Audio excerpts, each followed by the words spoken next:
from Slovakia. On table 11, women's singles class 10 semi-final, Anja Handen from Sweden, Nur Damir from Turkey. Umpire David Edwards from England, assisted by Joshua Reynolds from England.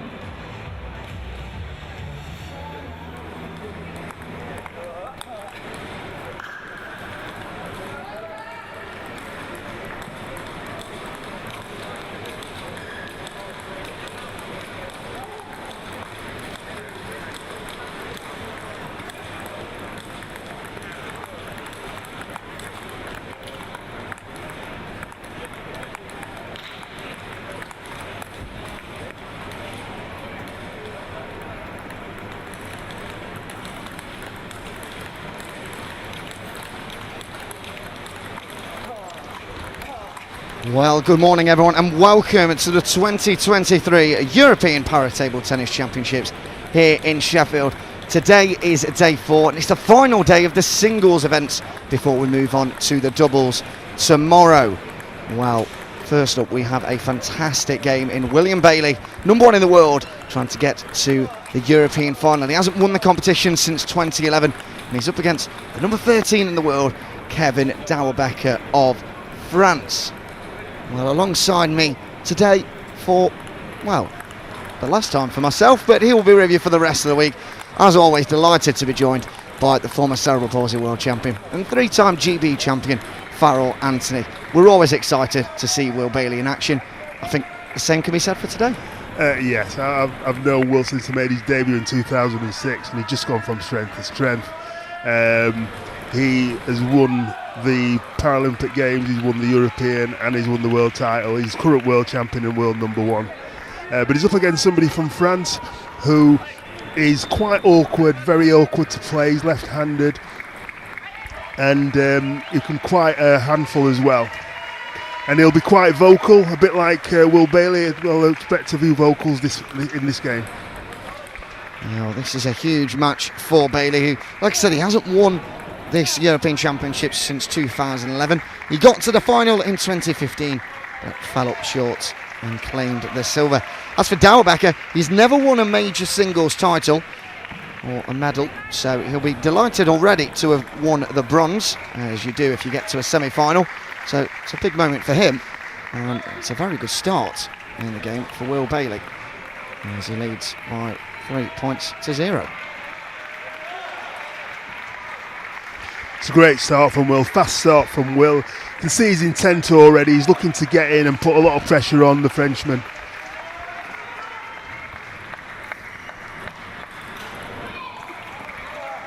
That's a great serve from Dauerbecker there. Lots of backspin, but very quick. They give him a bit of confidence after a few early setbacks. It's a good hit back from Bailey, and well done to Dauerbecker there. He reached with those long arms of his and managed to arch it back.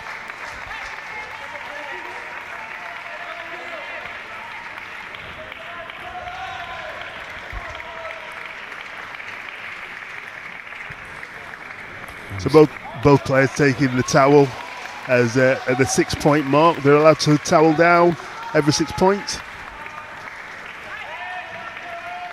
Bailey to get us back underway with the serve. Trying to play it at his fast pace, and is doing so. Skipping off the table there. He needs to make sure to get that 2-point lead back, because Frenchman's slowly coming back, and that was better. Making it awkward for him.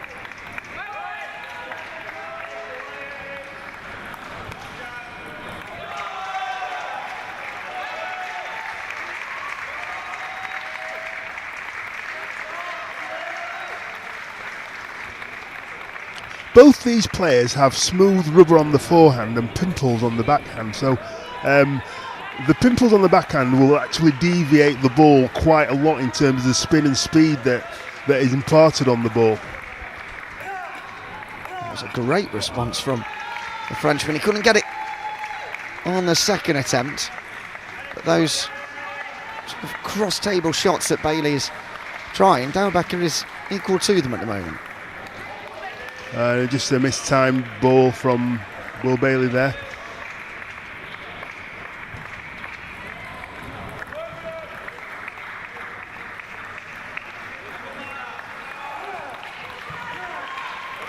And that's a great finish from Will Bailey there. The ball seemed to stop halfway through the table, but he sort of got his wrist wrapped round the ball to make the winner.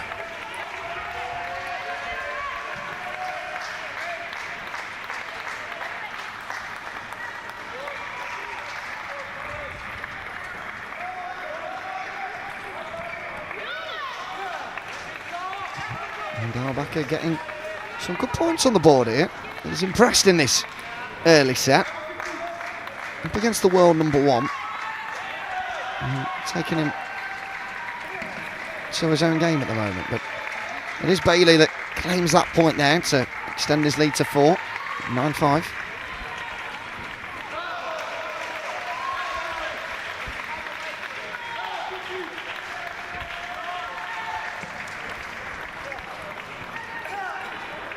That's great from Bailey.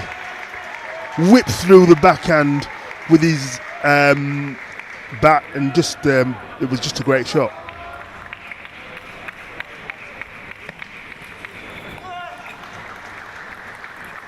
And that's brilliant from Dalbecker. Really good down the line. Similar sort of pace to the way Bailey played that ball. Fantastic ball down the line, which can be difficult to do.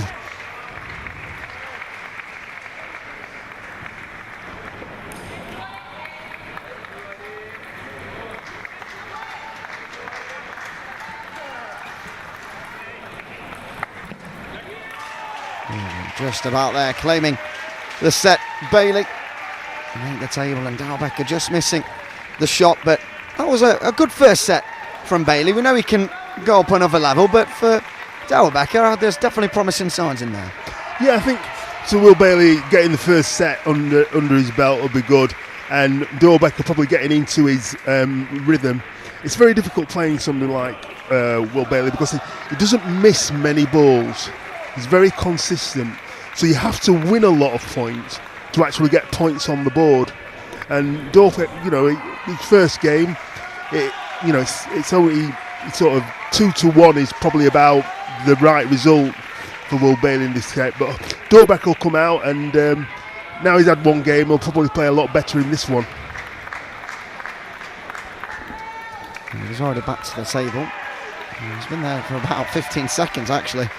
He was very keen to get back.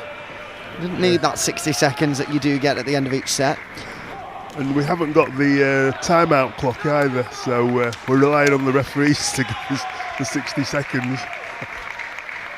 Umpires, sorry, to give us the 60 seconds. Bailey once again now to serve at the start of this second set. Good little rally between the two here, and he's trying to get over the top. Brilliant of it, and in the ball end from Will Bailey there. He spun the first one heavy, but the second ball was much heavier.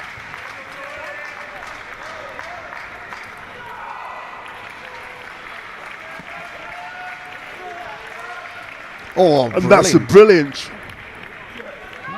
Bailey's just. I don't think it is shirt. I think that was a good shot. Yeah, he's signalling. I think he. I don't think. That looked like, for all intents and purposes, a fantastic return. Yeah, I think it was a clean shot. I think it was a clean shot. And I think Dalbecker is quite an honest player. I think he would have said if it had hit his shirt.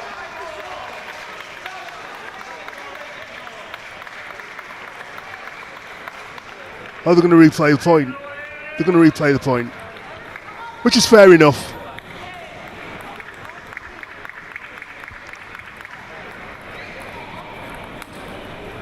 Oh, they're not replaying the point. No, the point actually went to Bailey in the end after an arduous review.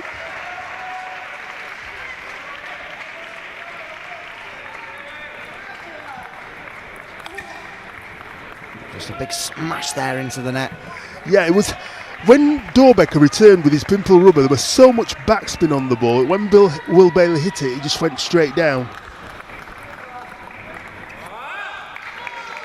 frustrated. You could hear a loud shout there from the Frenchman.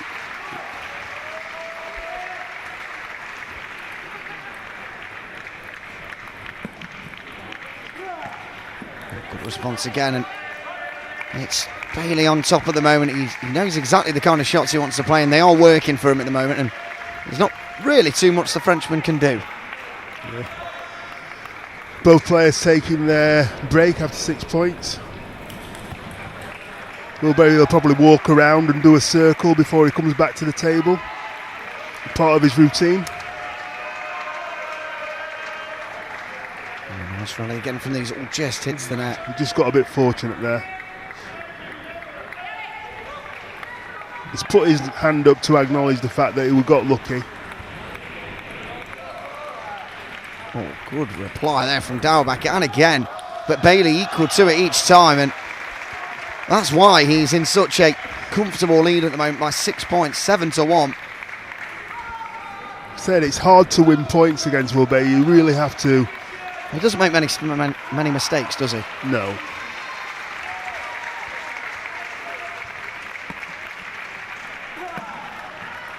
That's a great shot down the line. Great serve, great follow-up from Bailey there.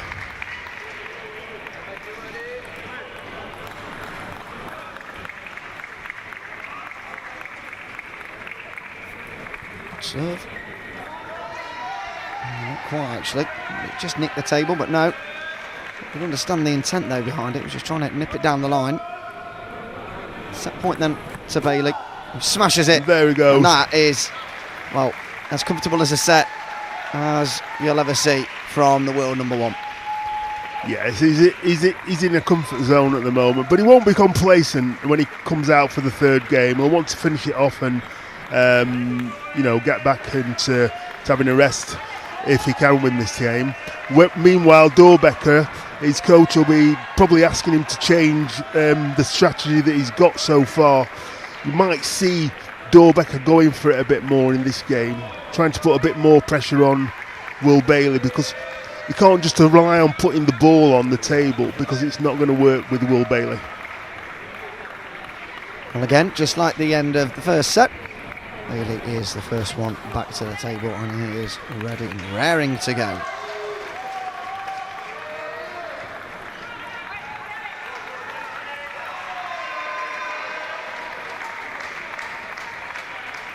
It's a big moment for the British player, because he's so keen to get to this European final. Feels like he's got unfinished business in this competition. And no better way to prepare for next year's Paralympics than by winning this European Championships. And the first point on the board to Dauerbecker. It's a second as well. So it's a better start, and you're absolutely right. He was going to come out a bit more attacking, having to change up that system. Yeah, he's just pushing through the ball a bit faster to make Will Bailey rush his shots.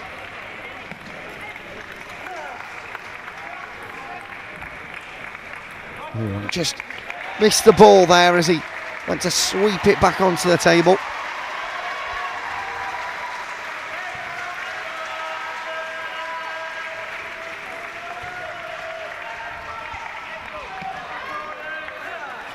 Good ball down the line, and to be fair, Dauerbecker did really well to respond to it, but because he did so well, he couldn't quite get back to the other side of the table in time. Yeah, Will Bailey using the table really well, down the line and cross court.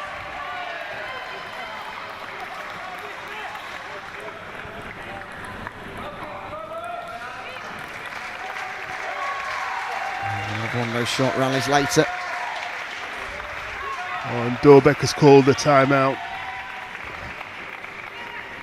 Do you feel like this is the right time to do it? Of course, it was 2 points to the good, and now it's lost 3 successive points.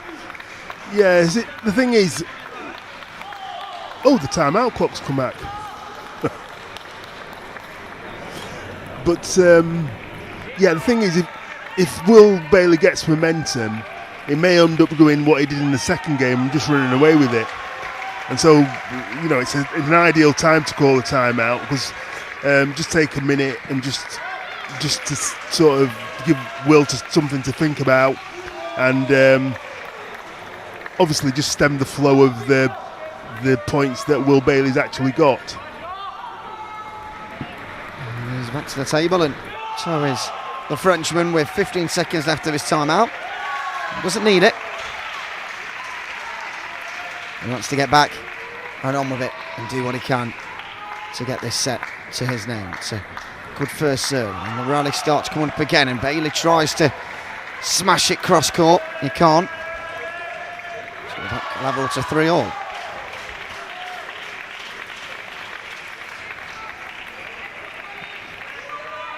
Quick towel wipe on the table for Bailey. And then Will roll round, he'll take, that's what Will Bailey does, he does the towel, then he goes for a bit of a walk and comes back to the table. Brilliant backhand from Will Bailey there.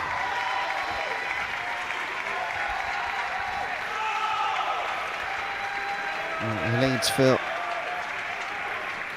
Once again, 4 points to 3. And a great serve there, lots of topspin on that ball. Dorbick misread it and it went on off the table. I feel like the Frenchman feels this game is getting away from him a little bit now. He needs to make the most of these serves and can't do that. But it's just Bailey's just such a good player. He doesn't make many mistakes. So when he's firing back on all cylinders at you. And look, he was so disappointed that he missed that backhand there. And he's not missed much at all, but every time he misses a ball, he's so disappointed.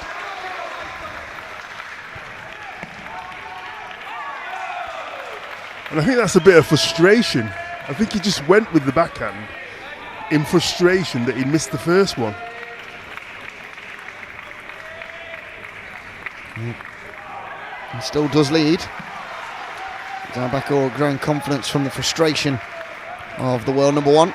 Oh, and he went for the right ball there, Dorbeck. He just missed, but he's doing the right thing. He's trying to attack Bailey, which will actually give him more chance of winning the game.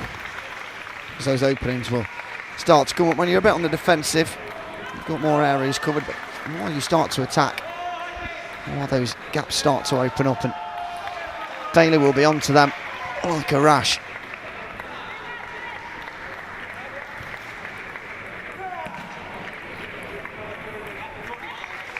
And he's frustrated with himself. There's now back there. He just tried it down the line. He's trying the right things. It's not paying off for him right now.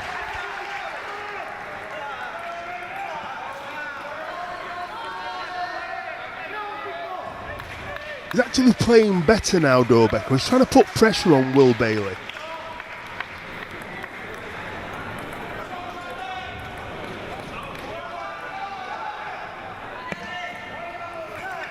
What a fantastic Great shot there. backhand from Will Bailey there.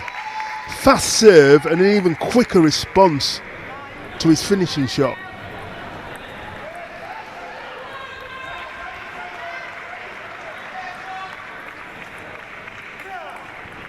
Oh, that's fantastic from Dorbecker. Oh. Great return. I don't think Will Bailey was expecting that at all. A little bit disguised, actually. I thought he was just going to put it to the centre, but hit it down one of the channels, and he's got 1 point back. Now he's just got another. And he's not out of this game just yet.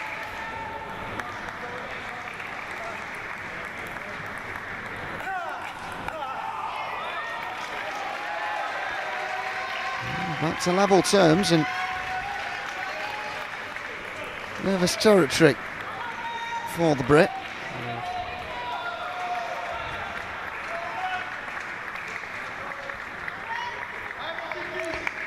Lots of great British support for Will Bailey in the crowd there. Everyone cheering him on, hoping to get to that final later on this evening. That'll be the last final of the day, actually, at 5 to 7. And he can catch it. Oh, he just got lucky there, Will Bailey. Acknowledging his fortune as well. Just unfortunate, but that's unfortunately part of the game.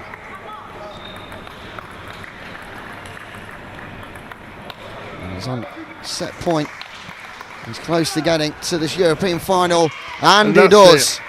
Great finishing point. Fantastic victory for him against the world number 13. And Will Bailey will be in the European Championships final as he looks to rectify his defeat in 2015 and get his first gold at these championships since 2011. He'll take a lot of confidence from that, because that was a fantastic performance all round. Yeah, solid performance from Will Bailey there, very competent. And you can see why he's the world number one at the moment. When somebody gets frustrated that they're missing a couple of points, and it's just, that's just part of his makeup. And hopefully, he'll do well in the final. Well, we've got 25 minutes now until your next game here on court number 6, on table 6, and it's class 6, as Peter Rosenmeyer takes in Martin Perry in the semi-finals of these European Championships.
Well, good morning and welcome back to these 2023 European Para Table Tennis Championships.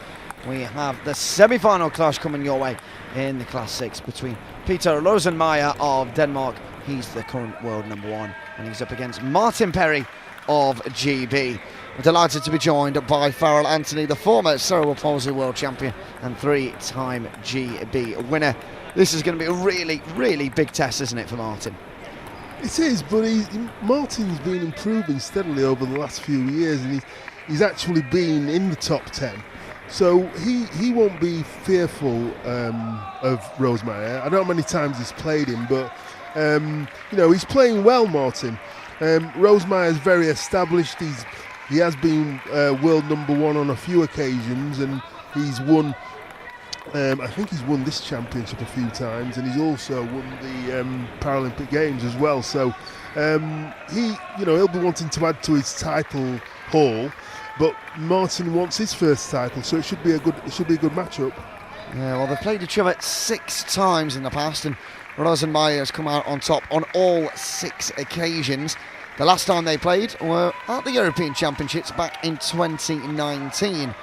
So potentially now time for Perry to get a little bit of revenge and get himself into the final.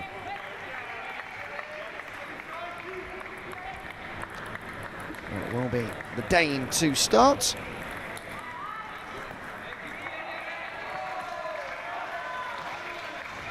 Good opening there for Perry, who gets the early point.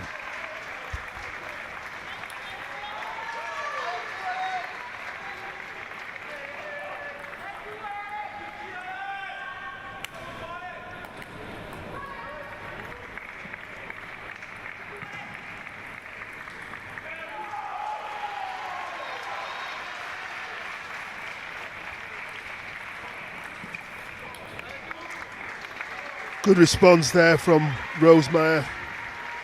Good serve, good follow-up into the Perry backhand.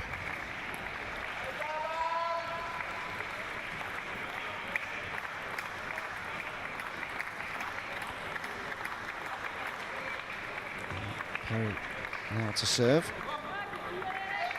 Usually one of his specialities, and he's just shadowing there the movement we would have liked to have done to respond to that shot from the Dane. We'll try again now with another serve. Down the line, back down the centre, and he's happy about that one. Forced Rosenmeier to mix the table on his reply. Yeah, lots of top spin on that ball and side spin. It's a very quick serve that from the Dane. Went like a flash, and I think caught the Brett off guard a little bit there.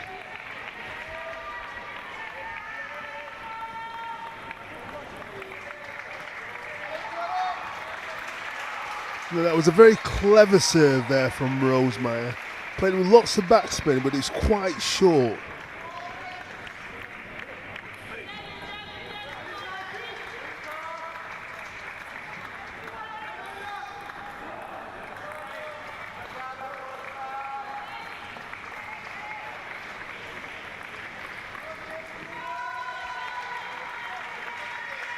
Just sitting on the net on the way over.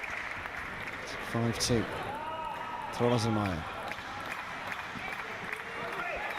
Oh, that was better from Perry. It was a good response across the table.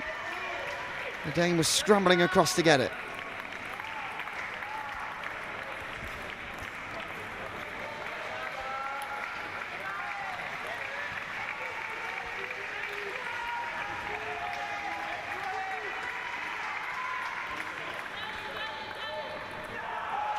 So to be retaken.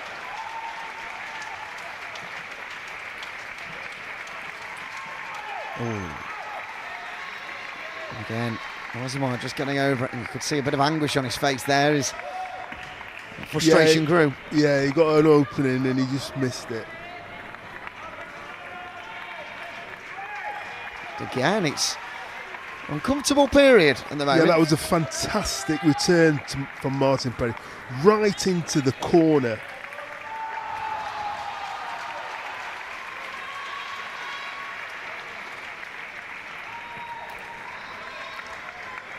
and he just missed a couple of those shots today. Yesterday they went on straight away, but it's probably going to take him a bit of time to get into his groove.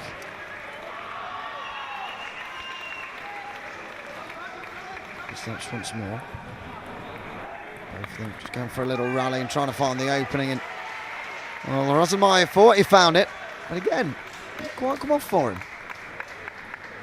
Both players have just taken a little bit of time this morning to warm up a bit.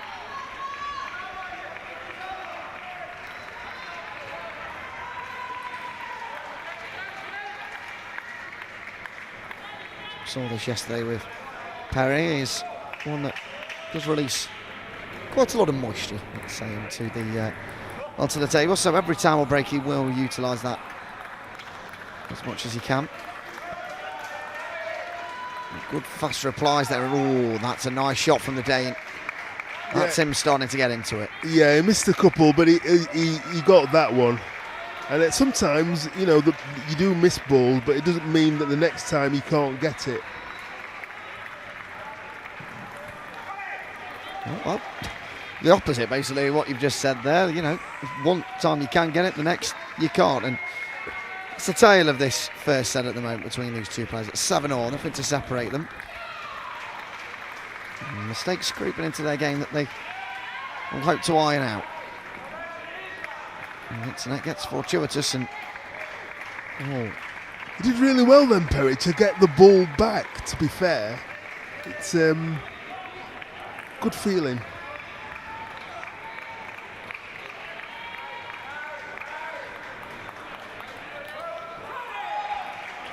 Oh, and he's just showing a bit of frustration there. That's the third time now. Not working for him the way he needs it to. Might need to change his style up slightly.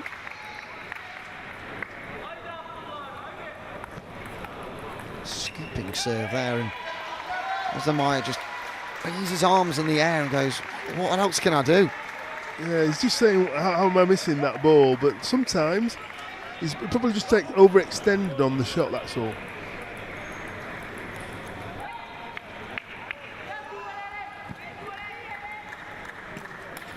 Oh, and he's done it again, Martin Perry. He's tried to go for that diagonal once more and couldn't quite make it to 10-8.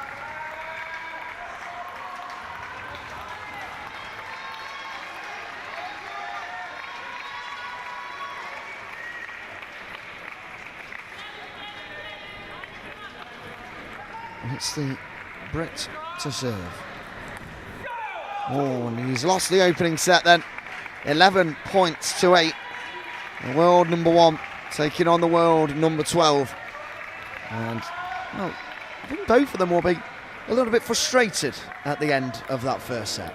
Yeah, they both had opportunities to win points, but obviously, you know, they made a lot of errors and it was a bit bitty, but I think both players will still, you know, they'll still go for the shots if they're there. And I mean, Martin yesterday, I don't think he could miss a backhand when we were watching. And today he's missed 2 or 3, but he'll still create that opportunity. He'll still go for it next time.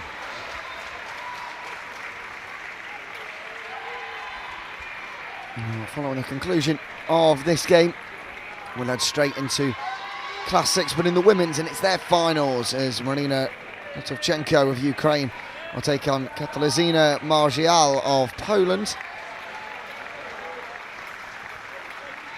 And both of these will be trying to get into the Class 6 final in the men's, which will take place later today.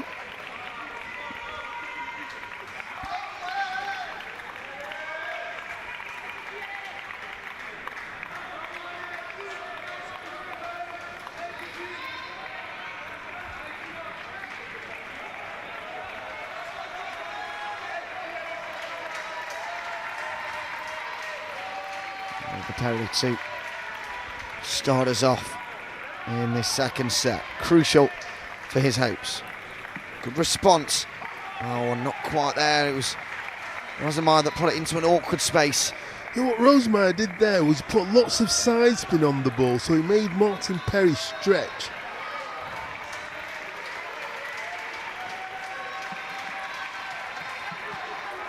Nice rally here.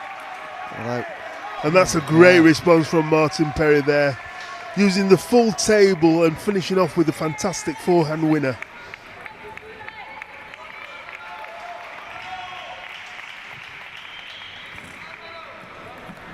looking there with the net, but onwards he goes and then wins it with a nice shot down the middle.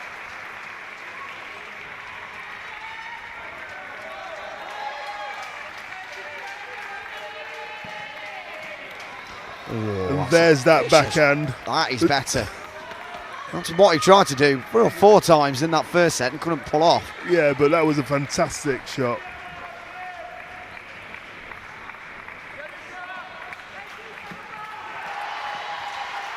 He just gets lucky with the net. Oh wow! Oh, wow! What a response! My days! That is the shot of the tournament from Martin Perry. Even Rosemeyer's smiling at that. That was an incredible shot. How on earth did he get the reach on that to bend it around? It was almost touching the floor. And that is giving him the world of confidence. 5-1 he leads after the first 6 points. But what a shot! An incredible shot. Round the net low, it went like an extra set.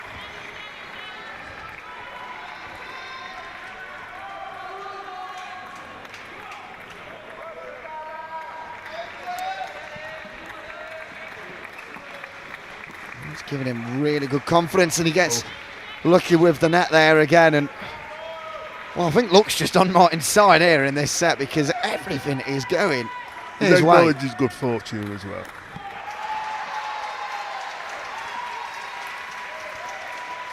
And again, Rosenmeyer's just turning around, he's laughing. He's smiling, he can't believe he's unlucky. It's just part of the game. And it's a great finish from Perry though. Great finish.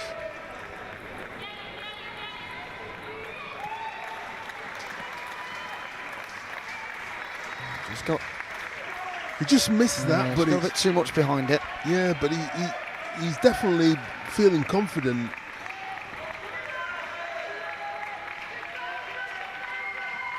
Nice serve down the line, dealt with well by Rosenmeyer, and that's a goes back across. Great movement from Martin Perry there to move to his backhand side and finish with the forehand. Brilliant. 8-2, Perry leads. It's another good rally between the two, and that is Rosenmeyer showing his class. Yeah, brilliant response from Rosenmeyer. Fantastic forehand down the line winner.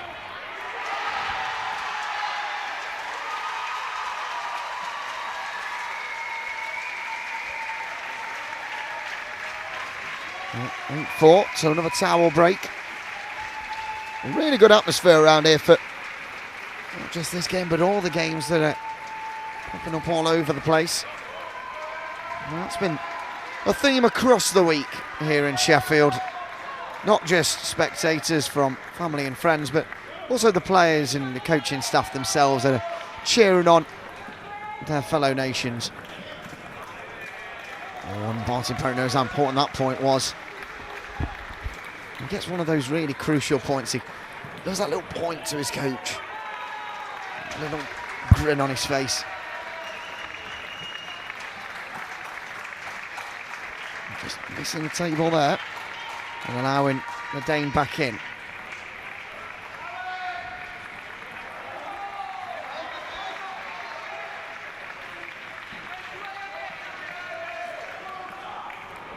We just missed it. Oh, yeah, the absolute shock in his face. You could take that and make it an emoji. It was that animated. 9-6 he leads, and Rosenmeyer's just creeping back into it, and it's his confidence that's gaining, but just missing the table there with that follow through. Yeah, he's missed a few of those, Rosemmeyer.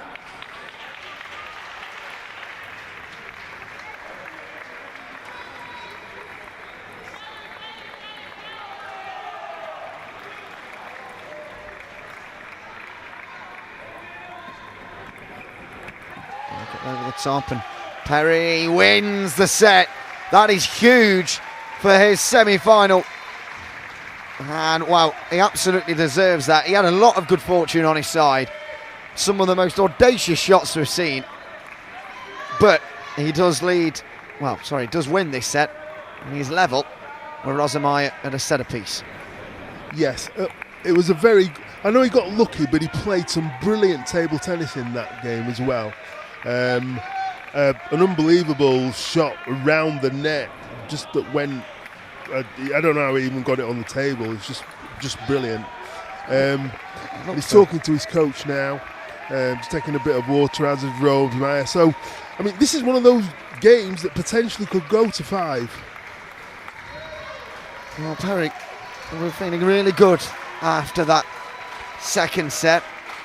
And again, Rosemeyer, a little bit. I know he won the first set, but there was a few shots he just wasn't quite making. That actually dripped through into the last set. And he needs to sort of iron that out at the minute. You know, he's going for some shots, they're not quite pulling off for him. Yeah, it's a difficult sometimes. When the ball is there, you've got to go for it. There's no, sometimes they'll go on and sometimes, but you'll find that both players, when the opportunity arises, if that ball is there to be hit and to be won, that's what they'll do. They won't play safe. They won't just put it on the table. They'll try and win the point.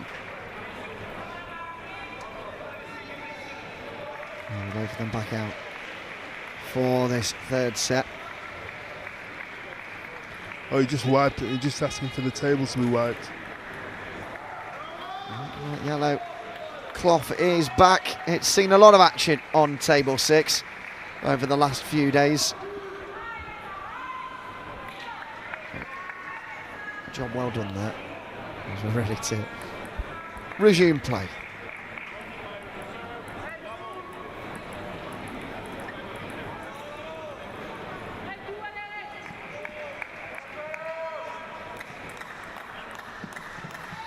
Rally here with Perry just away from the table, and he got over it a little bit too much there. Yeah, he steps round to his forehand. He had the right idea. Very quick movement and just missed the table.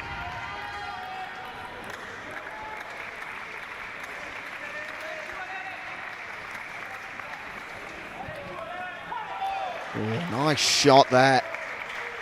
Back across him. And it had pace on it as well.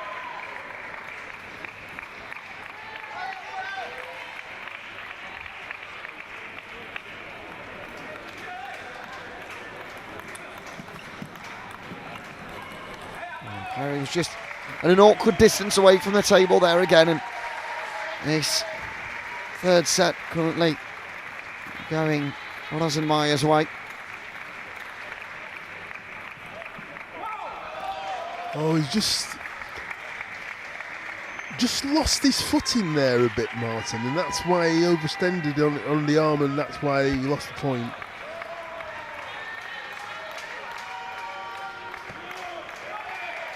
Fantastic. A great serve from Rosemeyer.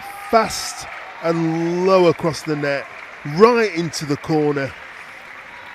Very well disguised serve, very well disguised. Oh, he's in cruise control at the minute, and Perry needs to get a point. Oh, and he does. There we go at the 6-point mark. And he'll take this moment to go and have a quick towel reset. But work to do here for Martin Perry. 5-1 down.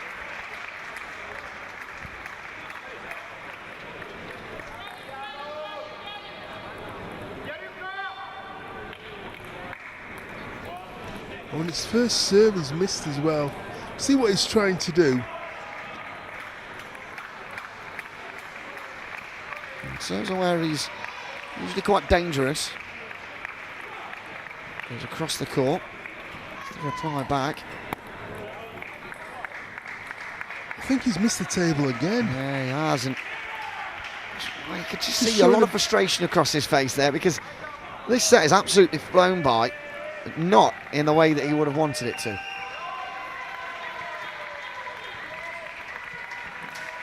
Well, he had all the good fortune in the second set. He's not getting any here. The rub of the green completely against him. Yeah, Rosemeyer is pinning him back onto his backhand, making him play backhands all the time.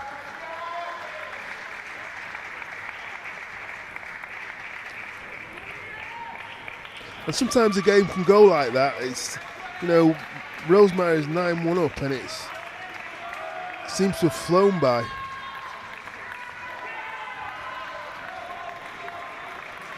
He goes down the line this time. Parry's trying to get some points back, and he does. That's a bit better. You'll gain confidence from that. Not only just for this set, but for the next. He looks to salvage some points back. That's better from Martin Perry. 9-3 now. This would be one hell of a comeback. But it is possible. Oh, absolutely. Absolutely, it's possible. Did you have any comebacks like that in yes, I did. Career? Against me and for me.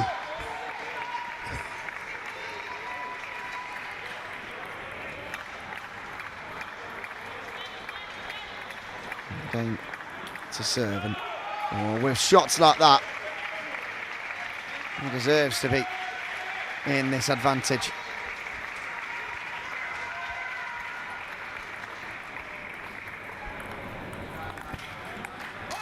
There we go. That is the end of set 3, and not one that Martin Perry will want to remember. No, he made a lot of unforced errors as well, Martin, in that set. So we want to try and erase those. But what Rosemeyer did in that game, he tried it in the first game. So he's playing with a bit of side spin and top spin into Martin Perry's backhand. But what he's trying to do is play it halfway up the table so that Martin Perry stretches for the ball rather than be able to get his fantastic backhand in.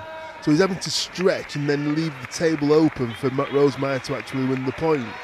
And Martin showed a bit of frustration there, he lost a few points, and his coach will be telling him, you've got to make sure you get the ball on the table, don't give him any cheap points. What about the Rosemeyer camp? What are they going to be going through at the moment?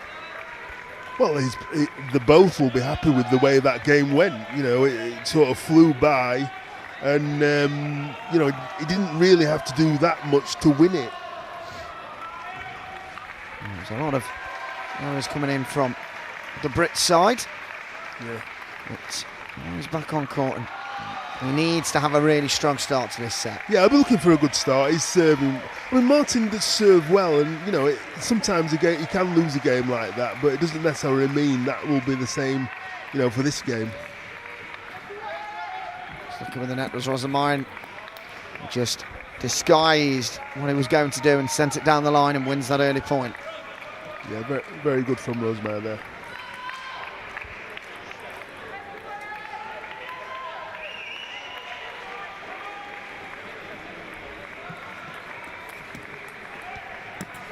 Oh, and so close. Perry leaped across to get it. But it was such a good shot from Rosemeyer, such an awkward position. He gets the point.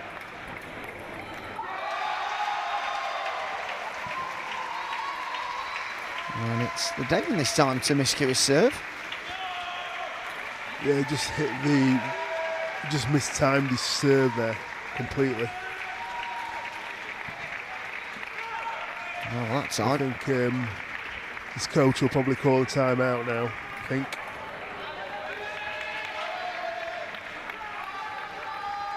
Well, not quite yet. We'll try and get another point here. It's up back into the game.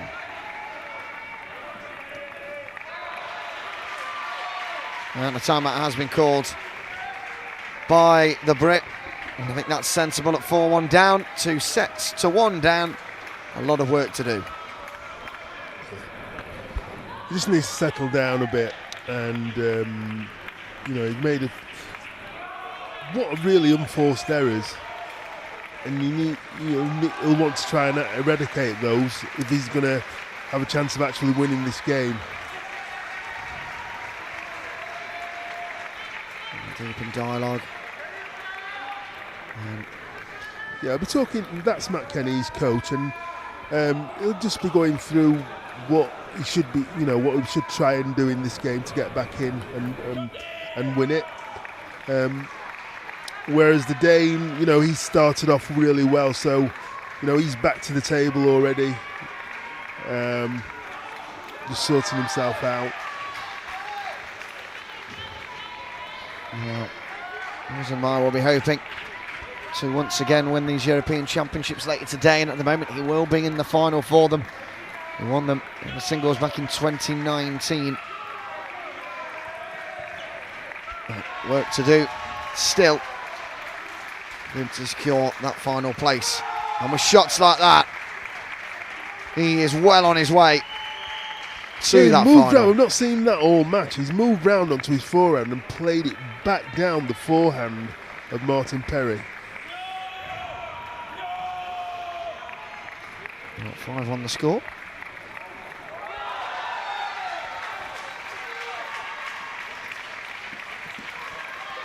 And another point goes in the direction of the Dane, and it's not been the ideal return from the timeout.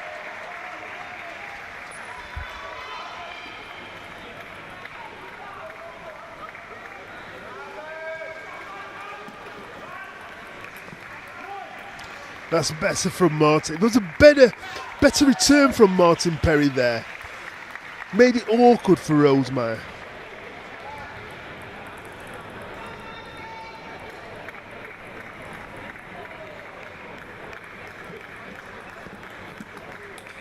On another nice little rally between them, but such a fine finish to it. Yeah, great finish from Rosemeyer there.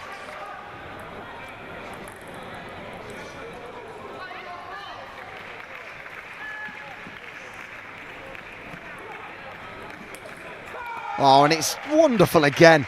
Yeah, he is right in his groove now. Yeah, full of confidence, Rosemeyer, at the moment, especially with the backhand. I think that's 3 outright winners he's played in the last few points.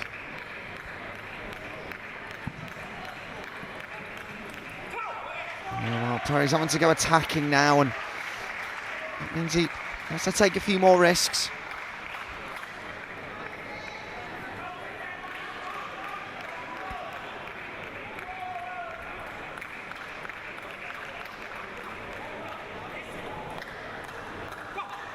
And now he is 1 point away from sealing his place in the final later on today. What does Perry do in this situation, knowing that one more point gives the Dane the victory? Well, it's never over until it's over, so, you know, he's just got to keep trying to get point by point, just take it point by point. So serve goes down the line and back across, and well, there we go. Just as you were saying, take it point by point, and he gets one back on the board, 10-3.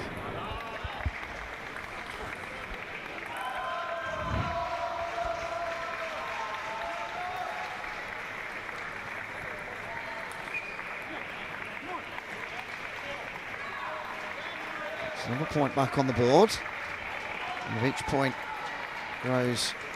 He's taking a timeout. Ooh. Now, are you surprised by that? I'm not surprised. It can, once somebody can get momentum with the points, it can sometimes, you know, he's at 10. You know, Martin just won the last 2 points. You know, you win another couple of points, you're at 6. Martin Perry's serving again. And then, you know, you don't know what's going to happen. Seen it so many times. So it's an ideal timeout for Rosemeyer. He just doesn't want Martin Perry to get any more points. And what about for Perry? Is this a good opportunity for him just to have some last-minute words? Yeah, but he knows he's just got to take it point by point. He's not over the line yet, Rosemeyer. He's only got 10 points.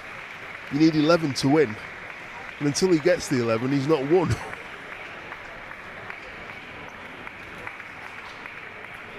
Big moments now in the game.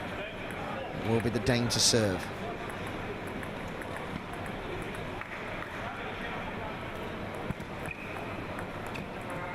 Brilliant response from Martin Perry there, right back into the backhand of Rosemeyer.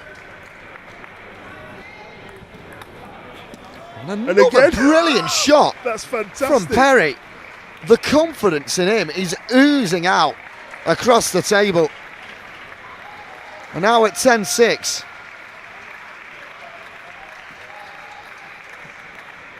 He is fighting in this game, goes for a finisher. And it's another point for Perry. That's the point.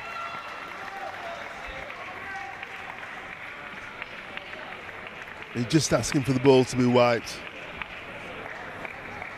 Oh no, is it broken? Yeah, to be wiped, yeah. So now we're at 10-7. Wow. So Martin Perry's won the last 5 points. Well, he needs to win the next 3. And it's his serve. This would be some story from the Brit.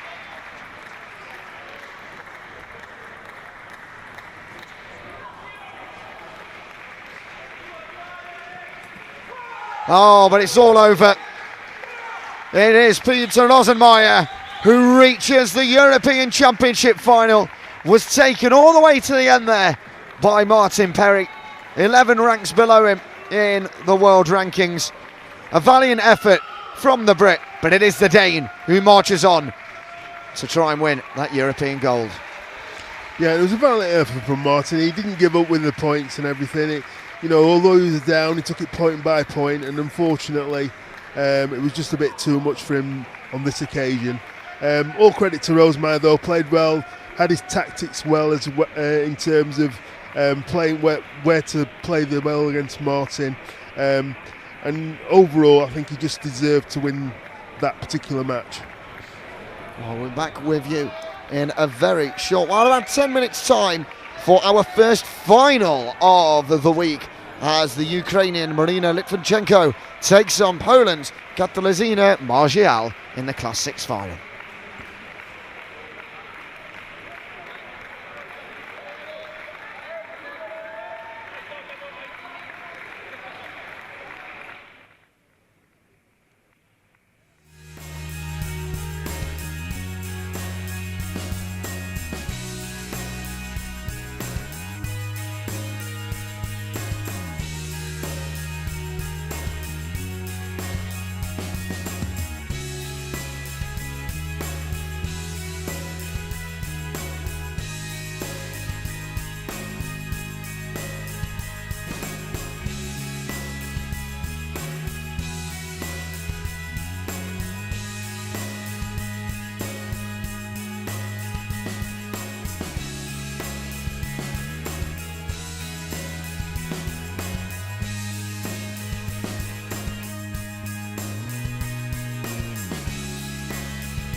Well, welcome back then to the European Championships. We have our first final coming up for you shortly here on Table 6. And it's with the women's single class 6, where we have Ukraine versus Poland, Marina Litovchenko versus Katalina Marshall. And this is going to be a titan clash, as it is the world number 1 versus the world number 4.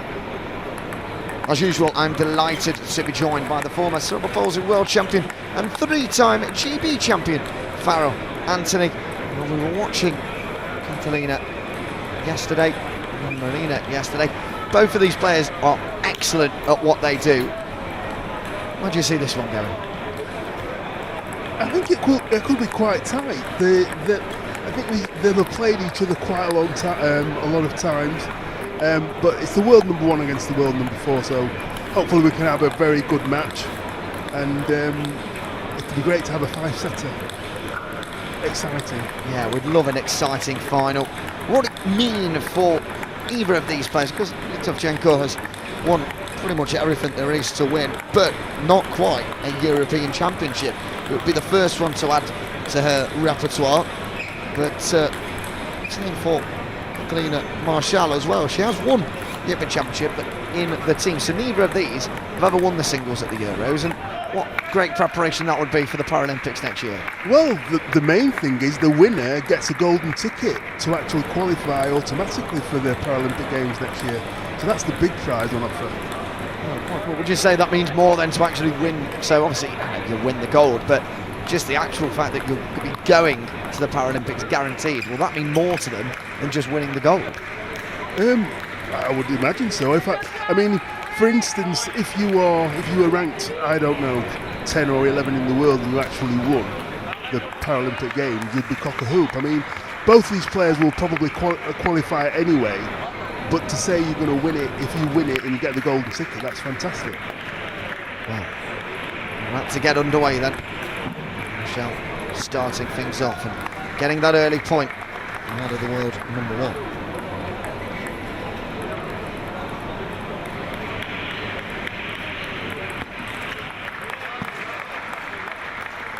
It's a good start for her. She'd had any 3 final nerves. Would have vanished there with those opening 2 points going her way. And a good serve then from Litovchenko.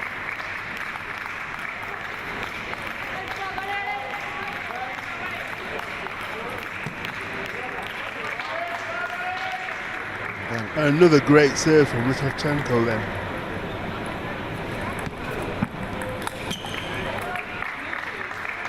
From 2-0 down already. Going up by those 3 points now. Big serve here to level things up. Across the table, and again just straightened herself there as she loses out on that point. Unfortunately, neither of them taking the towel break though at 6 points. Brings this game already. Just missing the table there, the Ukrainian on the return.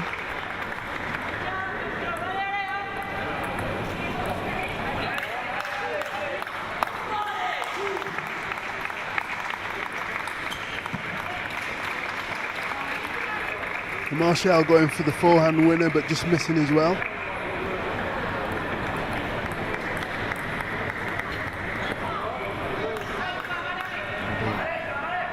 To serve. Down the middle this time. Maybe a bit of complacency there from Chinkel. Maybe she just read the flight of the ball wrong. Didn't quite make the contact she wanted with it. Looked and lifted up and easily just placed to the right of Marshall there. Yeah, she skipped round to her backhand side and played a fantastic forehand winner.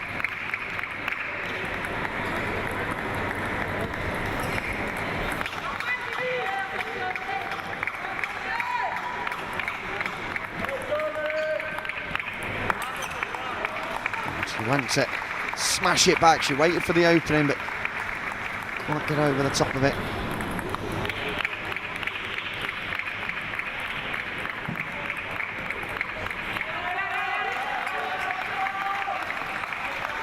She's down about there as. And again, Marshall's just missed that forehand into the corner. Yeah, a lot of motion in of what she wanted to do there. reply. That there. was much better. Yeah. Better.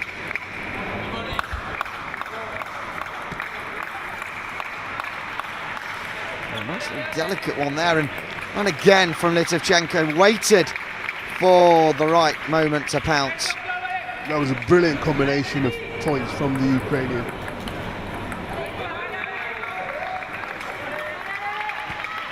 Another great serve. It's just not quite working for Marshall at the moment, is it? These same sorts of shots. And she loses the first set. That went by in an absolute flash. A lot of work for her to do there, because a lot of the points that Litovchenko won in that first set were, well, she didn't really have to do too much for them.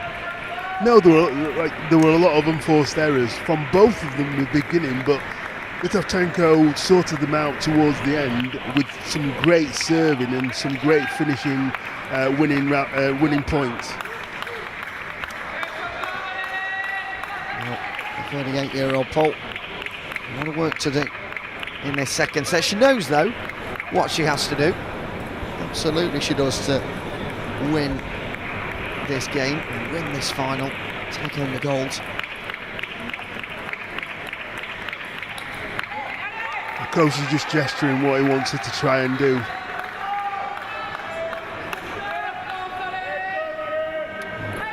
And both return to the court now, ready to go again. Big high five between Marshall and her coach.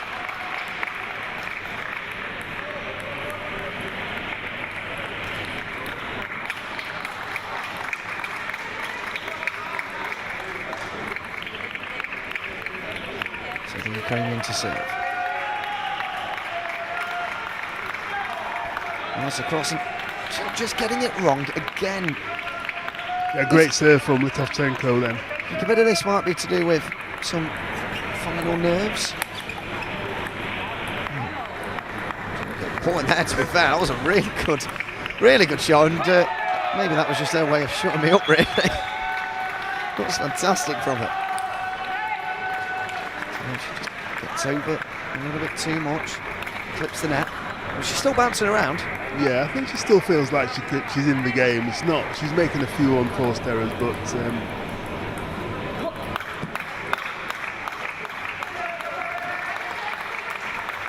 the game really should be expecting to make that ball on the table.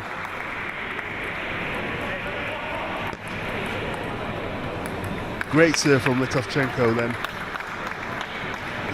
Marshall's struggling with Litovchenko's serves. It's giving her an easy point. Again, we just said there, struggling with those serves, and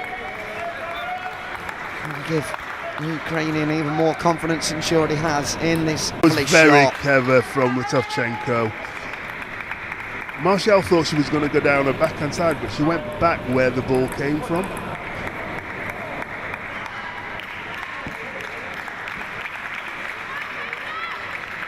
She's cussing this frustrated figure at the moment, Marshall, which isn't going to help her in her course to try and win this game.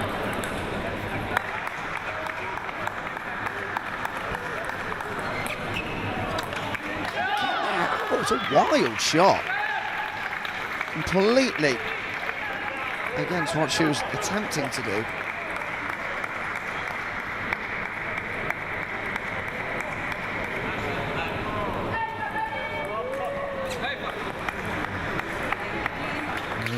Just motioning to herself what she wanted to do, and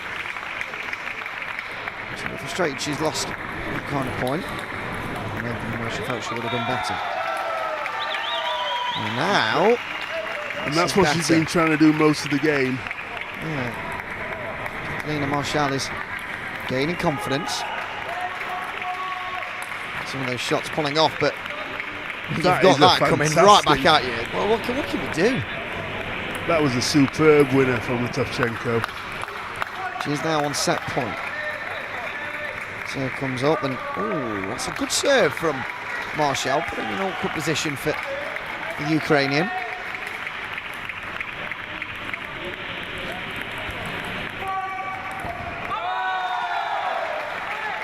There we go, that is set 2, done and dusted for Marina Litovchenko. She's making it look rather easy out there in this final, and she's one more set away from being crowned European champion.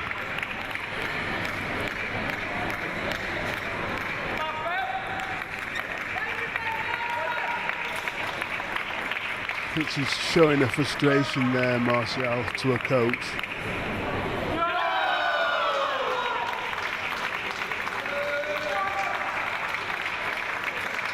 In stark contrast to Litovchenko, who's just, I think her coach has sat down.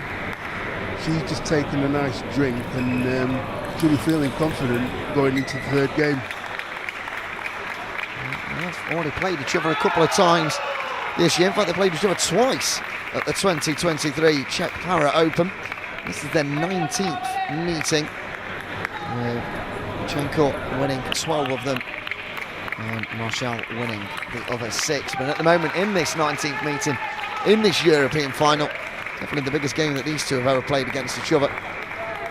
It is all for the Ukrainian at the moment, and she is on her way to remaining, of course, world number 1, but getting that European Championship gold.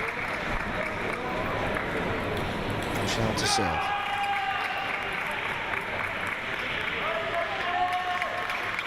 Again, she's made a first error.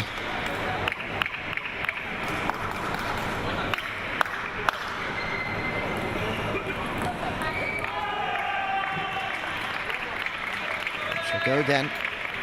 This has to be right.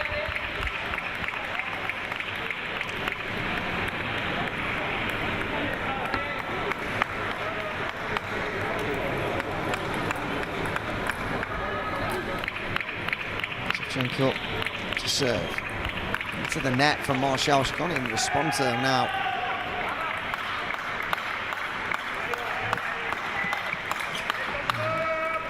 Over the top of it there.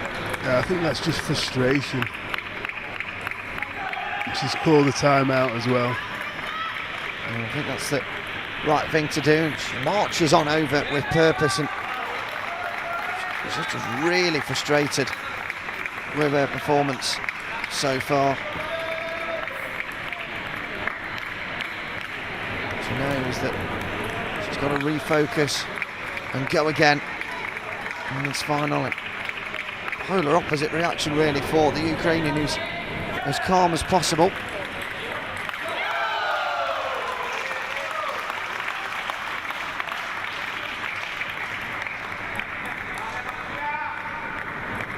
Reminder that you don't just win the gold medal here, you get a ticket to Paris 2024, the Paralympics coming up next summer.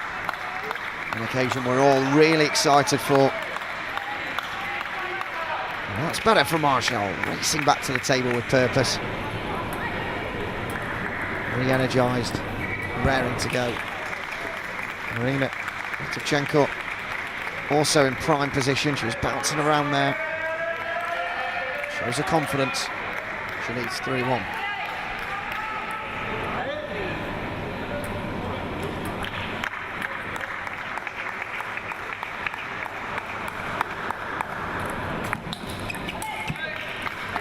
Better from Martial. Brilliant return from the timeout. And again, well, not quite actually. She'll dance around and refocus, shadowing what she wants to do from this serve. And exactly that. It's looped up into the air. Get over it. Cheeky serve that from the Ukrainian.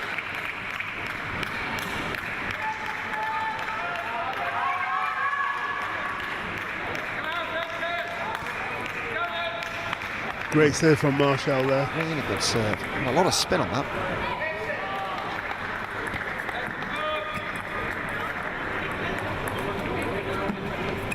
Nice. Back in and just got over it. She's missed one or two of them, well, quite a few of those. forehand smashes today.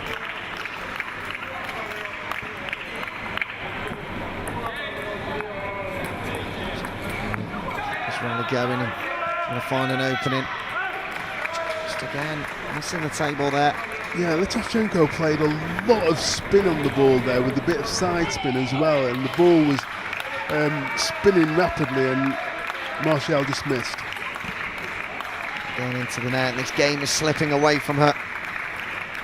Marina Litovchenko is only 2 points away now from being crowned European champion for the first time.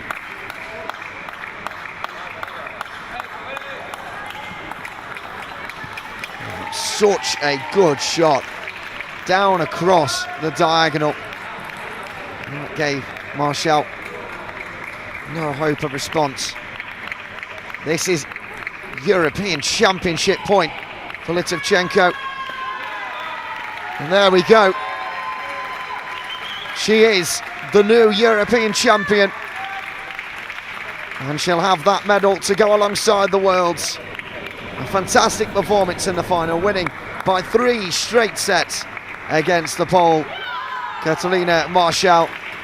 And while the Pole will be, of course, disappointed, a good silver for her, but an even better gold for Litovchenko as she will head to Paris 2024.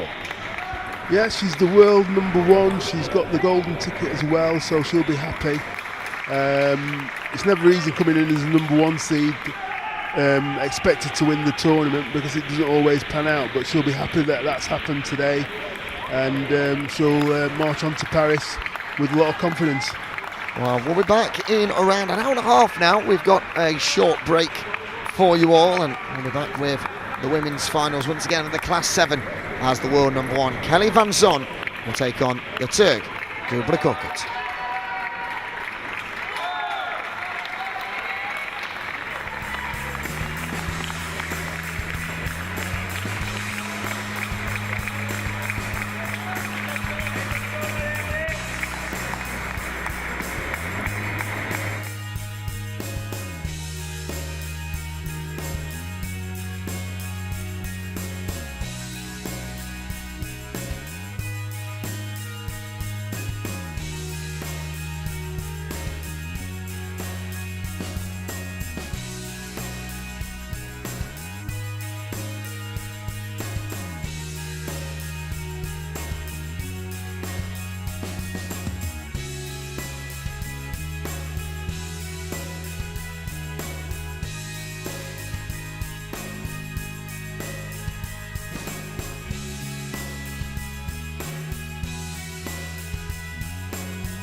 Well, good afternoon and welcome back then to these 2023 European Para-Table Tennis Championships live from Sheffield. I do hope you've had a pleasurable day so far and enjoyed the action that's been taking place over the last 4 days. Also, my name's Elliot Stockdown, and alongside me for this match, I'm delighted to be joined by the former cerebral palsy world champion and 3-time GB winner, Farrell Anthony, for this titan clash between Kelly Van Zon and Kubla Korkut.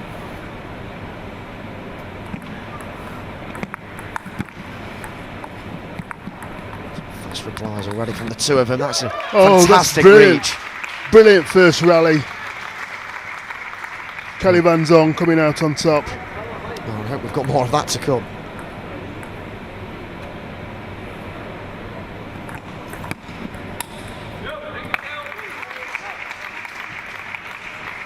Really, two to the good advantage for the Dutch player.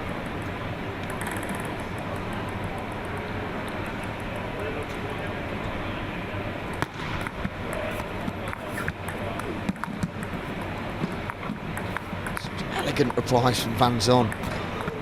So good at finding the space. Not quite there. Space ran out a little bit for her. She just missed the edge of the table.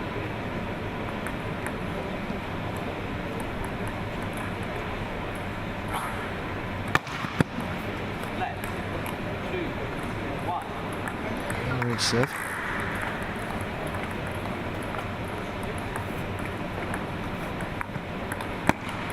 Cut across. Might have just taken the nick off the net there. Yeah, I think she just she apologised.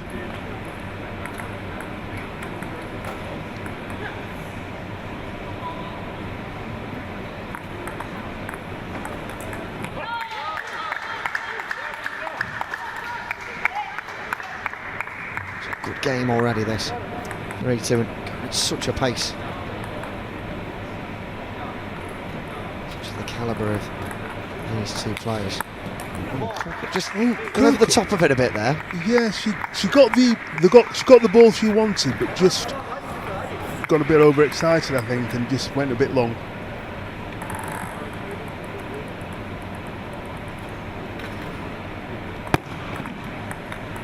Oh, nice shot from Van Zon, just flicking it down into a difficult angle for Korkut to even be able to react to get it back. Yeah, right down in the corner, really on the angle. So it's a great serve really from Kelly Van Zon then. She moves her wrist so well, doesn't she, every time she serves? Yeah, and that's where she gets the disguise from, to do the different serves.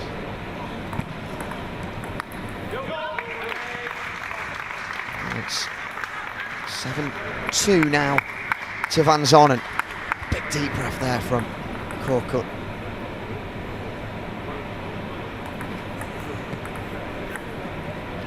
She's calling a let.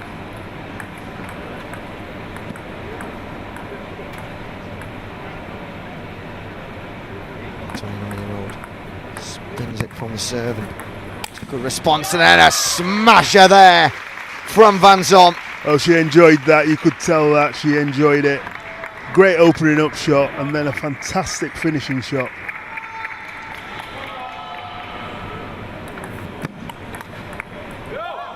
Well, this has been a supremely impressive display, hasn't it, in this opening set? It has.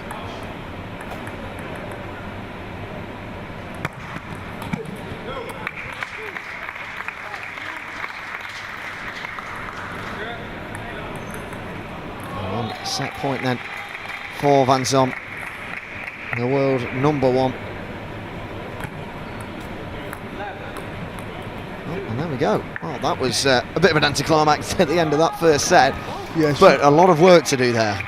She has. I think she just needs to. Maybe she's just a bit nervous because the set was finished, but she made so many unforced errors in that particular game. Her coach will be telling her just to calm down a bit, and hopefully she'll get back into the game. But Kelly Van Zon, perfect start for her. She's serving well, she's hitting the ball well, she's into her groove straight away. And like you mentioned before, she's got a very good wrist for changing the spin, the speed, of the ball when she's serving, and that's where you get the disguise from. Well, these two have got not just a bit of history together, a mile-long list of history of matches. This is their 36th encounter against each other, and I feel for Kubra Korkut because she must have nightmares over Van Zon. In the 35 games they've played before this one, she's only beaten the Dutch woman 3 times, with Van Zon winning 32 against the Turk. And going into this final, surely that's in the back of her mind, thinking, you know, I've played this player so many times and I struggle so many of those to come out on top. Yeah, but there are lots of occasions through Paralympic table tennis where players have lost 13, 14 times and then won. So it's a final, there's a golden ticket up for grabs. Of course, Paris 2024 on the line for the winner of this. And a great start for Korkut there. Yeah, much better. That'll settle her a little bit. Watching the ball as precise as she can, and just No, the fantastic forehand. I know it's clipped the net, but the intent was there. Yeah, definitely.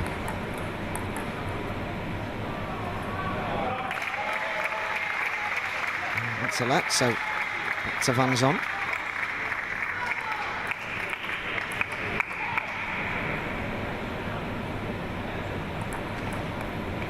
Oh, Brilliant good serve again there from the vicious Turk. side spin. You could see what Kelly Van Zon was trying to do. She was trying to get it right in the corner, but there's so much spin off, it took it off the end.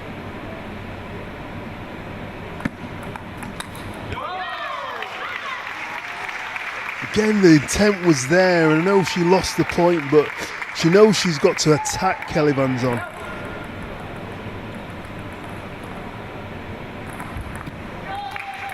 Oh, what a shot.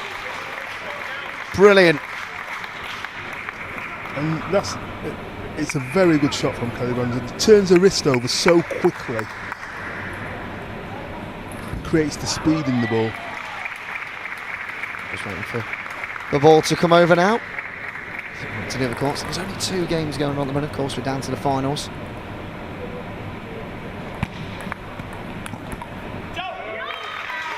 Again. Kelly Van Zon stepping straight across there with a forehand winner. She's managed to get it back now level at 3 apiece.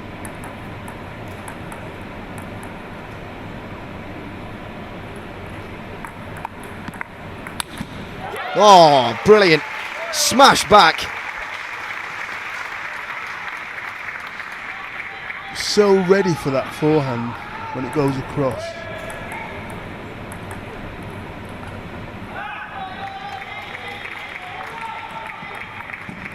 Such a variety of shots, such unpredictability. Just cannon there off Van Zon's paddle, but the ball hadn't landed on the table, so she gets the point. Hence why she cheered so delightfully.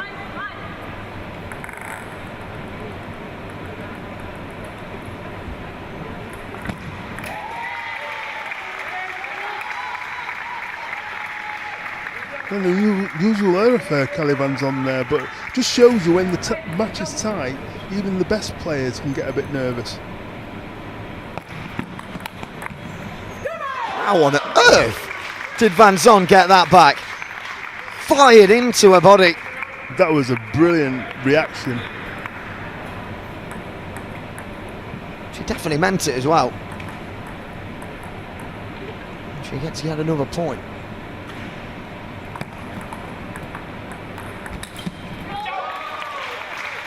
And that's that backhand again. It's causing Korkut a lot of problems.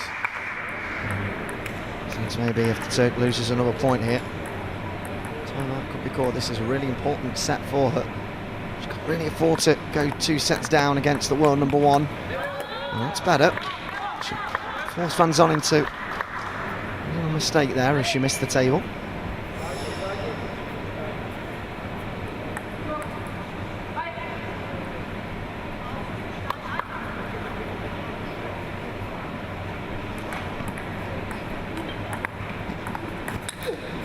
Oh, and Korkut saw the opening. She's annoyed because she knew what she was trying to do there. The intent was definitely there, but she just didn't get the cleanest of connections. Yeah, she's done that 3 or 4 times now in this set, and it must be frustrating. But she's going for the right shot, she's just not pulling off the execution.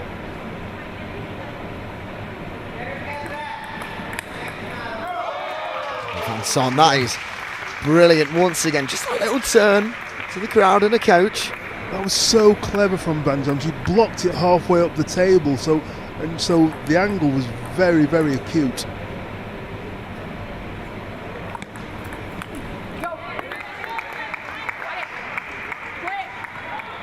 A big applause there for Walcott from her coach. Understands how important this is at the moment.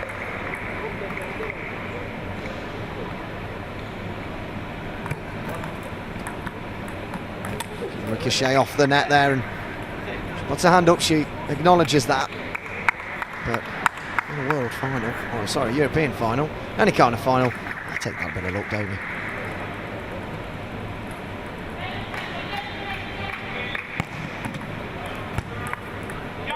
And there we go, second set goes to Van Son. And it's an uphill battle for the Turk in the world number 2 in Kubra Korkut. Well, she did show flashes of brilliance in that second set. She understands the job that she now has to do. Yeah, it's an uphill task, but it is the best of 5. So Kelly Van Son, although she's 2-0 up, she won't be taking her foot off the gas. She started well in both games. All the shots that she wants to do, she's executing well. She's serving well. She's getting with the forehand and the backhand. And Korkut's just struggling with some of the shots that would normally go on. They're not going on at the moment, and that forehand, which is obviously her strongest shot, is just missing at the moment. But that could turn around in this game. She returns and ready to go. Let's do them both. Well, Van Son could make history here. She's won this European Championships 4 times before. A chance to make it 5. The quintet of European Championships would be some feat.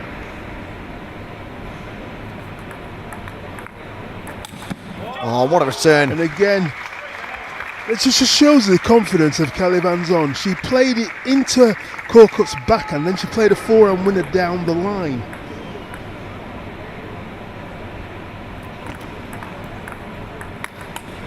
Oh, good response from Korkut, that. But and then one other point, but you had to have lightning quick reactions.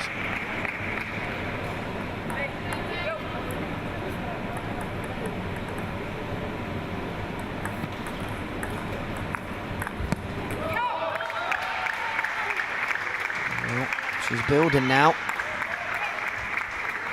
Here's Kubra. She attempts to a few points in her direction and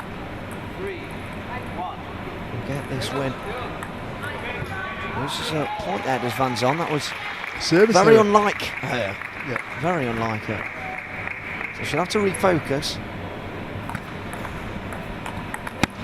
Korkut goes for another one. That's better. That's that forehand that she's got on that she's been missing. Takes a 3-point lead.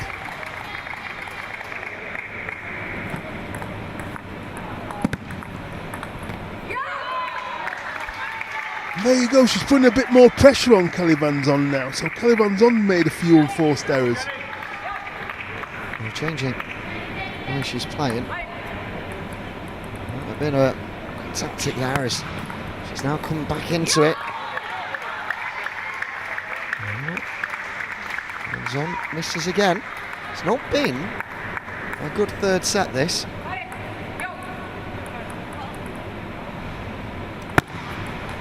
Unsettled her slightly. And that was a fantastic throw from Korkut there. Took it really early, caught Van Son on the heels.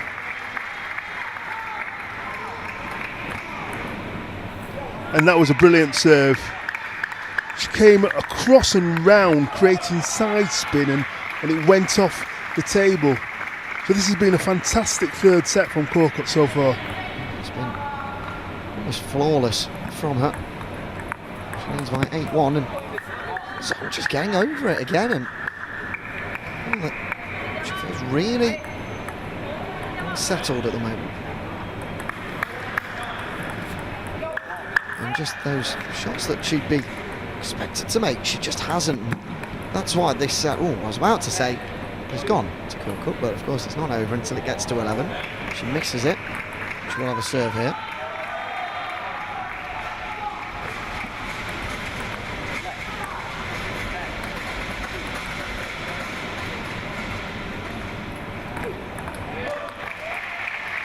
Now the pressure's mounting back on her. We saw this earlier, didn't we, with Martin Perry? He was in a similar situation, down by so much, and he nearly brought it back. If anyone can, Van Zon can.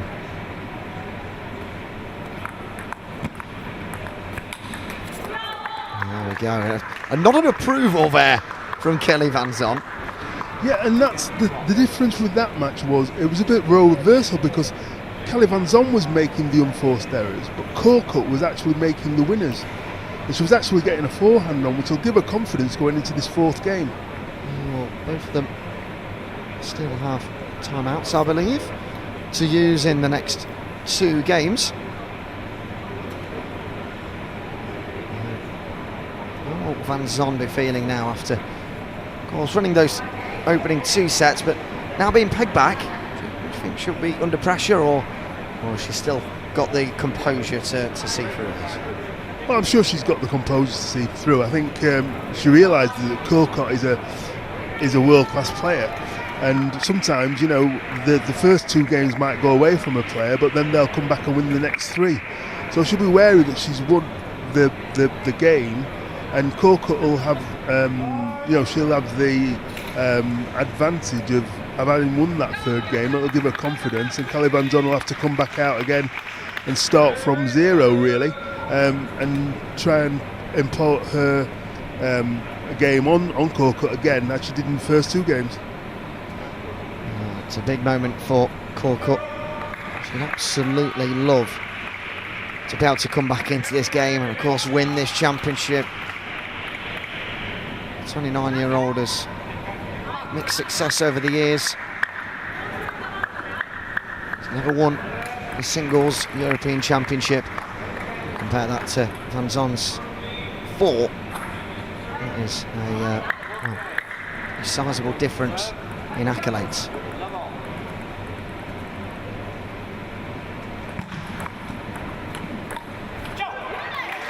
Good start to this first set for Van Zon.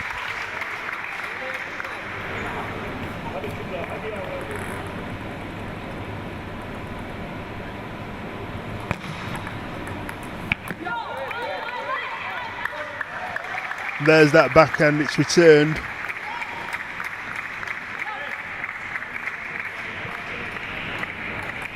It looks like she missed. I thought she's got the poor point then.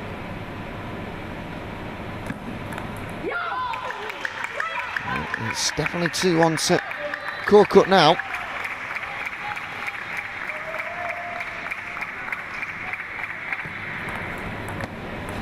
It's over the net, and that clip over the net from the Turk. Well, it was fortunate, and that Van Zon couldn't return it the way she wanted to. It's a really good serve, though, to get her back on. Yeah, loads of heavy backspin on that serve then.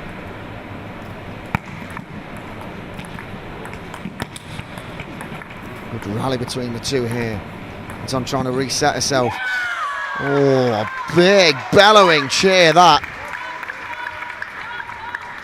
Very well constructed rally. Made Kelly Van Zon stretch for that ball, and that's why it went off the table.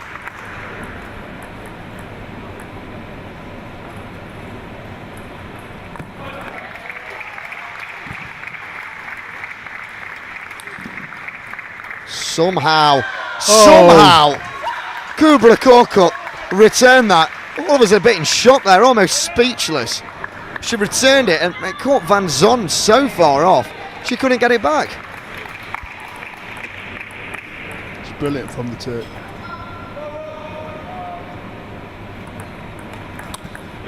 but there's that backhand, trusty backhand from Kelly Van Zon. She looked as though she shaped to actually push the ball, but then flicked it so fast. Just a great shot.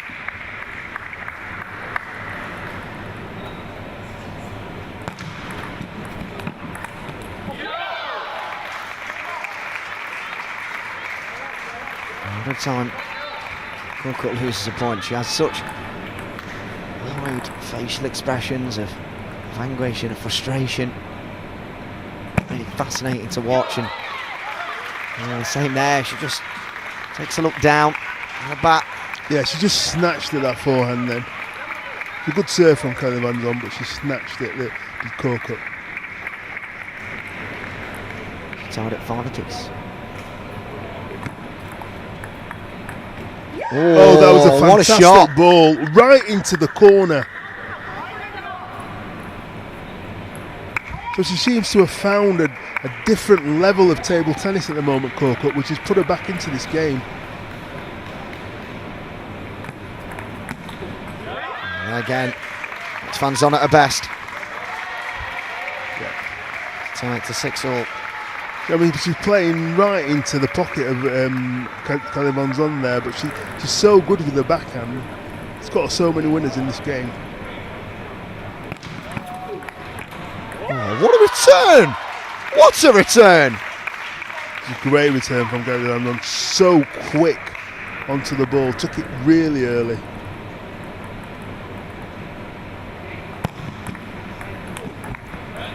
Oh, brilliant rally again between the two, and still, oh, shit! It was a good, I mean, she hit the net on the way through, but it was a well-constructed rally. Oh, the net took a couple of ruffles there.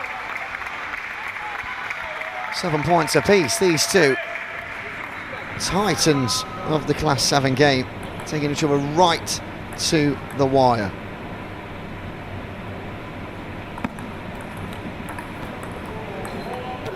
Oh, Van Zon just found a tiny little bit of space to weave that ball into on the edge of the table. Coco was always going to be stretching to get it, and she couldn't.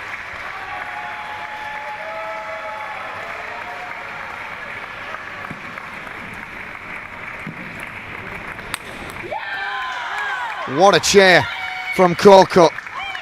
She knows how important that is. Brilliant from Coco there. And she's obviously, she's wanting to let Kelly Van Zon know that she's not going to have it all her way in this final.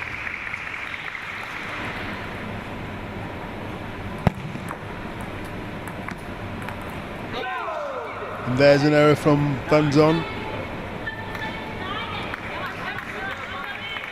9-8 to the Turk. Can she hold on throughout these serves? Or Van Zon to push home that advantage? Oh, she can! Van Zon clips the net, which sends it high and over the table, and puts Coco 1 point away from levelling up these sets.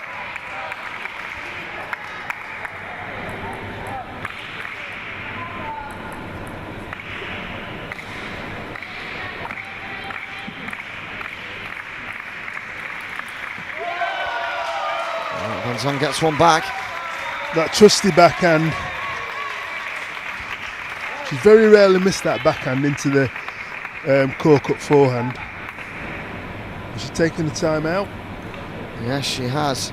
That's very tactical. Or is that Coco that's taken it right? It's Coco that's taken the time out there. Or is it Coco? Yeah, not Van Zon. Coco takes the time out. And you initially thought it was Van Zon, but it's the Turk that's taking it. What's your thoughts on that? It's the momentum, I think. It's just because it is, she needs to win this game. Kelly Van Zon has just played a fantastic backhand to win the point. And obviously she doesn't want to get it to 10-all, because then it's Kelly Van Zon to serve, so she'll have the advantage in terms of the juice game. Well, just at the far of the picture, you can see the Turkey coach going through, but with a board. And you mentioned that the other day, not many coaches do that. What's the difference in without the board and with one? Well, some people actually see things better than hear them. So she might be more visual in terms of instruction than actually somebody's telling her about the instruction. So she can see it on the board, she knows exactly what she can see. So she sees it in pictures rather than in words. We'll see if that's had any effect on her as she comes out for this set point. Or we'll be going to a deuce between these two. Oh, we are going to a deuce. Just clip the edge then. Colquitt looks to the sky. 10 all. First to 12 now, you have to win by 2 clear points.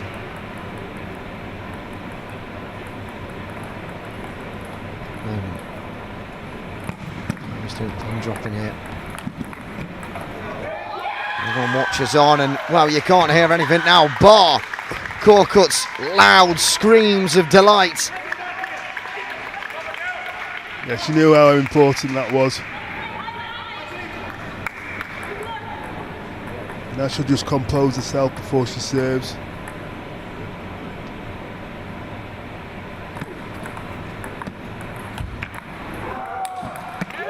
Oh, and she gets the point and wins the set.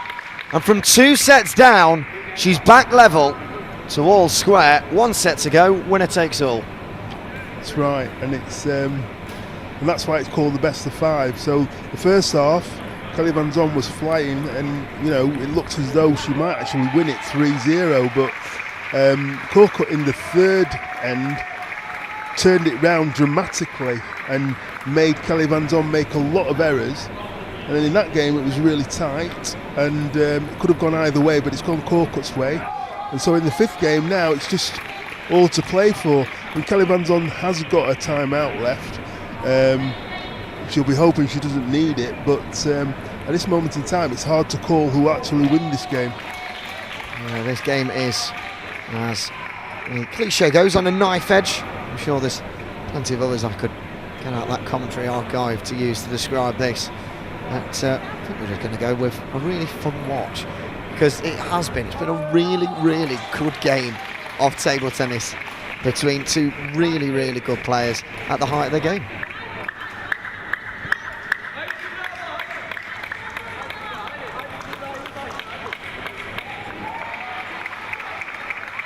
Now as they return to the table, they both know what needs to be done. Not only a European Championship gold, but that ticket to go over to France and take part in the Paralympics 2024 on the line.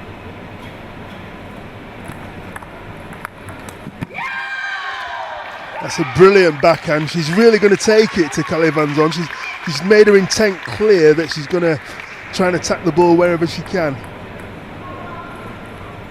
They will leave it susceptible to gaps if she does push forward, and that's a good response from Van Zon. Yeah, brilliant angle.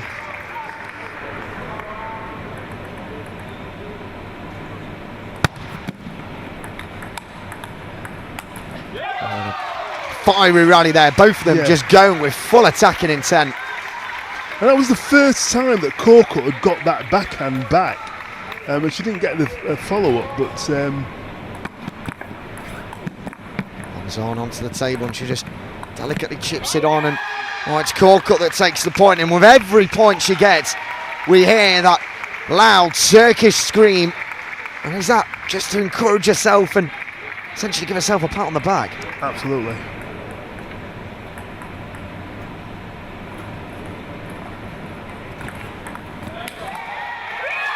And there, that forehand that was missing in the first 2 games, well, she's found it in the 5th.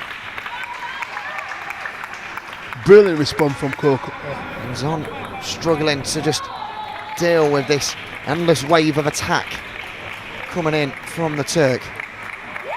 And she wins another point, and Van Zon may want to use that timeout if she loses another. That 6-point mark, she trails 2-4.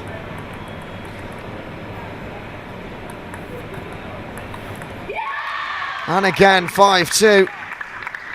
And that was just a basic error from Kelly Van Zon.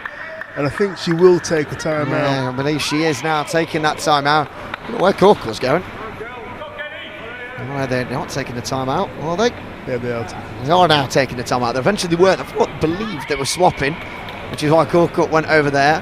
But well, they were swapping as well. Yeah, they swapped and then the timeout's been called out. Yeah, absolutely. It was just both things at the same time. Yeah. So catching us out. But, yeah, this is a big moment now for Van Zon and her coach, just to go over this. She was 2 sets to the good. She's been pegged back to 2-2. Now she's trailing by 5 points to 2. She's got to do something just to change the tide of this game. Well, the thing is now, Corkle is the one who's the more confident at the moment. And it's Kelly Van Zon who's making the unforced errors. So calling the timeout, she's just hoping that will stem the flow of Corkle's confidence. We'll see when she goes back to the table. Usually, if you're bouncing back and you're jogging and you're running and you're just looking very excitable, you're in a confident and good mood. Ready to go again. And yeah, she'll still believe she can turn this around, Kelly Van Zon, you know, but she has done the right thing by calling the timeout. The timeout is now done. Van Zon eventually leaves her coach, sleeping out an extra couple of seconds there. That long almost minute and a half wait now, 90 seconds for Corkle. Gives time for Van Zon to just refocus and be ready to attack again. Has to be a good start to this for Van Zon, and it's not. Snatches at it, and those are the kind of shots that usually she'd make. In this game she's been making them, but in this particular 5th set she just made a few unforced errors. Sorry. There you go, that backhand's back. She played it down the middle though. She didn't play it cross court. She played it right back into the body. 6-3. Turk leads. Van Zon trying her absolute best here with a relentless drive, and that brilliant change-up. She went down across the table to the left on several occasions, and then at the last minute she shaped up to do the same, but then went to the other side. She did very, very good.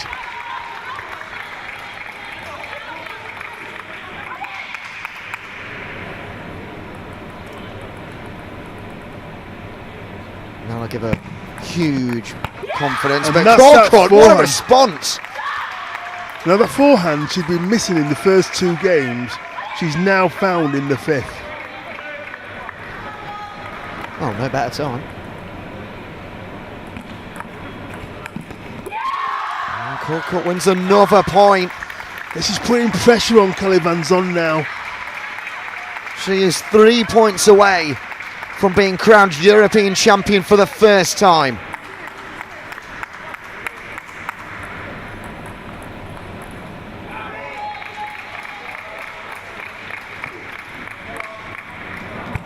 Oh, and that's unfortunate. She puts her hand up, it clipped the net on the way through.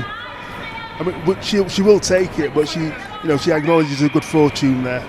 Absolutely. It's a 9-4 to the good. The current world champion in the singles Corkle, the world number 2. And again such fortune. And it's not really a way you'd want to win a championship. You want to win it with flurry and a great you can tell shot. She's genuinely sorry that she hit the net. Well, she's 1 good point away from winning. Can she do it? Oh, that's fantastic, Van Zon. There was so much topspin on that ball then. She got really low and give the ball so much heavy rotation that Corkle missed the ball.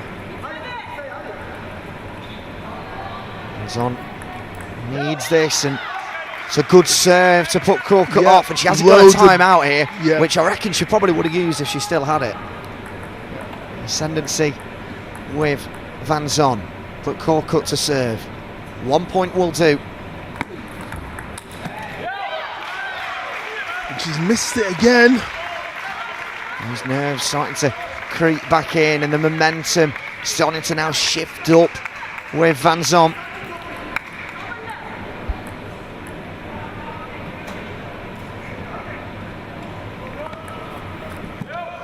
Oh, she's missed the table. Missed the table from the serve. And this is not a good place for her to be in now. She's lost 4 successive points. And Van Zon with the serve. Yeah, this is huge. 2 good serves and we're back level. And we'll head into a deuce and the final set for this European Championship. And there we go. It hit the net. We all just sort of stopped in amazement. But there we go. Kubla Korkut is your European champion. She's in floods of tears, and understandably so. She wins the gold here for the first time in her career against the number 1 in the world in Kelly Van Zon. She lost the first 2 sets. She bounced back to win the next 3. And what a fantastic victory that is for the Turk, who will be heading to the Paralympic Games in Paris 2024. Yeah, a great performance from her then. Just, you know, she lost the first 2 games and it looked as though Kelly Van Zon would, you know, win it 3-0, but, you know, she dug in and then her shot started to get on the table and Kelly Van Zon started to miss and the confidence changed from one player to another. And then as she found it more difficult to get over the line, it's always difficult to get over the line, but she's managed to do that. And like you say, she's won the gold medal for the first time in the European Championships, and she's also got the golden ticket to appear in Paris in 2024, and that's fantastic for her. Well, what a fantastic final from both of those players. That is exactly what we want. The world number 1 versus the world number 2, taking themselves right to the end. Brilliant from them both, and we do hope that the rest of the finals we have coming up will be in a similar vein. We've got coming up for you very shortly, in around 5 minutes time, the Class 10 final between Natalia Partyka and Merv Demir, Poland versus Turkey.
Well, good afternoon and welcome back then to these European Championships, and we're into all of the single finals today.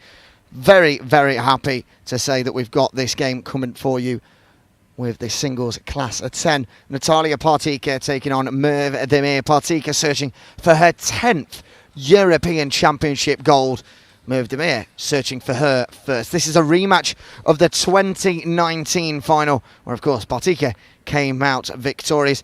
These two have also played each other 6 times across the last few years, Demir losing all 6 to the pole.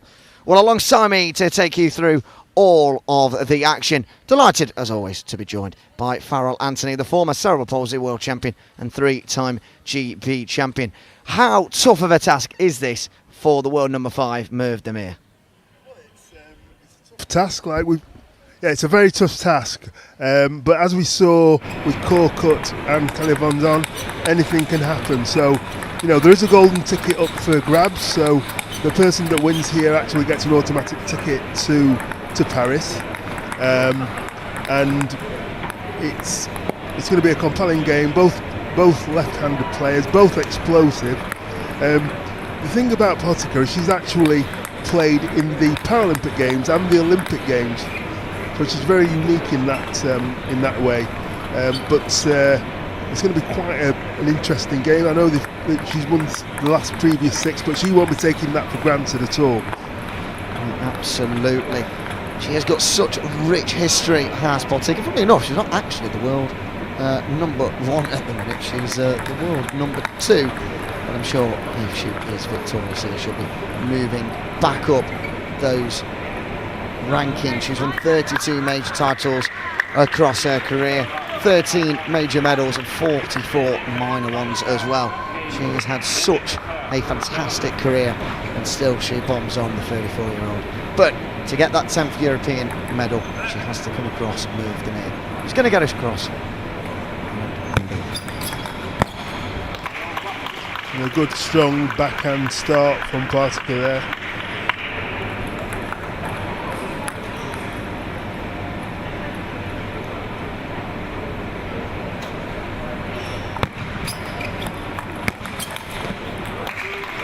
Something in the net on the way back there, so 2-0 Partika's favour.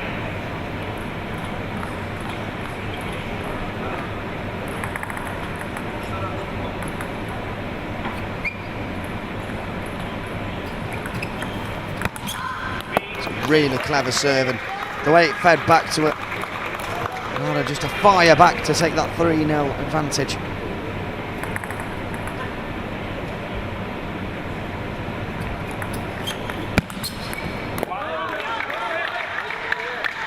That's the first point on the board for Demir. That'll give her a bit of confidence moving forward. Very important for her.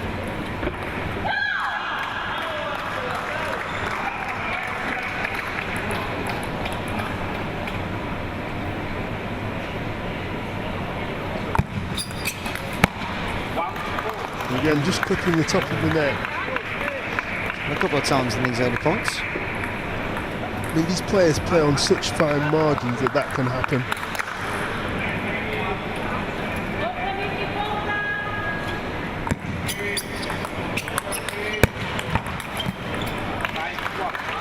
There we go, that trusted backhand. Partika is very strong on both backhand and forehand wings, so it's going to be a difficult task to actually put her under a lot of pressure. We're not really expected to see many unforced errors, are we, from Partika? No.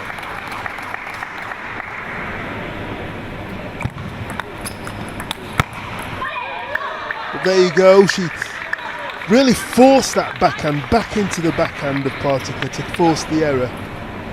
And that's what Demir has to do if she wants any chance of winning this game.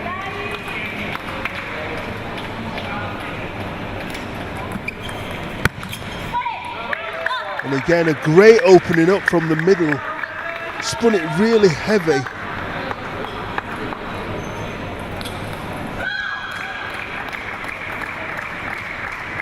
And 5-3 in front.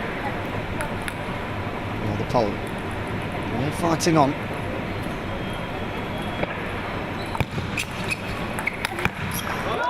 and a nice return there. That was a whippet of a backhand there from Demir.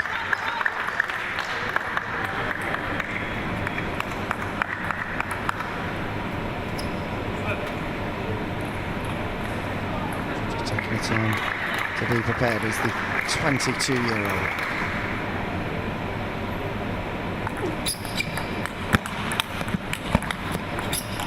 Good rally, just gets off the net but keeps on going. Fantastic between the two, and it lands for safety for the Turk. Great rally, great point. Brilliant from both players, and that brings it back to 5-all. Demir now all level, confidence oozing through her paddle.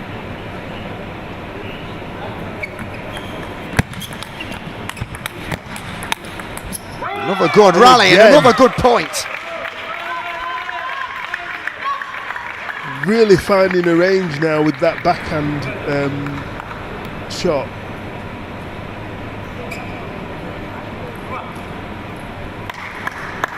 And after a slow start, she's actually taken the lead.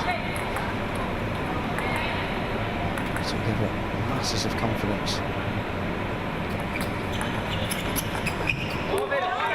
There, what a fantastic return from Demir. Kept it really short. Partika struggled to get the right contact on the ball, and that's why it went off the table.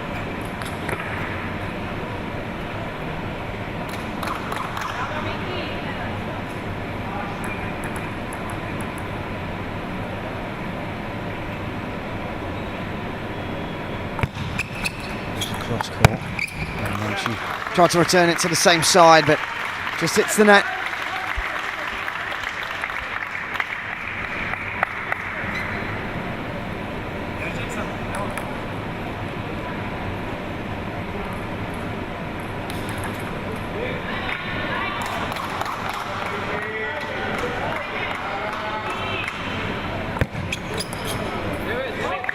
It's Demir that takes the point. Now, that was a bit odd from Partika, but she tried to go down the line, I believe. Yeah, she did. She tried to go. She tried to do something different because the ball was quite wide.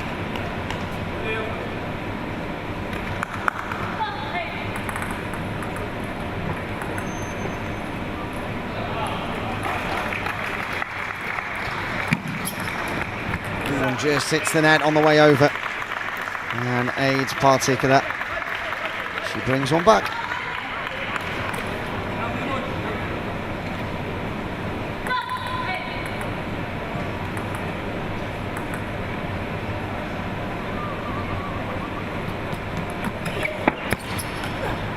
Oh, and she misses the table there, does the pole.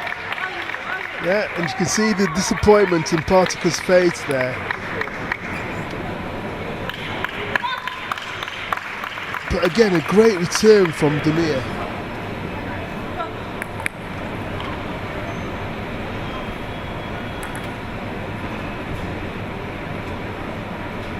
Need to serve then. She can win this first set. That will do for her confidence. Well, who knows? Well, she's still got work to do. That 2-point lead has been cut in half now.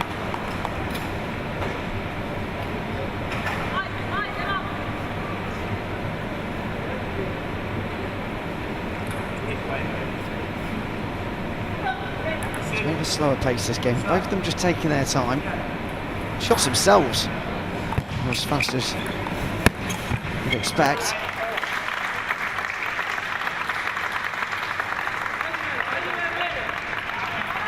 Partika brings it level at 9-all. A great shot down the line. It just shows you the value of being able to go across the diagonal and use the lines as well, just to keep your opponent guessing.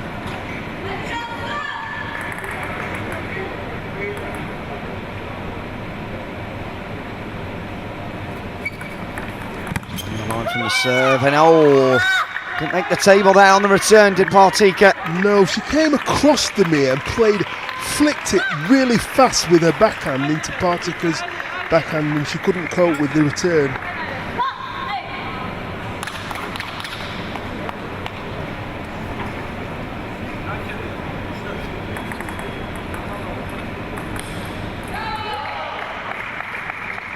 Set point to Demir.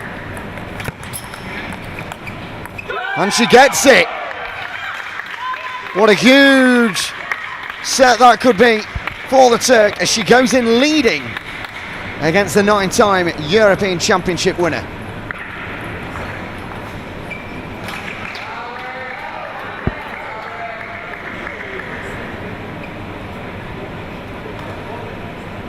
So after that, they've both gone back to the corners now, talking to the respective coaches. Portugal will be disappointed with that, but Demir will absolutely be buzzing from the fact that she won the first game. It'll give her a lot of confidence going into the second game. The Portugal won't panic. She'll come back. She'll have a few words with the coach, and she's been here so many times before. It's going to be quite an intriguing match. Absolutely. We saw in the last game that anything is possible. Kelly Van Zon, the world #1, took a 2-set advantage against Kubra Korkuk of Turkey. And it was Kubra that came back and won by 3-2 to win her first European Championship. Well, one Turk has won already. Can another?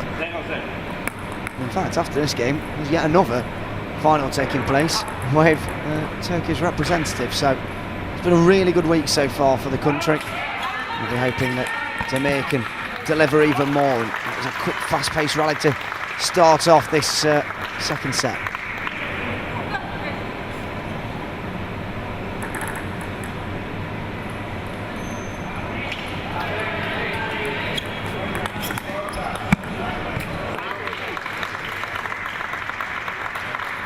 Brilliant play from Portugal there, playing on the diagonal and straight down the line.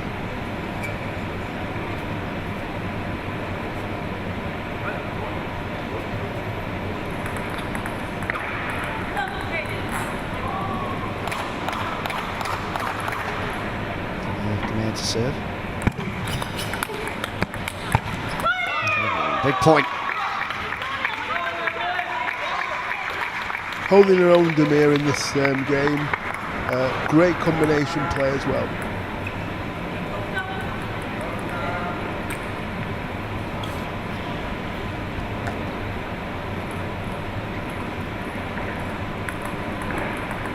Back in 2019, these two played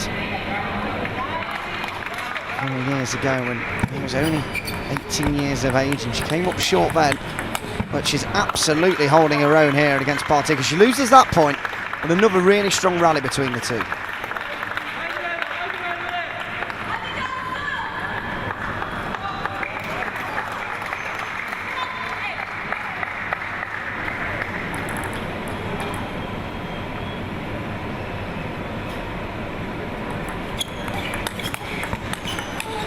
In the middle it goes, and well, once again, Demir showing what she's worth. Yeah, it was a great shot that went between Partika's left arm and the inside of her body. She couldn't get the ball. It's what we call the crossover point in table tennis.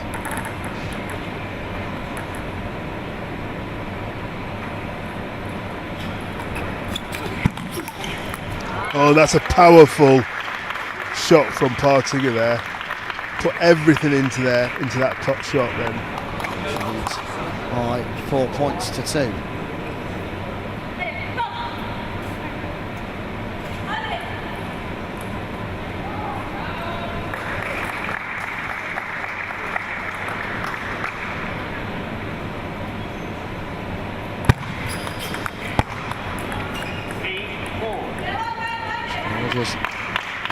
Just taking a nick off the net to help her.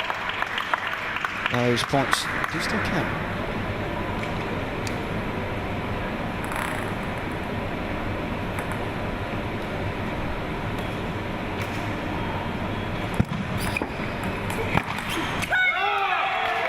Big cheer again.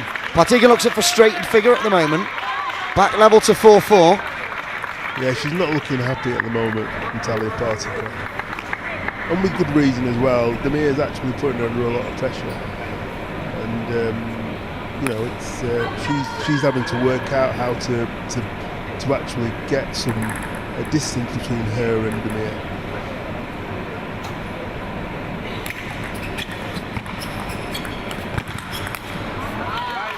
But those are the kind of shots that do that, right in the corner.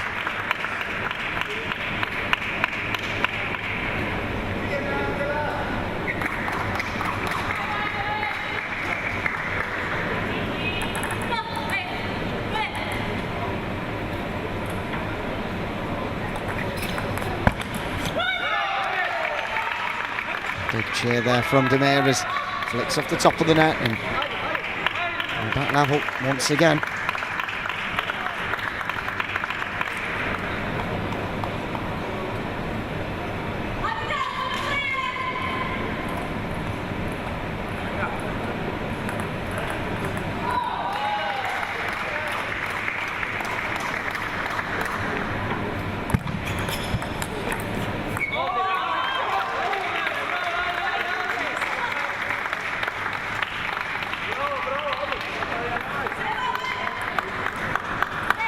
Again for Demir to serve.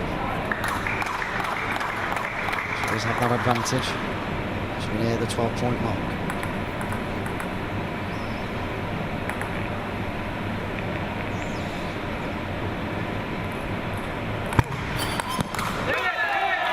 Great serve there from. Cheers to her coach. She understands the value of that point.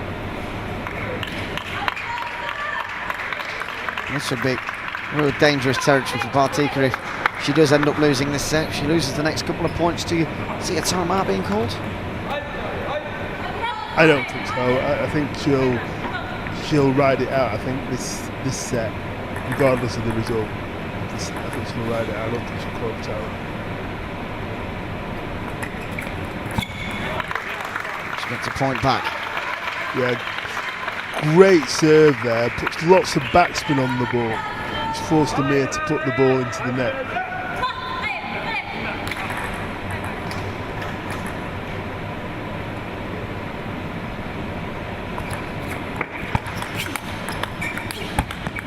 Strong rally between the two, both of them returning it, but up the final push there, Demir just finding the net, not Partika's table.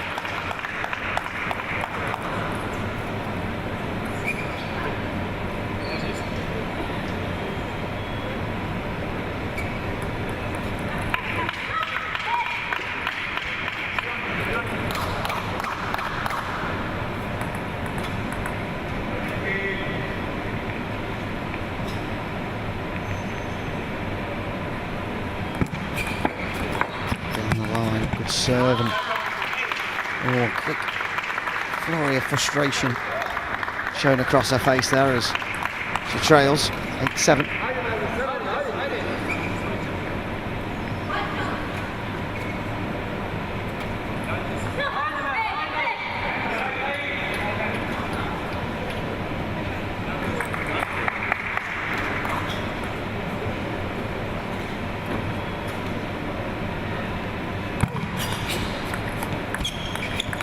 Despite the reflection off the net. This is rally going and she's really frustrating now. Yeah, so it's swapped around now. Demir's being frustrated while Partika seems to have found a range.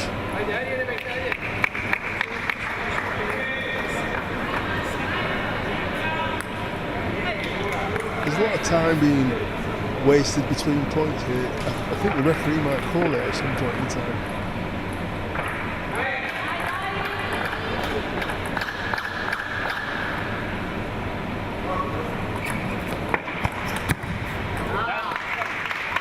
Brilliant follow-up from Partika there.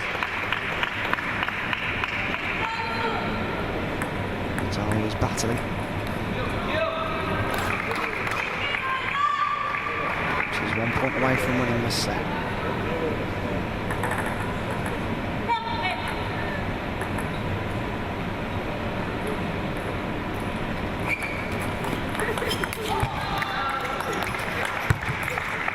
And there we go. Partika wins set number 2. And we're in level 1 each after that 11-7 victory from Pontic. Yeah, and she'll be happy if she'd done that. She did a bit of a fist pump at the end. You know, she knows she's going to be in a battle, but she knows she has to play. If she's going to take this title, she's going to have to play well.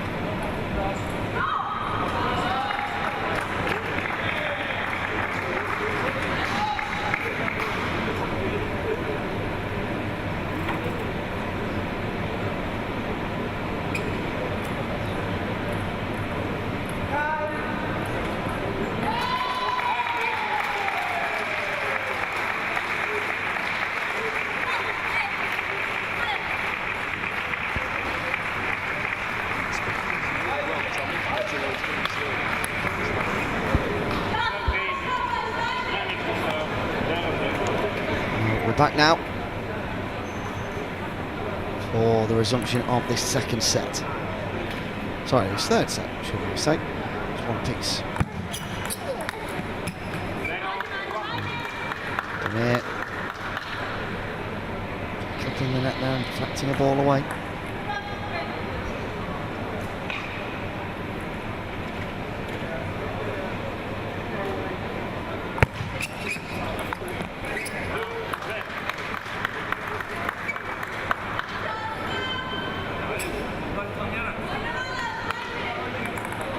Good start to this third set from the 9-time European champion. Yeah, and frustrated, and a couple more points against her here, and timeout might just come out. And well, there we go. Speak of the devil, and it shall come. And that's a sensible option there for Demir to come straight back out from that second set, having lost it. And well, that is continued with her being 3 points down within around, what, 20 seconds?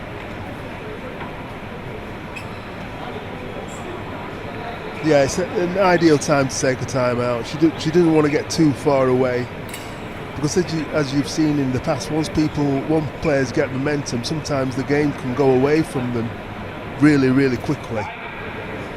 You know, before you know it, the game's over, and she won't want that, so. But she's back at the table now. Relatively short time out, and she's bouncing again. She'll be bouncing following this serve from the top.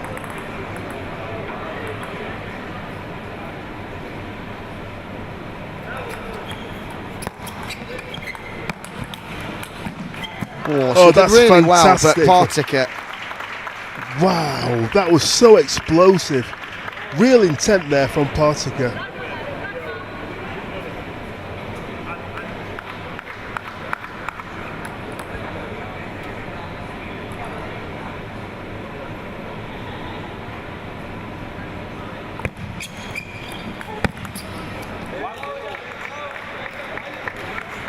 Great response there from Demir.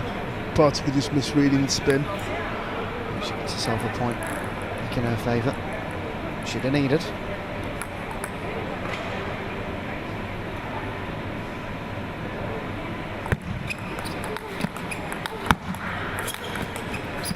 And there she really put everything into that particular punch to win the point. And that 6 point interval allows them both just to essentially have a mini timeout, just 5 to 10 seconds of right down with the towel and of reflection.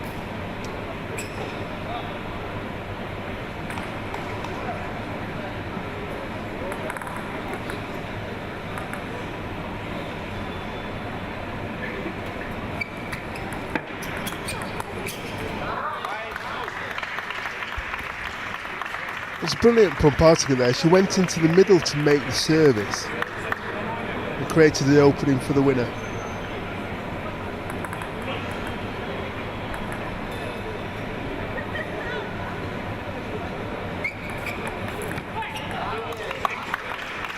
Again, just quite getting that shot off the way she wanted to there.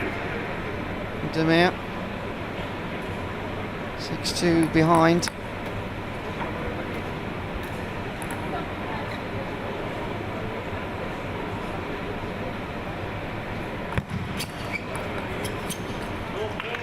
Just missing the table, and while she's bouncing around, I think she's just trying to remain as confident as she can and keep that belief going, because this set is slipping away from the Turk.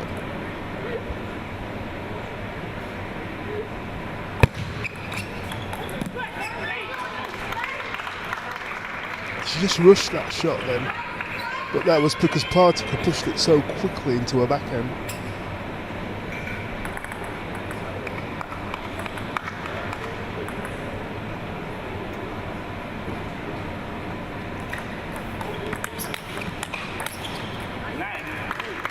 And again, she's getting too much onto it, and it's been a really dominant set from the world number 2 from Poland.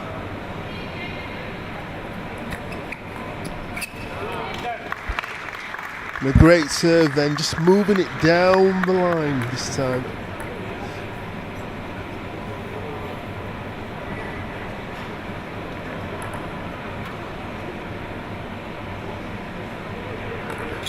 There to serve, and she got over it a bit too much, and that's the end of set 3. And work to do for the Turk to try and regain that fantastic confidence and shots that she was getting off in that first set. Yeah, I think in this particular set, Partica made very few errors at all, but Demir seemed to, the errors that she wasn't making in the first, she was making in that game. So our coach will be telling that he's still in this game, and to try and do the right things and put pressure on Partica, but not to go so big initially before she tries to win the point. Yeah, there's a lot of work for her to be done, but Partica, she's had a really wonderful third set there, and she'll be going into this next one full of confidence.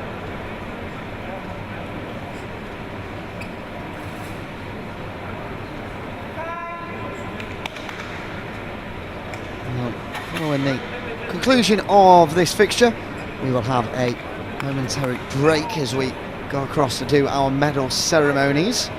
We will be taking you through, of course, on our live stream, both on the ITTF website and of course here on Channel 4.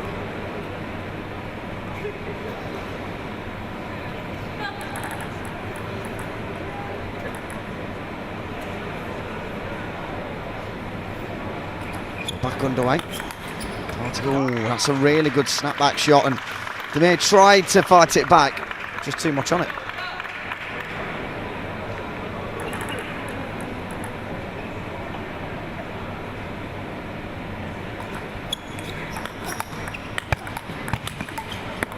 Oh, that's so good from Partica. Combination play and a fantastic finishing backhand shot. More of the same, please. That's what our coach will be saying to her from a distance. She'll know it anyway. Some more of those, that European Championship will be hers. And nearly again, a good that return from Demir, but not quite. Brilliant play from Partica. Again, forehand winner down the line this time.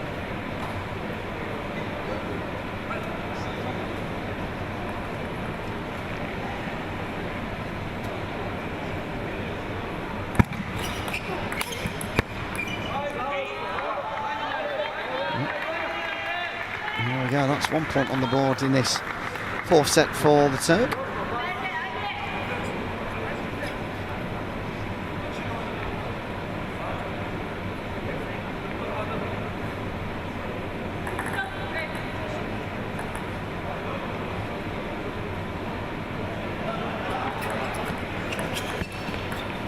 Just being helped over with the net. Didn't unsettle Demir. Brilliant across the table and clawing her way back in this fourth set. That was a fantastic return from Demir then. Lots of side spin, taking it away from Partica.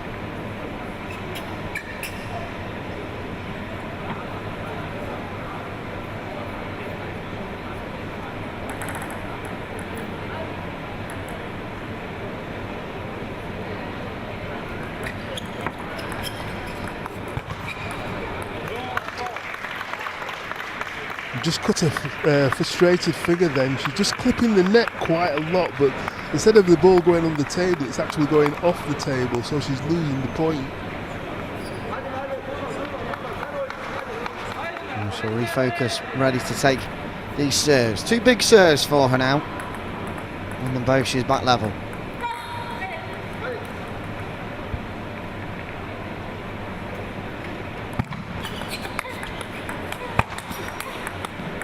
Good rally from them both. Brilliant. And Partica sends that ball to the sky as Demir turns in celebration. Good combination play from Demir there with a heavy punch down into the middle of the body, which made Partica put the ball in the air.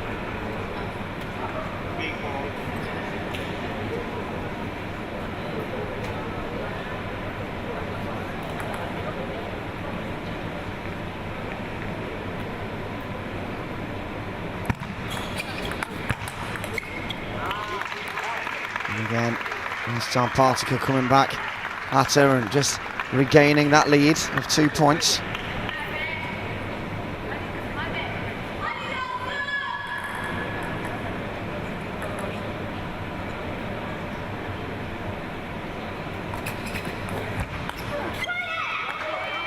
Big point there for Demir as Partica, not often you'll see that, but just missing the table on the follow through. Yeah, but that's sometimes created by the other player actually playing well as well, so she's forcing Partica to do things she doesn't really want to do.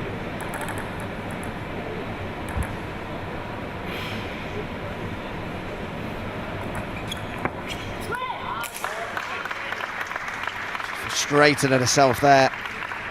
She feels this game is slowly getting away from her. That was a brilliant serve from Partica there. Lots of side spin and top spin on the ball.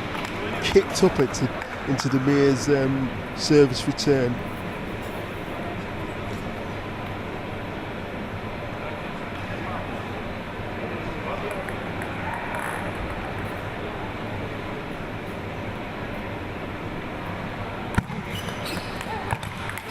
Oh, another good response there from Partica. She went from left to right to left to right. And just with that continuous change, Demir couldn't keep up.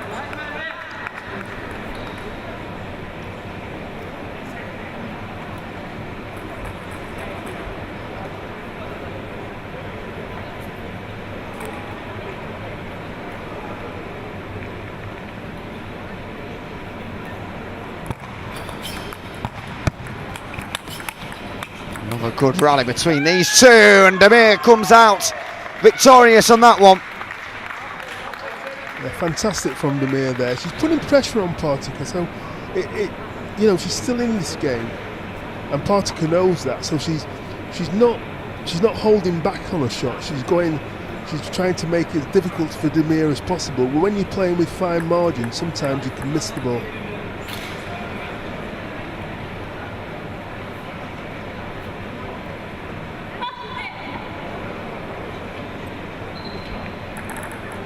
To serve following resumption of that towel break.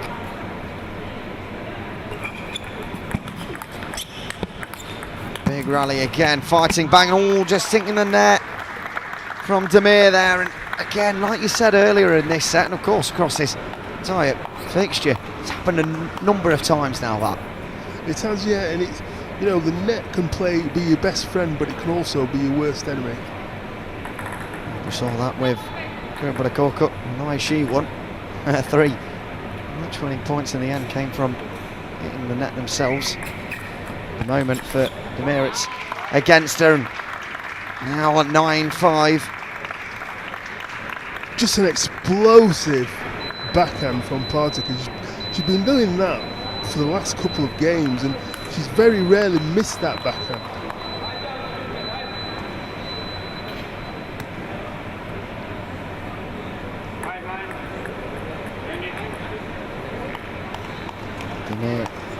to serve. She's got to get these points. 9-5 down. The European dream slowly fading away, but there's still time. This is an 11-point game, but Partaker powers through there down the middle into the crossover area, and she is now 1 point away from wrapping up another gold medal at the Euros. It'll be Demir to serve. The 22-year-old knows what she has to do.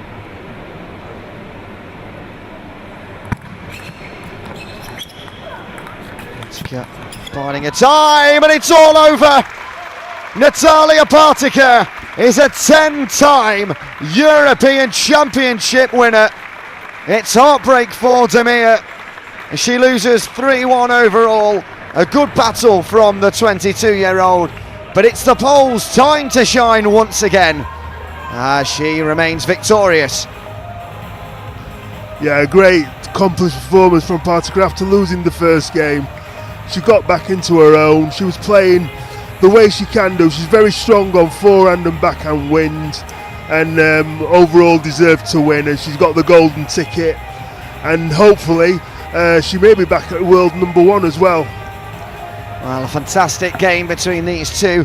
We're going to have a short break now before we go into our medal presentation, so don't go anywhere.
somebody in doping control. Sorry. You're one of the players in doping control. Well, welcome back then to the 2023 European Para Championships here in Sheffield. It's time now for our medal presentations, and I'm delighted to be joined by Matea Pintar, who's been taking us through over on table one some of the wheelchair action, and she'll be taking you through the first few medals for the wheelchair athletes.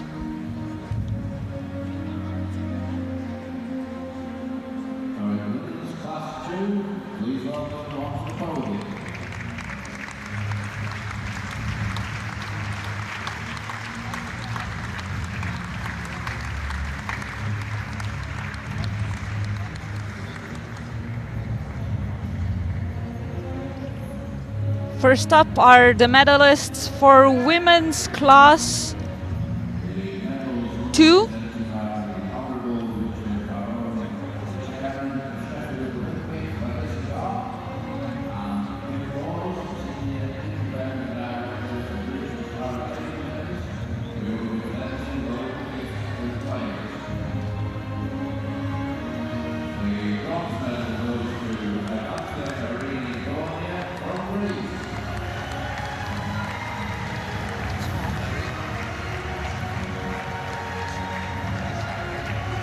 Bronze medal goes to Greece. Congratulations.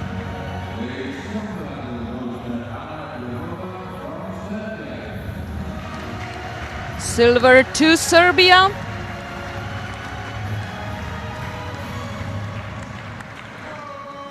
The gold medalist for the 2023 ITTF European Championships. And the gold medalist, European para-table tennis champion in women's class 2, Giada Rossi for Italy. In her honor, we'll listen to the national anthem of Italy.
Congratulations once again to the medalists at the European Para-Table Tennis Championships in women's singles class 2.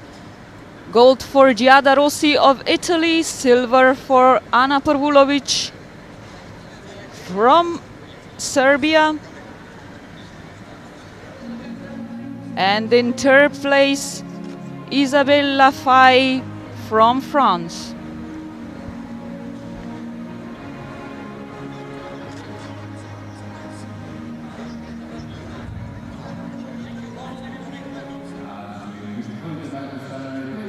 A picture with the presenters, the CEO of British Paralympic Association, David Clark.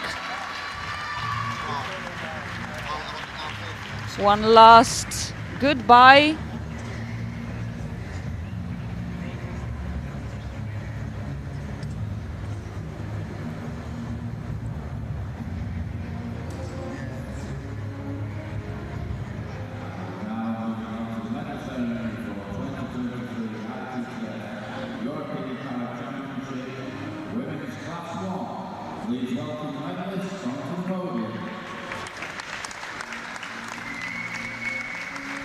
We're continuing the medal presentations with women's singles class 1.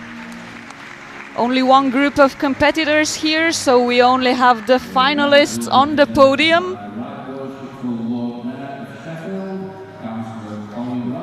The medals will be presented by Councillor Colin Ross, Right Worshipful Lord Mayor of Sheffield, and Mayoress Miss Susan Ross.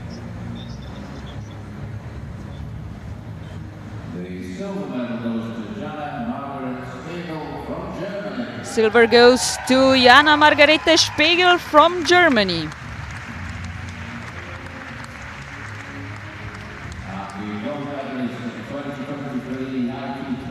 And the gold medalist, European champion, Dorota Buclaw for Poland.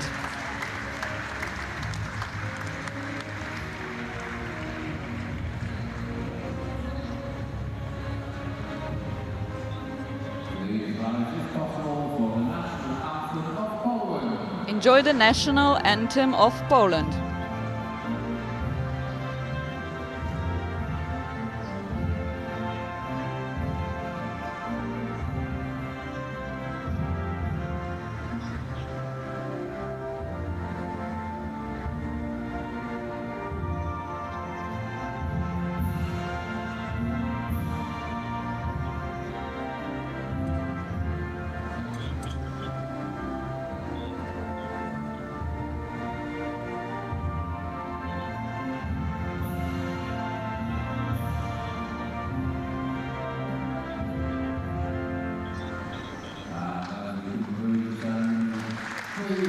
One more applause and one more time congratulations to the best in Europe in women's singles class 1, Dorota Buclaw from Poland and Jana Margarete Spiegel from Germany.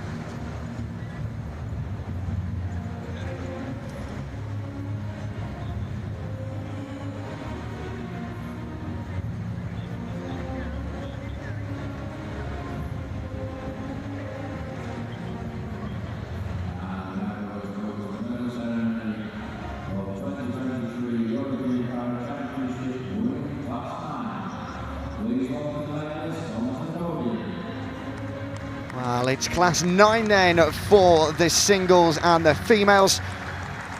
A fantastic achievement from your bronze, silver and gold medalists. We have from Turkey in third place getting that bronze, Neslihan Kavak.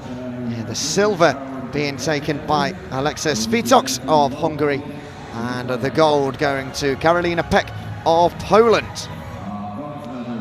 Your medals will be presented by the CEO of Sports and Recreation Alliance, Lisa Wainwright, MBE, and the performance chairman for British Para Table Tennis, Philip McCallum. The medals that are being presented are of such great wealth for these competitors. Of course, the winners of each of these classes have their ticket to Paris 2024 confirmed, but they're not just going home with their medals, they're also going home with a bit of something special, a bit of Yorkshire tea. It is the most British gift you could possibly receive, but we do hope that our friends down there do enjoy it, and we will now have the national anthem of Poland and your gold medalist, Karolina Peck.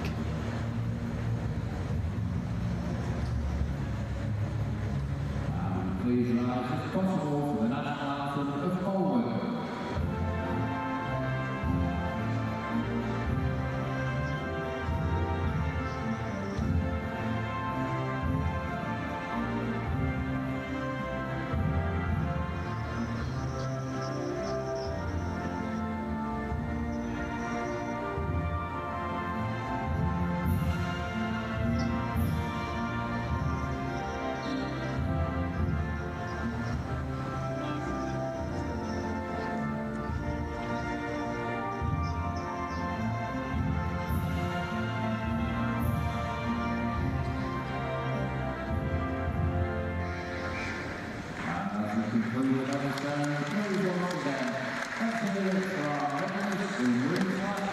Well, once again, congratulations to Karolina Peck of Poland for picking up that gold medal. And of course, the Yorkshire team, as well as our competitors just line up to take their pictures. I was speaking to Alexa Svitox yesterday. She was correcting me on the way to say her name, but either way, she was in good spirits and all smiles there with her silver medal.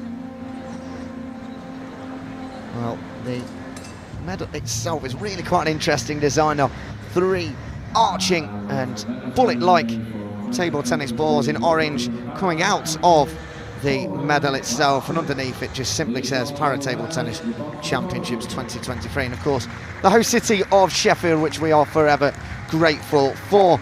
Now on to the female class 6, and your medals will be presented by the following: the CEO of British Paralympic Association, David Clark, OBE, and the Director of British Para Table Tennis, Maurice Hamilton.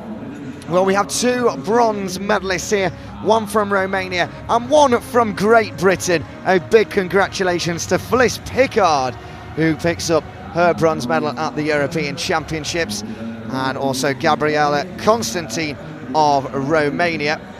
At the moment, those flags are actually the wrong way round. It would have been nice if those 2 could have switched, but either way, at the moment it looks like Pickard is Romanian all of a sudden. The silver medal goes to Poland. They are having a very good week, and that big cheer you just heard there is for Fliss Pickard.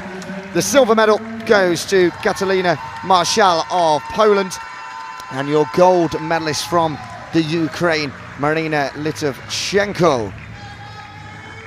Well, we saw her in action earlier on table 6. We had the fortune of having that final, and she won by 3-0 against Marshall, who was a frustrated figure, but she'll be delighted to have got herself a silver medal. As for Litovchenko, she will be heading, as all of our winners are, to Paris 2024, and she'll be hoping, as the world number 1, she'll be coming back still as the world number 1 with a Paralympic gold. Well, David Clark, as I said, the OBE, who is handing out these medals. He's also a Paralympian himself. As a wheelchair user, fantastic to see him up there with these brilliant athletes that have given so much over the last 4 days. And there we go, the Ukrainian Marina Litovchenko getting that gold medal that she so thoroughly deserves. She's had a brilliant 4-day tournament here, and she'll be absolutely chuffed with herself, and hopefully she can enjoy that gold medal with a lovely brew of Yorkshire tea. But now it's time for the Ukrainian national anthem.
Once again, a big congratulations to our 4 medal winners there from Great Britain, Romania, Poland and the Ukraine respectively.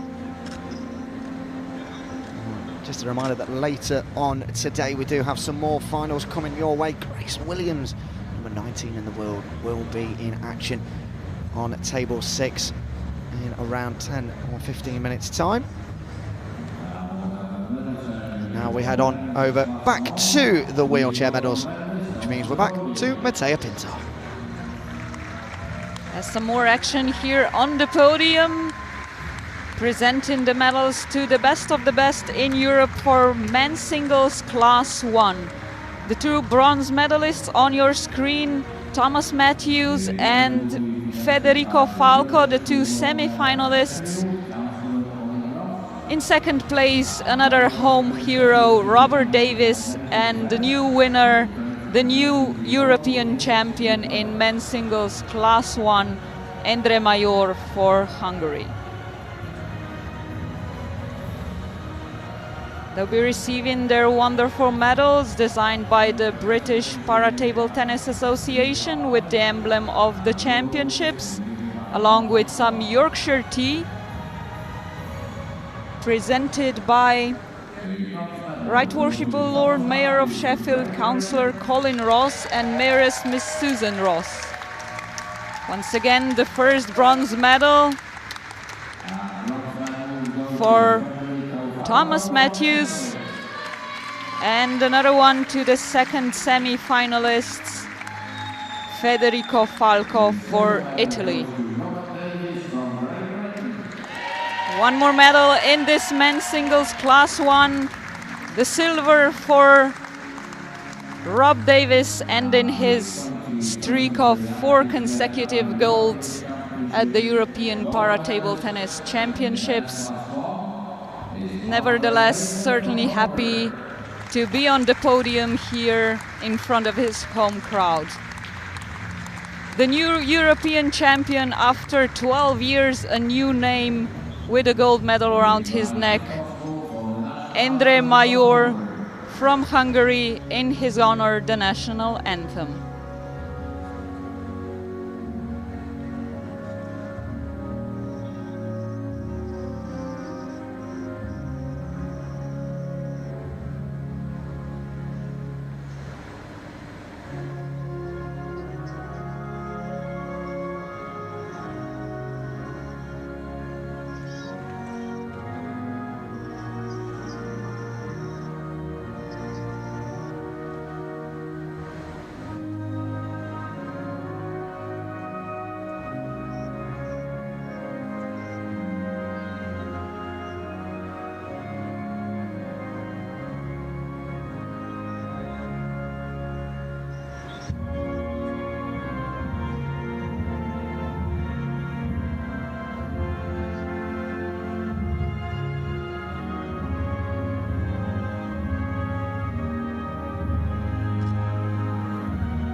Well, congratulations once again to our medal winners there.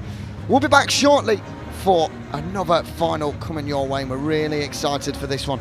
Grace Williams will be in action on table 6 as she does her best to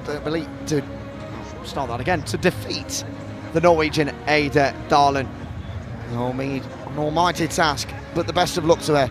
Like I say, we'll be back with you in a short while.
Well, welcome back then to the European Championships here in Sheffield.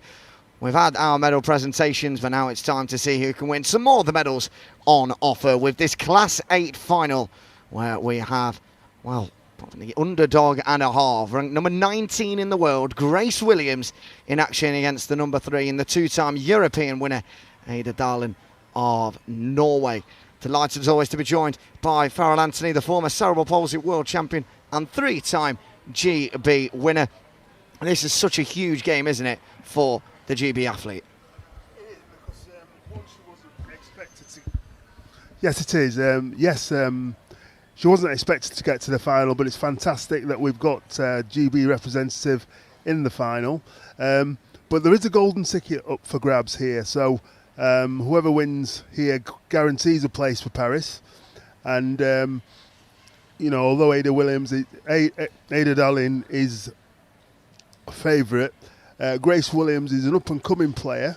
She's not been on the circuit very long, but she's already making an impression, and that's really good.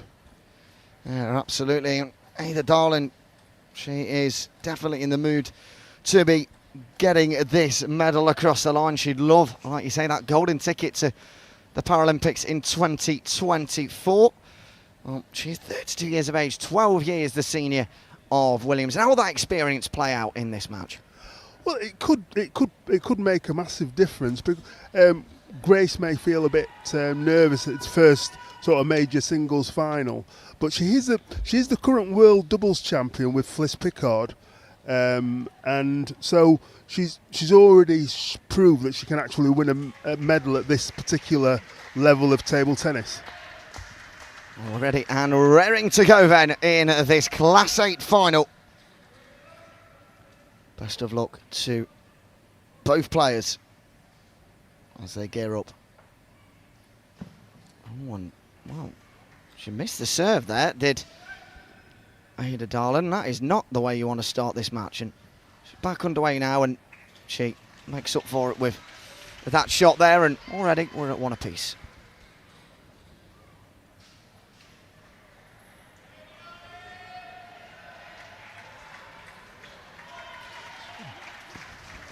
Great serve there from Grace Williams. She came round the ball and underneath to create backspin and side spin to win the point. She goes for another nice serve there and wins the point. Hits the net on the way over. Darlin looks a frustrated figure early on in this opening set.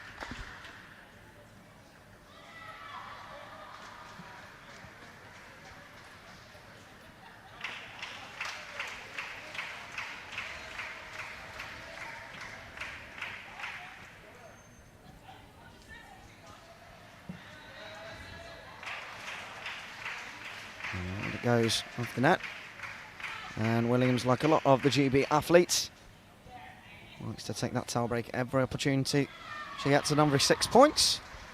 Whether she needs it or not, she'll use it as a time to refocus and go again.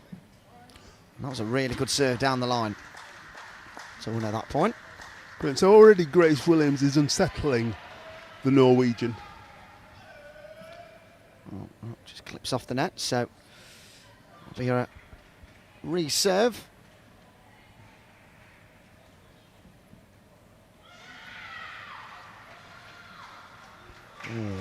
A great spin there from Darlene. Heavy top spin to win the point.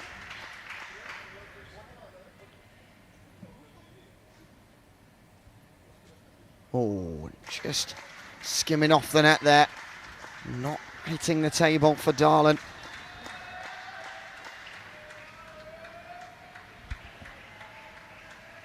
Again, her serves are causing her trouble, and a lot of the mistakes that she's making are ones that you will not expect from someone of her calibre. It's better though, better faster replies, and yeah, good combination of backhand and forehand there. Want to work the channels.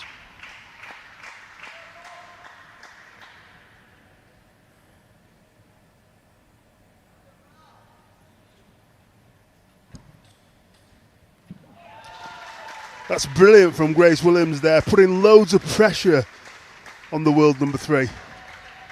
Well, she absolutely has the home crowd here I'm sure you can hear some cheers and some shouts of "Come on, Grace!" They're right up alongside us in the stands.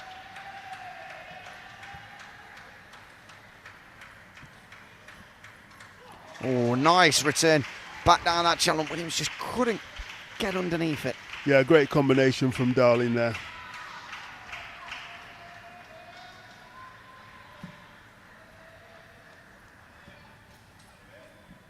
Good, quick Brilliant response from Grace Williams there. 2 shots into the body of Darlene to win the point.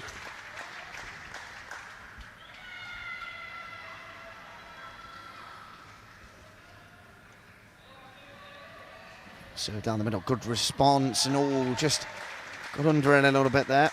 She does get the pointers. Oh, I missed the table. Brilliant serve again from Grace Williams, utilising that good wrist of hers to impart a lot of spin on the ball. Well, she's 1 point off winning this set. And she does. Really good opening set there from Grace Williams. She'll be absolutely delighted. And any pre-match nerves for this final, completely gone. Yeah, I think, you know, she started well and she put Darling under pressure. And as Darling was walking back to the corner, she was shaking her head. And she's the one who looked a bit more nervous than Grace Williams. So her coach will ask her to be settling down. But Grace Williams will be absolutely on top of the world at the moment to say that she's, you know, it's her first major final in singles. Talking to a coach there and just taking some fuel on board. Yeah, getting a bit of potassium on board. Bananas are known for that. I've just got a question for you about the type of paddles that they're using. I've noticed that Ada Darland's paddle isn't in the traditional shape. It's more of a hexagonal around the side. Does that sort of affect things, or does that kind of help her? Well, lots of the table tennis bats now have got different shapes, and that's come from, I think, one of the Swedish companies. As long as they have certain dimensions that the International Paralympic Committee have to enforce, but you could possibly play with a frying pan if you felt like you could win. Do you reckon you could? No.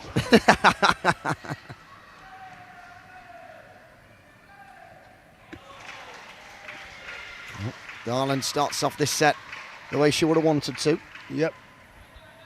Good heavy topspin there. It's a good serve, but a really good return, and Darland knows that was good from her. 2 very good responses. Yeah. Started this game really well.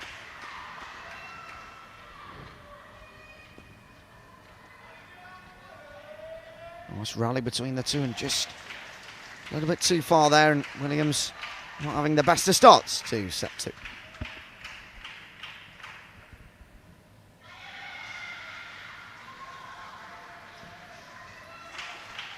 Another really fast hit back. Yeah, she seems to have settled down now, Ada Darling. Two brilliant shots there to go 4-0 up.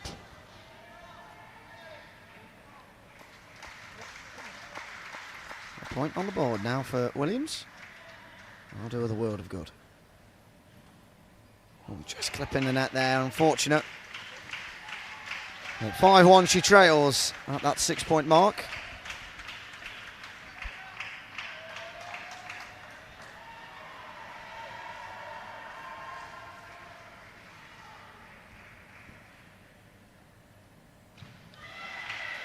Just missing the table. She attempting it to get it down the line. Yeah, just pushing it a bit wide there. And she gets a point back.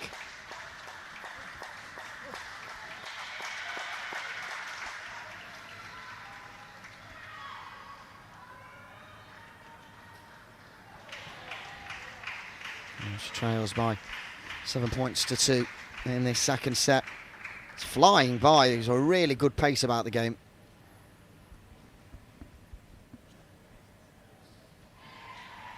Oh, she's aware of how lucky that shot was. It just hit the top of the net and didn't really even bounce down. It just creeped over and rolled off the table, leaving the Brit with no chance to be able to reply to that. Oh, and that was really quick and vicious play.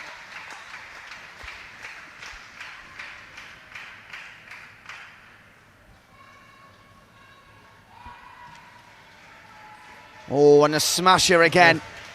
Across the other side of the table to where Grace was. Yeah, forehand topspin down the line. This hasn't been the ideal set for her, has it really? No, but this can happen in a game like this. Well, she does lose it by 11 points to 2, which means we're one apiece in this final. So where Ada Dallin wasn't very good in the first, she actually settled down in the second, and all the shots she was missing in the first, she got in the second, and in the reverse, Grace Williams was missing in the second.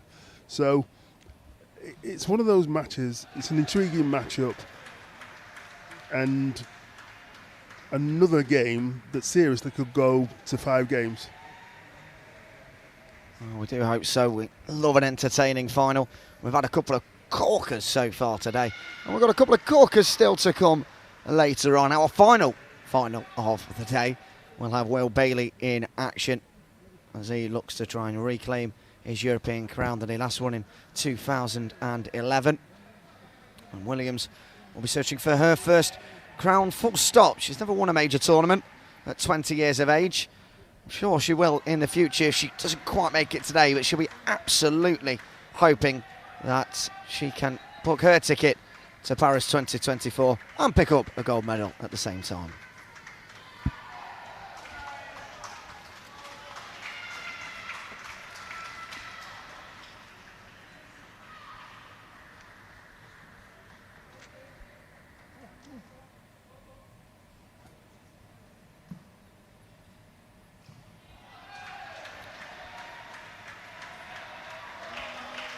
Nice start to this third set. Yeah, Darling just working the opening to make a finishing shot. Oh, the Norwegian serves, and Grace just wanting to play her own game at the moment, and it means it's a little bit less attacking. She just likes to be patient and build it up and wait for an opening.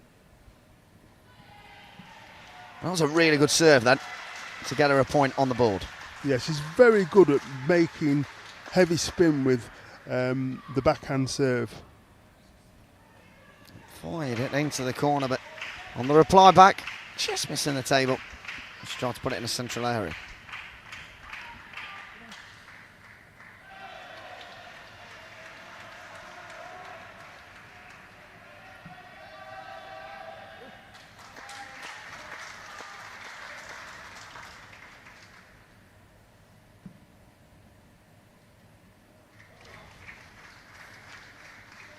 Well, at that 6-point mark, it is Darling that leads by 4 points to 2.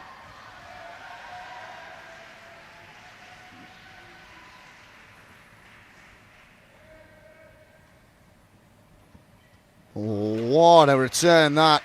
Cross the diagonal, almost disguised that shot.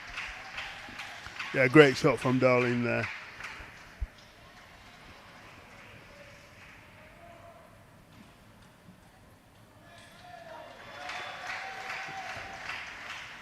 It was a good idea from Grace Williams there. The execution wasn't correct, but she was trying to get Darling wide to her forehand side.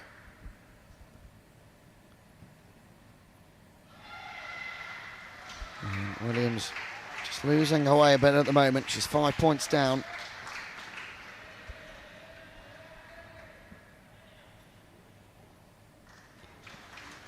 But still life in it as she wins that point there.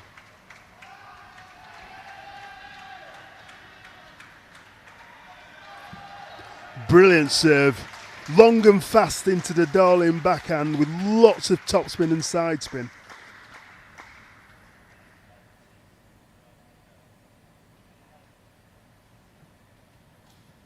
Oh, just a bit unlucky there, hitting the net on the way back, missing the table.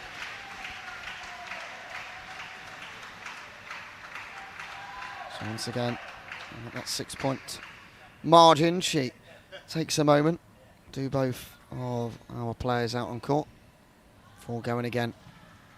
in their battle for this championship. That was a really cheeky serve, that, from Darling. It wasn't like she geared up for quite a powerful one, then just slightly chips it over.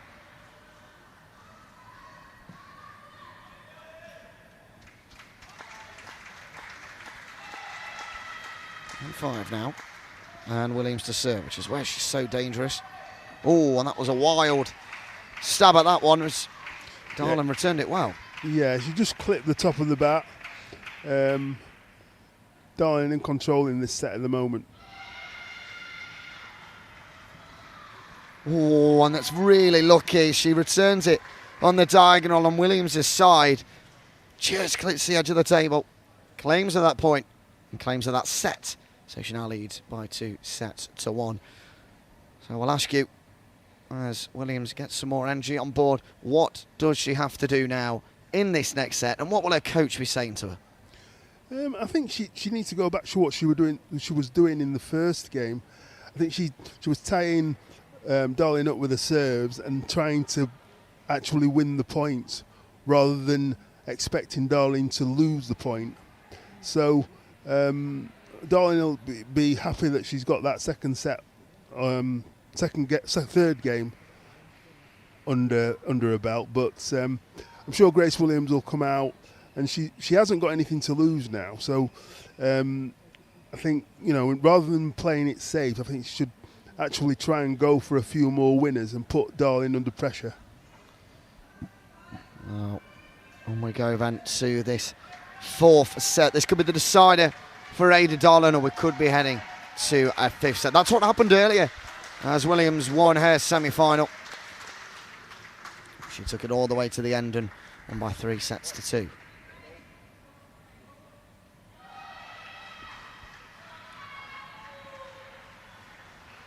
This is a bit more like it from Grace, bouncing around. Got a bit of confidence about it and playing the way she likes it. Biding her time and waiting for that opening. When it gets quicker, that's when Darling comes into play like it did there. Yeah, she got round really quick there, Ada Darling, to play a heavy topspin, and although the open court was there was far too much spin on the ball.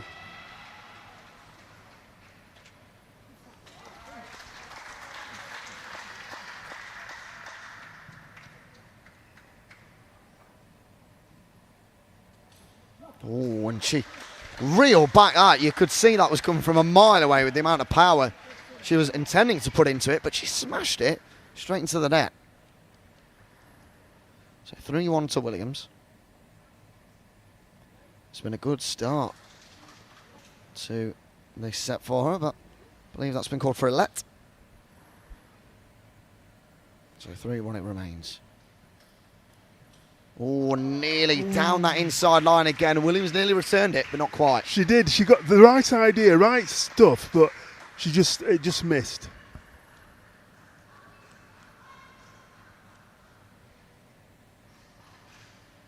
Brilliant again from Grace Williams. Heavy topspin and side spin, and Darling misread it to lose the point. 4-2 then to Williams, and this is, like you said, a bit more like the first set. That's what she needs to do, and that's what she's doing.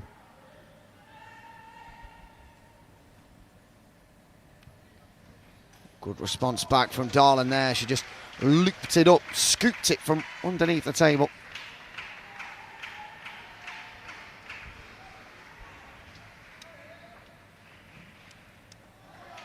Oh, she completely misread that serve then, Grace Williams. And Darling putting topspin on it. And Darling's back level.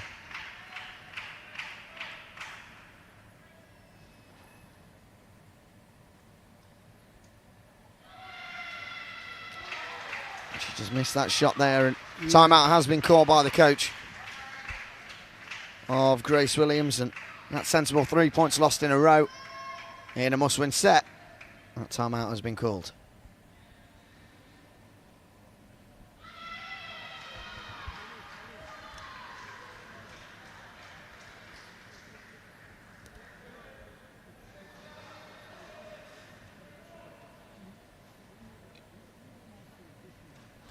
So the coach there is just explaining what the tactics should use to actually put Darling under pressure, and the Darling will just listen to her coach and she'll be giving her words of encouragement as well.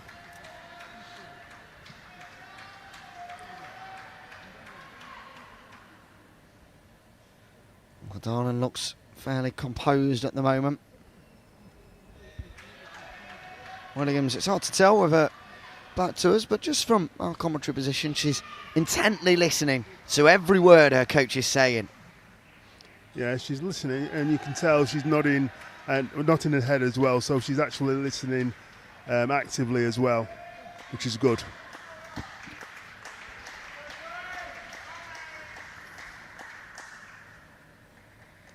Big moments for her now at the start of, well, the resumption, so I say, of this set following that timeout. And she's just trying to play at her own pace, and nearly worked for her there, but not quite. So Darling takes an extra point.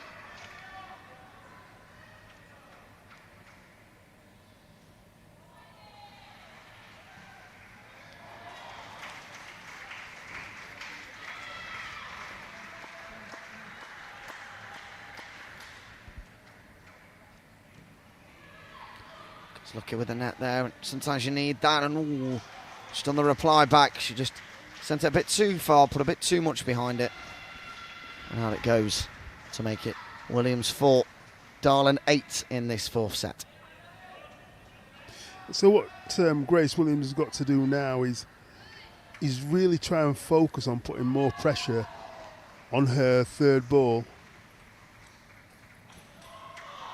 And Darling's just getting into the groove now. To say that she's 2 points away from winning the championship, you could not tell. She's cool as a cucumber out there.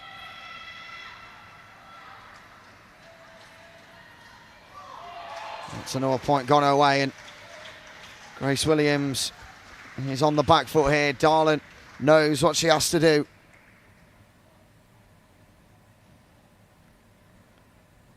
Can she do it on this final point? Can Williams keep it going? Darling goes for the finisher. Good responses. But there it is. The Norwegian wins the European Championship for the third time.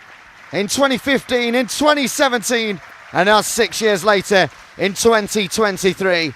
A brilliant performance from her, but give credit to Grace Williams, number 19 in the world, getting to the European Championship final, claiming silver, and a fantastic game from the both of them. Yeah, it was brilliant that from Grace Williams. Congratulations to Ada Darling. She's the world number 3, and the quality showed in the end. But a fantastic performance in the European Championships from Grace Williams to win a silver medal to add to the world gold medal that she got with Fliss Picard in the World Doubles Championships, and she'll be really happy with that. Yeah, both of them just deep in conversation. Really good to see that following a final. Both of them smiling, and it's fantastic to see that sportsmanship still right alive in the game. Williams, of course, will be disappointed, but she will definitely bounce back from this. Yes, it's the first major final. I mean, to get to a major final is very, very hard. It's not an easy thing to do. And she's done it, and she's not been playing that long internationally. But she's already got 2 major medals, one in the Europeans and one in the world. So it all bodes well for her future.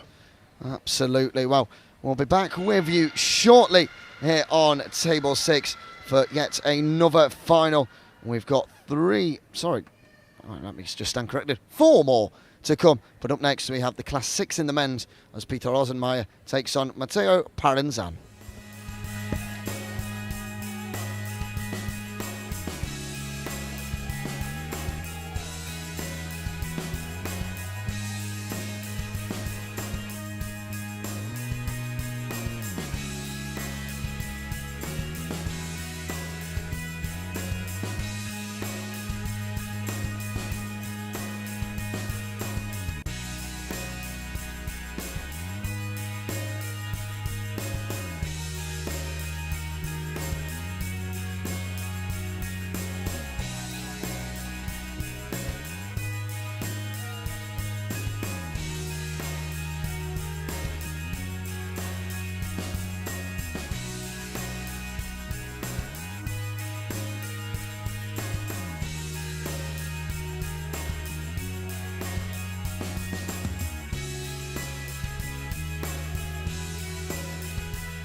Well, welcome back then to this Table 6 here at the 2023 European Para Table Tennis Championships. We have the Dane versus the Italian, Peter Rosenmeier versus Matteo Parlanzan for the European Championship title. Well, Rosenmeier currently number 1 in the world, Parlanzan number 3. This is going to be a fantastic clash between two very good players. And as always, I'm joined by Farrell Anthony here in the commentary booth, the former cerebral palsy world champion and 3-time GB winner. Well, what kind of game are you expecting here? Attacking, defensive? Well, Rosemeyer is very attacking. Parenza is more like a tactician. He won't go away from the table very much, but he uses the table and he understands spin very well. He's very young. He's not been on circuit he's not been on the circuit as long as Rosemeyer, but already he's making a mark in all the majors, and I think he's the current world champion. Yes, he is. Won that last year. Rosenmeier, 2-time winner of the European Championships. He'd love to get a third one of those. And he gears up for the Paralympics next year. I think it's safe to say we'll probably see both of these next year in Paris anyway. But of course, that automatic qualification would be all the so sweeter. Yes.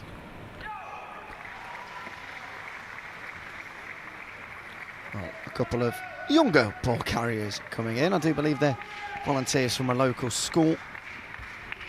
They've been volunteering across the whole event and have conducted themselves excellently throughout.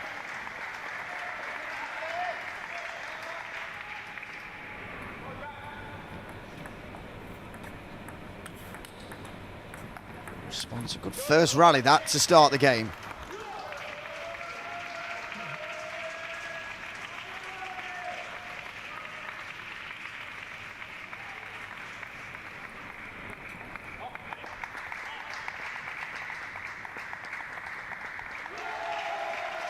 Good return there from Rosemeyer to level up.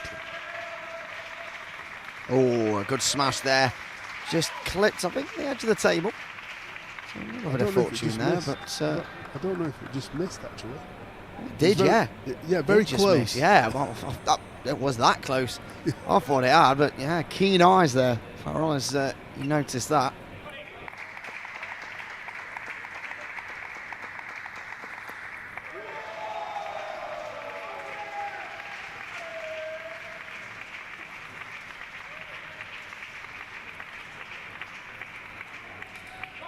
A good little rally there.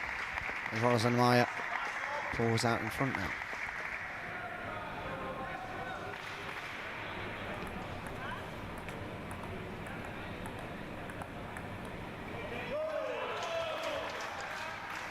And 6 points gone. And it's 3 apiece. And fist pump there from Prenzen. You enjoyed that.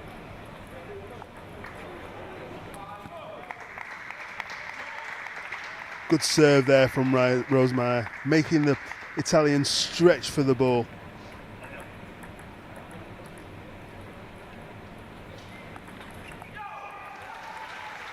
Trying to smash it. A great return.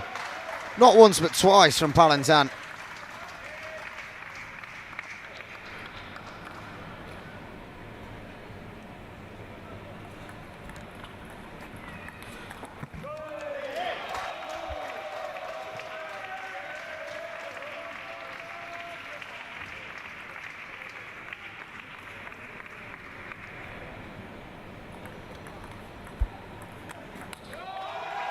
Good shot What again. a punch there from Prenzen. Well, there's a reason he is a world champion. It's for shots like that.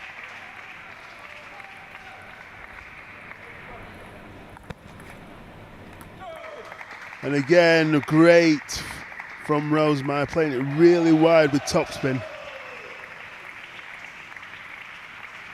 It's nice back on the inside. And yeah, Rosemeyer dealt with it well. Still, this battle continues, and Palantan extends the lead. He's very vocal, Prenzen. He wears his heart on his sleeve. He'll let you know that he's in the game.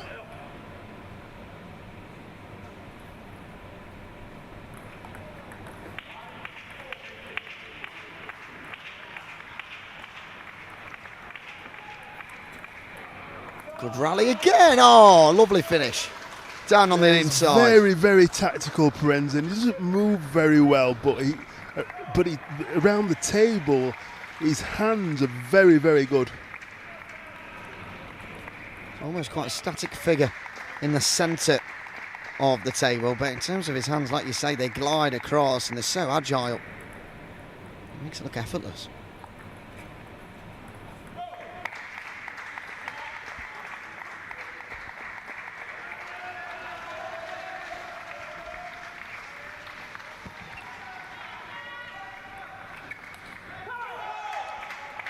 Big point there on the board.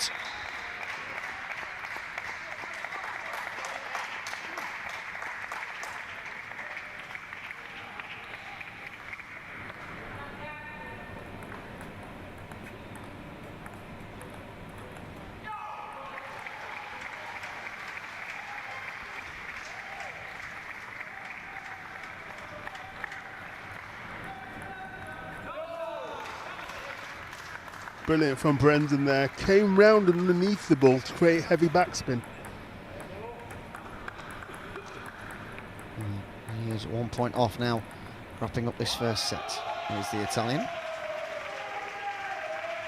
Nice shot back, and there we go. He wins the first set, 11 points to 8. And a fantastic start for the 20-year-old. Yeah, and a few fist pumps to his corner as well. He'll be happy with that. Like I said, this is going to be a very interesting game because Rosemeyer likes to attack the ball on both wings, but Prenzen doesn't give him anything to do that, so he's having to create the openings, and it's very difficult because Prenzen's moving the ball around, keeping it short, making sure that Rosemeyer can't get it in with his big forehand and backhand, which normally win him points. So it's going to be quite interesting to see how Rosemeyer deals with this. What does the Italian need to do I presume exactly the same as what he just has. Yeah, he's more. I mean, he just knows how to play around the table. He doesn't play big backhands and forehands, but his hands are fantastic, and he understands spin very well. He executes spin and also understands spin very well, so it makes it very easy for him to just guard the table. I mean, he doesn't go away from the table. He just knows how to stay there. Yeah, absolutely. And out he comes again, ready to face. I'm going to say the music. But no, he's going to face Rosenmeyer. This isn't Eurovision.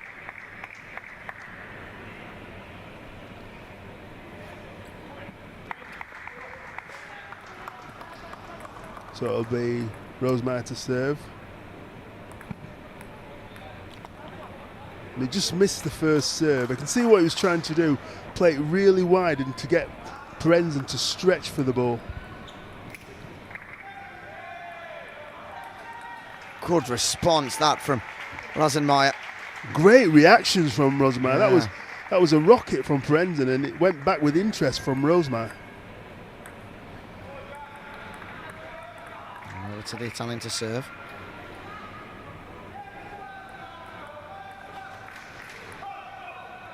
A very calm little rally here. Building up, patiently waiting, and well, he didn't even have to wait for the opening there. Rosenmeyer sends it into the net.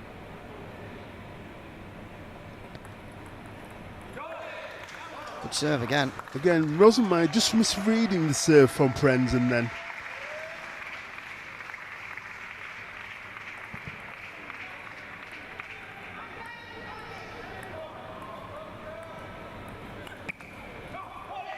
Nearly there from Parenzen. Yeah, got the opening, but the spin from Rosenmeyer was so heavy that he actually missed the table. Well, a 39-year-old is open. And there was a clever serve from Rosenmeyer there. Starting to get some points back. It's 3 apiece as it stands.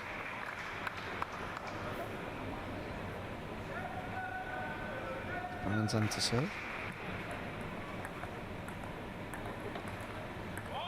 With one of those calm rallies. Just building up, building momentum, waiting, both of them for the right moment to attack. And there we go.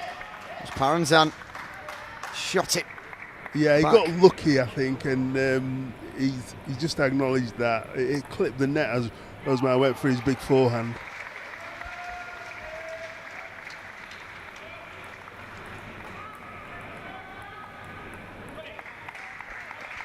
4-4 now.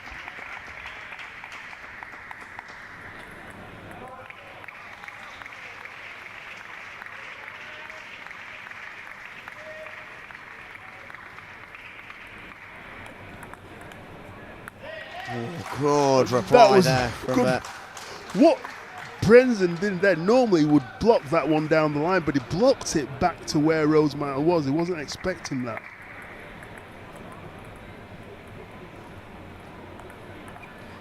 A scooped kind of serve there, and it worked in his favour. Parenzen tried to punch it back, couldn't do so 5-all. So Rosenmeyer getting that famous forehand topspin in.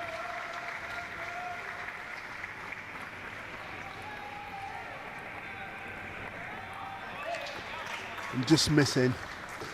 This is not the game that Rosenmeyer's used to. And Parenzen's getting him to he's actually restricting Rosenmeyer's big shots.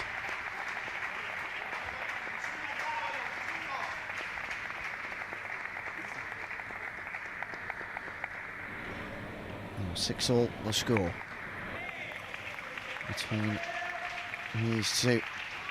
Oh, right at the top of their game, and one and number 3 in the world. Response that from Rosenmeyer, and Parenzen wins the point. It fired back to him on the diagonal. He tried to just delicately scoop it back, but he couldn't quite make the table.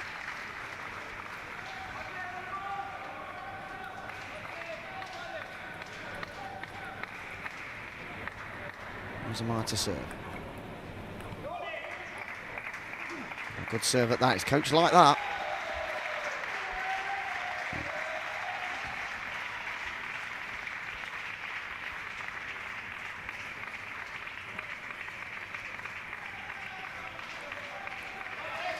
Just getting a bit too much on the ball.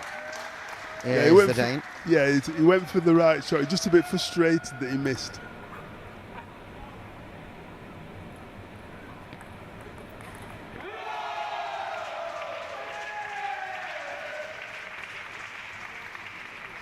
Another one of these rallies. Fantastic to watch. One of them will pounce, and Paranzan will pounce. Yes. He waited for the right ball and then punched through the ball so heavily to win the point.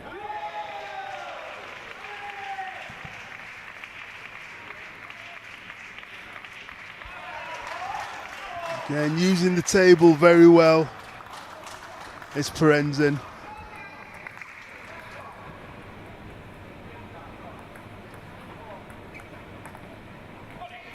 Yeah, heavy spin there from Rosenmeier. He's not been able to do that very often in this game. He's having to play a completely different game to win points. Well, Paranzan will serve. He only needs one more point to wrap up this set. There we go. What a fantastic backhand down the line. Now, normally he's gone cross court, but on that occasion, he actually went down the line. So Rosenmeier is really struggling to find out how he can sort of counteract everything, because Paranzan's just messing everything up for him. He's just it's an irregular pattern, so he doesn't know how to win points.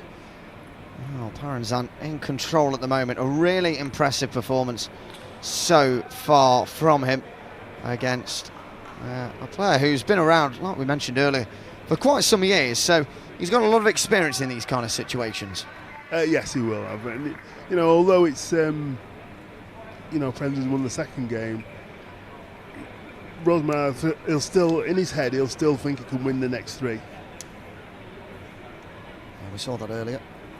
Kelly Van Zon defeated after she was 2 sets to the good. Ended up losing, say, 3 sets to 2. That's the time up then. Time for the Dane and the Italian to return. Now or never for Rosenmeier against Paranzan.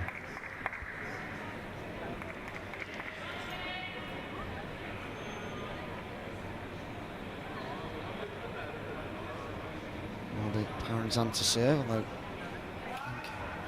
Rosenmeier just has a bit of sweat there on his arm.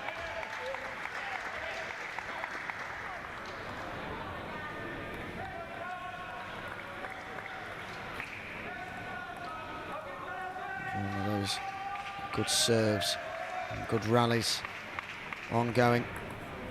Going a bit longer now, and Rosenmeier, brilliant return, and now it's brought back down. Oh, and Paranzan just missing the table, and that's a good start to this set for the Dane.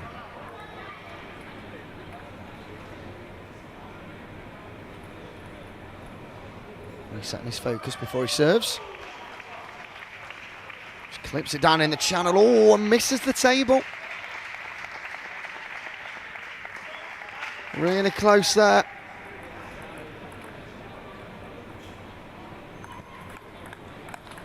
And this is a fast-paced rally. Oh, and it's Rosenmeier that comes out on top. 3 to the good. What a start to this third set. Yeah, it's a great start from the Dane.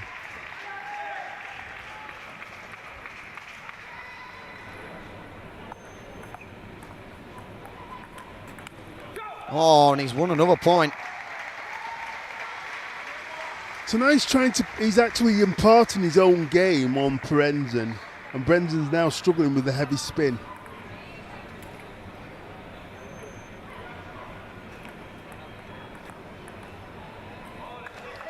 Oh, he does get a point back now, does Paranzan, and that'll help him just resettle and focus again.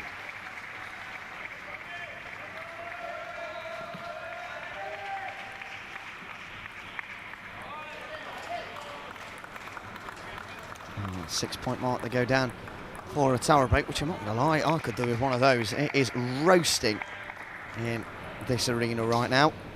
And I'm sure those two are going to find different ways to combat with the heat, as well as Dane just clips the net on the way over. And now Paranzan back within a point.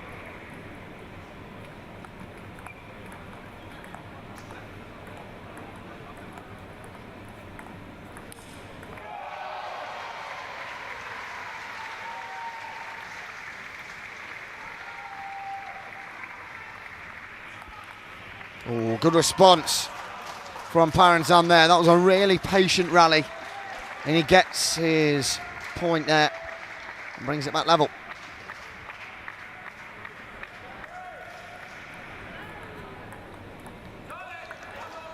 And again, he's called the timeout, Rosenmeyer. Yeah, a bit of frustration there, flicking the ball up in the air and away from the table as he lost that point. He lost 4 successive points there. Yeah. He might have even been 5 successive points. Timeout called. Yeah, he's called his own timeout. He knows he can't be frustrated.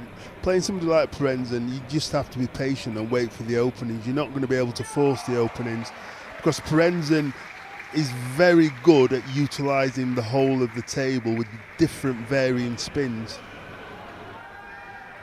Absolutely. He's needs to be in a place now where he can focus before going again, and at the moment he's just not there. Which is why he's caught the timeout. 20 seconds of that to go.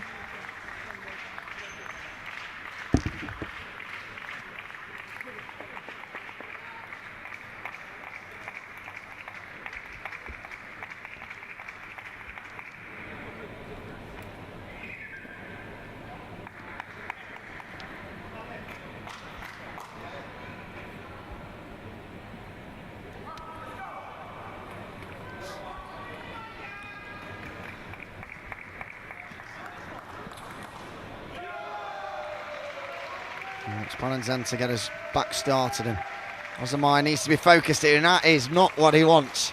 Gets right over the top of the ball. Yeah, just showing a bit of frustration there. He wants to get his big forehand in. Wants to do what he uses best, And again, loses another point.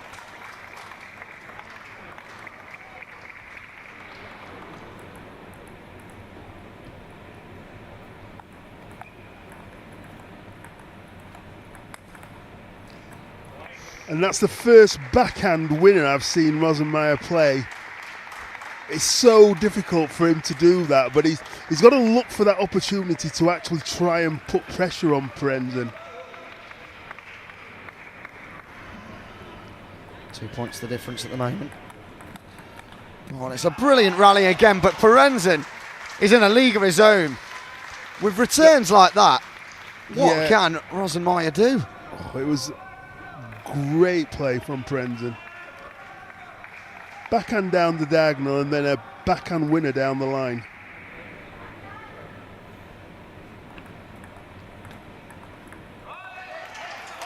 And then imparted heavy backspin.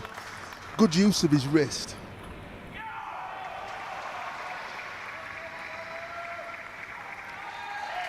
Oh, now Paranzan is 1 point away from this European Championship. He's the current world champion, and he has a chance now to become the European champion, but not without Rosenmeyer having something to do about it. He's still fighting. It's first to 11, and Paranzan is still 1 point off that.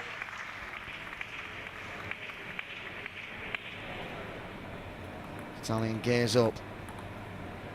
And there we go. And that's it. Simple as that. What a celebration to boot as well. What a confident 20-year-old who's destined for the top.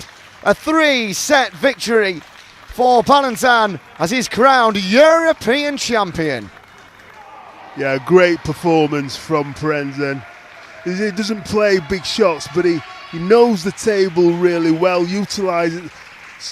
just neutralises anybody who wants to try and play big shots. And Rosenmeyer was very frustrated at the end, but a very worthy winner in Parenzen, and he's got the automatic qualification place for Paris as well. Oh, fantastic achievement from him. 11-8, 11-8, 11-6 in 3 straight sets. We're going to take a break now, and we'll be back with you in around 40 minutes time, in fact, for our next game, which is Lauren DeVos versus Ivan Mai. But in between that, of course, we have one of our medal presentations.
Welcome back then to our medal presentations, and we're going to be starting off with the women's class 3. So once again, I'll hand over to Matea Pinto.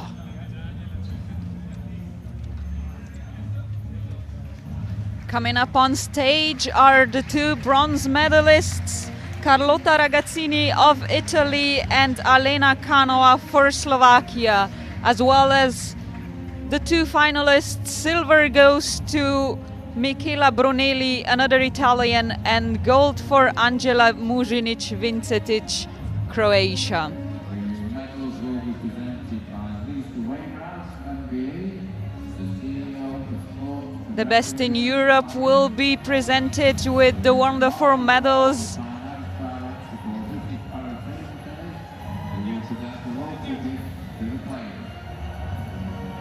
featuring the emblem of the championships, as well as some Yorkshire tea coming from the hands of Lisa Wainwright and Martin Clark. Another round of applause for the 2 semi-finalists and bronze medalists, Alena Kanova and Carlotta Ragazzini. First majors medal for Ragazzini, while Kanova has been an experienced player. Silver for Michela Brunelli. A long-awaited new final. And the new European champion in women's singles class 3 is the Croat Angela Muzinic-Vincetic. In her honor, we'll be hearing the national anthem of Croatia.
All the emotion on display on the face of Angela Vincetic-Muzinic as she receives her gold medal for her first major singles title. Another additional award, a direct qualification to the Paralympic Games in Paris next year. But more happy faces on the podium. Michela Brunelli with a silver, Carlotta Ragazzini and Alena Kanova with the bronzes. Congratulations to all the medalists once more.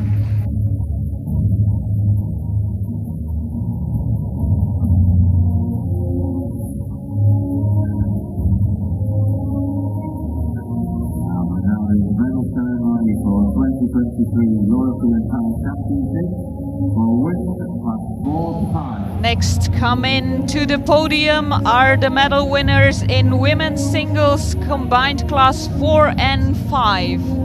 Representing Turkey, Irem Oluk, and for Germany, Sandra Mikolasek, the 2 semi-finalists who will take home the bronze.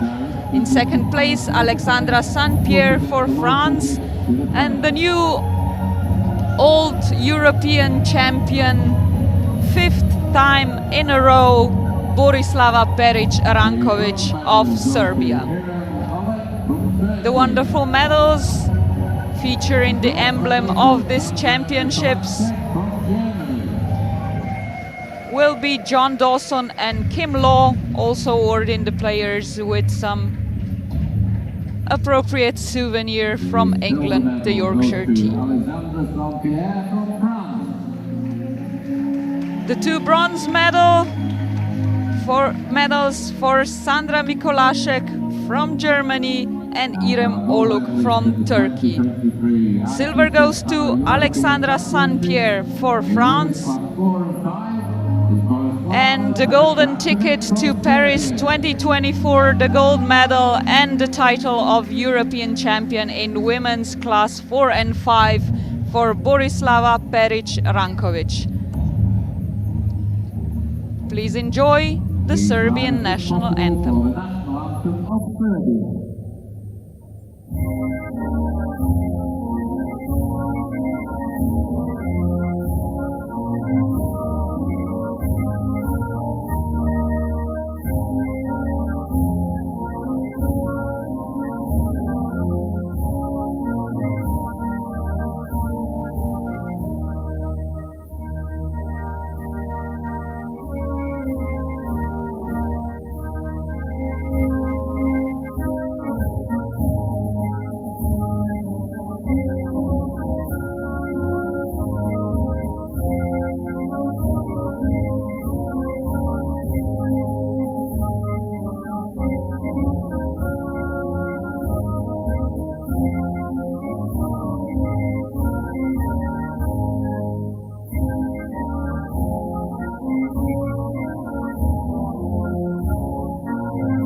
Another round of applause, last chance to say goodbye and congratulate two medalists in women's singles class 4 and 5.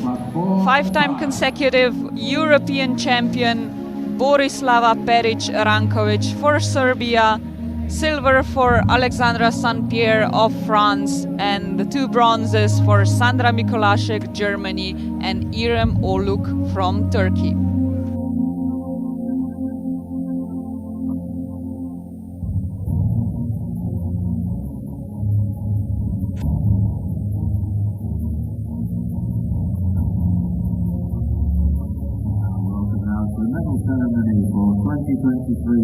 Well, time now for your next presentations. A big smile on the face of one of the medal winners. Well, it's her first ever major medal, and we could not be proud of her here in Great Britain. As Blythe Toomey enters the stage in the third spot. For the women's single class 7, two bronze medal winners, of course, Blythe Toomey of GB and Nora Corneliussen of Norway. Mind that Blythe Toomey only 13 years of age. The silver medal goes to Kelly van Zon of the Netherlands, and the gold goes to Kubra Korkut of Turkey. Well, handing out your medals then in this women's class 7, we have the senior manager events consultant of UK Sport, Bev Ward, alongside Kate Wallace, and then finally Sonia Grefberg, who is the ETTU vice president. Kubra Korkut, who's about to get her gold, came from 2 sets down to lead and win 3-2 overall. A really fantastic performance from her against the world number 1 Kelly van Zon.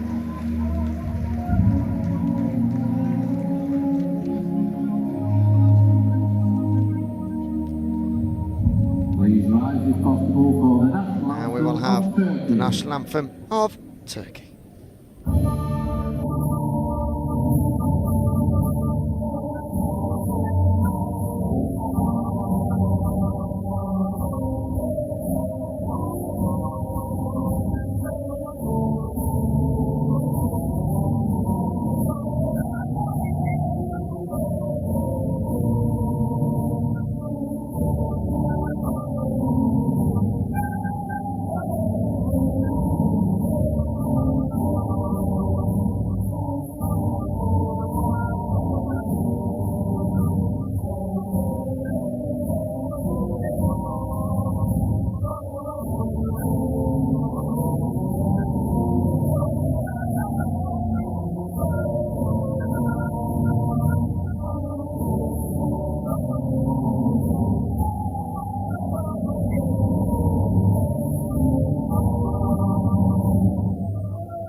now let's hear from our medalists in women's class 7. Well, another congratulations to Bly Toomey, Nora Corneliussen, Kelly Van Zon and Kubla Korkut of Norway, Great Britain, the Netherlands and Turkey as they win their medals. The first one ever for Bly Toomey, and Kubla Korkut wins her first European Championships at 29 years of age. Now, once more, congratulations to those four. It's been a really fantastic time watching them and being able to just lend my voice to their fantastic abilities. European Para Championship for women's class 10. Please welcome the medalists On to the next class then. Move on to the women's single class 10 as they enter the stage. The medals this time round being handed out by Sonia Gletberg and Marlies Hamilton. Both of them are the ETU Vice President, and Marlies Hamilton is the Director for the British Para Table Tennis. Your bronze medal winners from Germany, Marlene Relig, and from Sweden, Anja Handen. The silver medal goes to Turkey's Merve Demir, who fought hard but lost in the end to 10-time European winner now in Natalia Partike. You have to be something special to win this competition once and twice and thrice, but to win it an incredible 10 times. The Polish in Partike, fantastic achievement from her. She has, of course, been to the Paralympics and also played at the Olympics herself in the able-bodied sport. And now we will listen and respect the national anthem of Poland.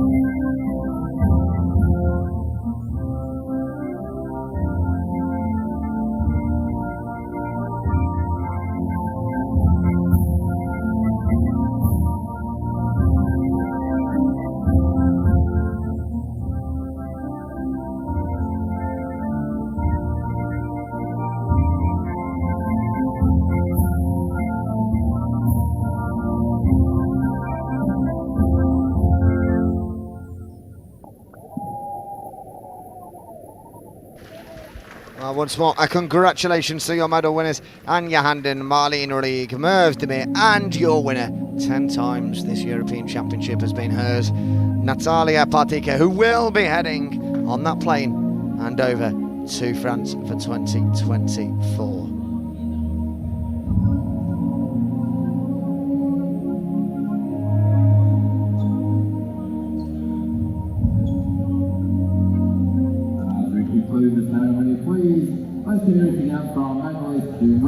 And on to our next medal presentation we go then now.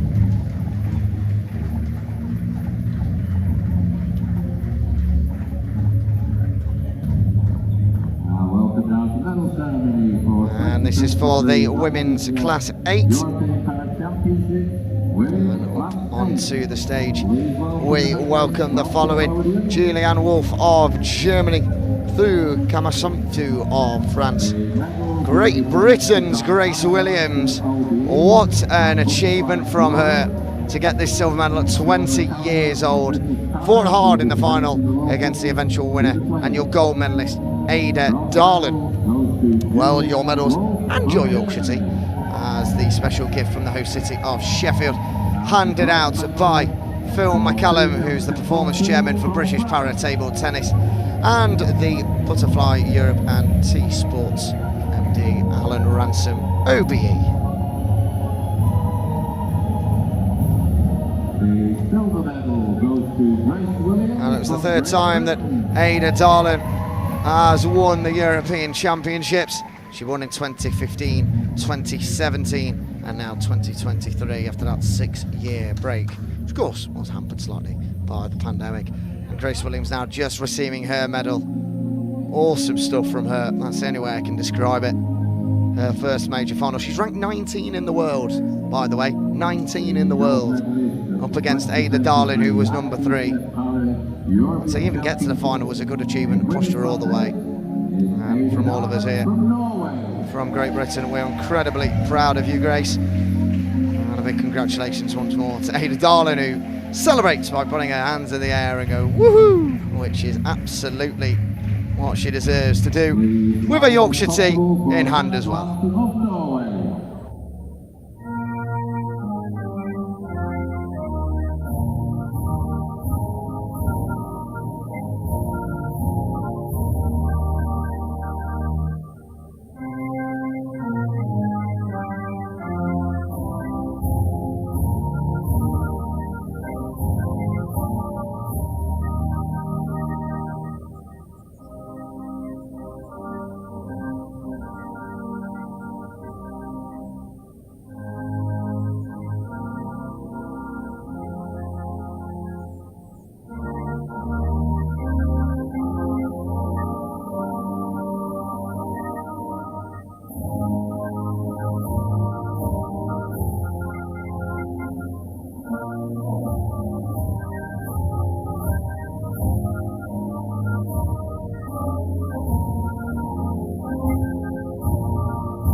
Once more, congratulations to all of those medal winners there, and we'll be moving on shortly to our next final. Laurens Devos of Belgium as he takes on Ivan May of the Ukraine.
Well, welcome back then to these European Championships 2023 in Sheffield. We're on to game 8 of the day on day 4. And we have got the world number 1 versus the world number 4. Belgium versus Ukraine. Laurens Devos against Ivan Mai to decide the winner of the Class 9 Championships. Well, the 23-year-old Lauren Devos has won quite a lot in his short time in the game. His first tournament was way back in 2014, but for a 23-year-old, he's won a heck of a lot. Won the 2019 European Championships, the 2017 ones, and then again in 2015. So, 3-time European champion, and off and away we go. It's a good start. Devos there, getting a point on the board.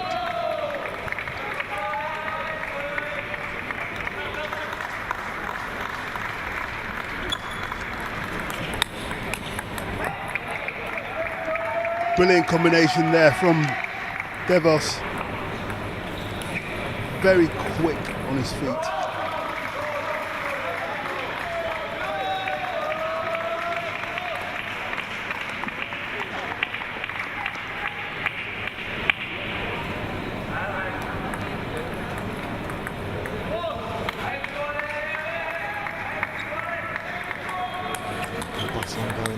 Going to leap across to get it, gets there again. Tries to calm things down. He's at a distance away from the table and comes up from there. In his favour. This is a repeat of the 2017 Championship final where these two met 6 years ago. Devos came out on top, of course. And Amar, we're hoping to change that.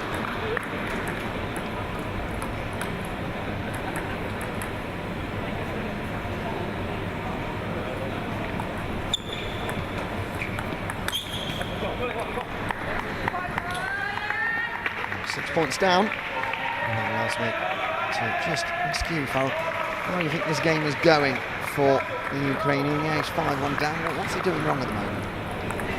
It's not much doing wrong. He's not doing much wrong, to be fair. It's just Devos is just a very strong player. Looks to get in. He's very consistent, and if you can't match his consistency, you don't really have a chance of actually catching up to him. Because I mean, as we've seen through the record, he's won everything in the game, and he's not lost many games in his short career.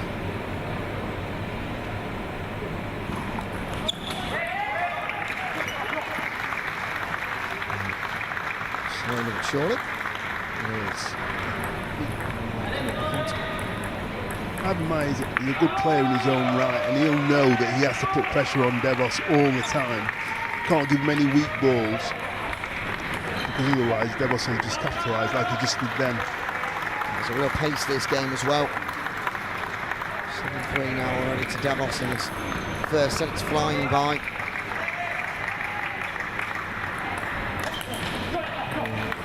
Just went to go that one back to the other side of the table, just slips it a little bit.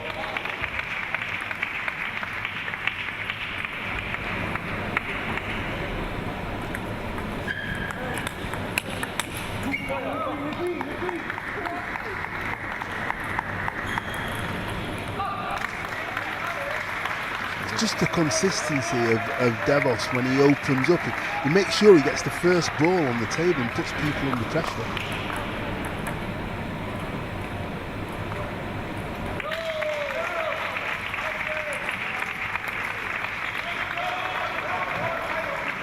He's a little bit better for my eyes. Devos missed the table on his return.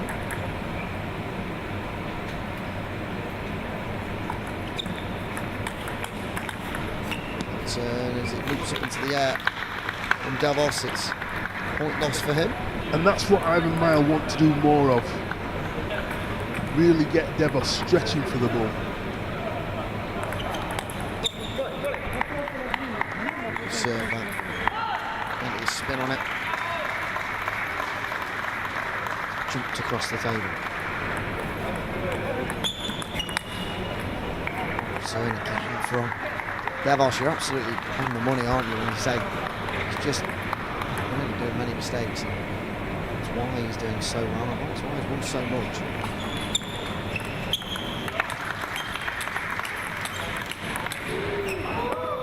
Oh, first set done, and it is advantage to the Belgian.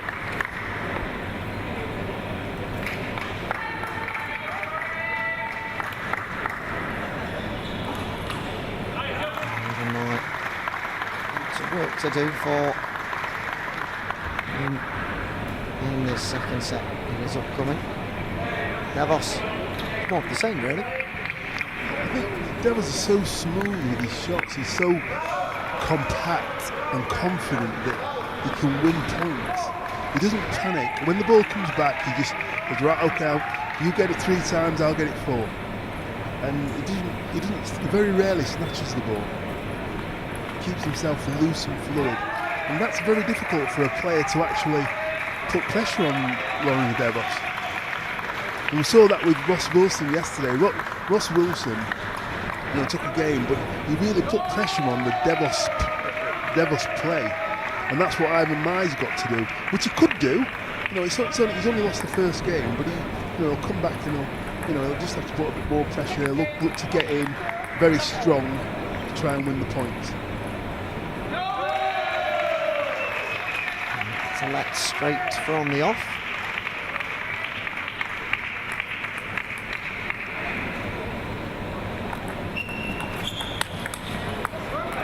You can understand what he was trying to do there, tried to actually punch it down the line.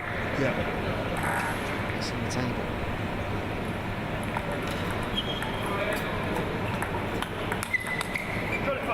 And that's better from Mai there. Just play.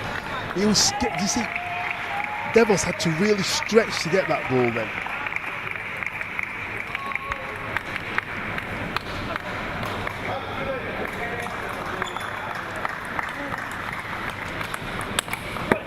Oh, right, just clipping the right end of the net there as it ricocheted off. Away, it's giving Mai the lead.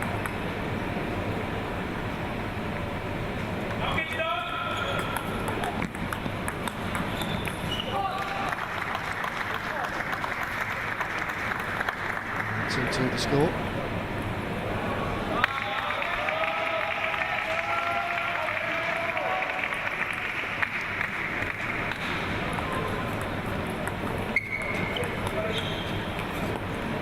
Just to the table that fell, get into Devos' favour.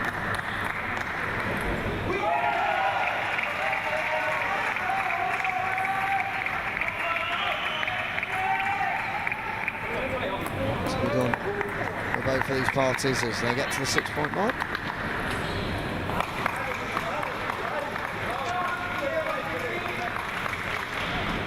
And it is advantage Devos. 2 points and 4-2 scoring.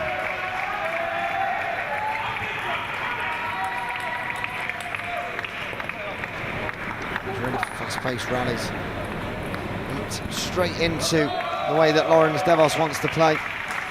He's an attacking player and doesn't like just standing there and playing the patient game. He just wants to get on with it.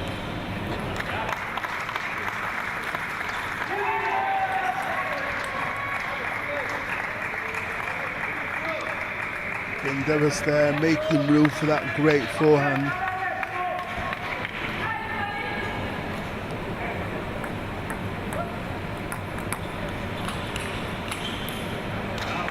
Goes again. Just a little bit short there from Mike. Coming off for him, 7-2 now the score. And there he just switched it over, played the backhand down the line.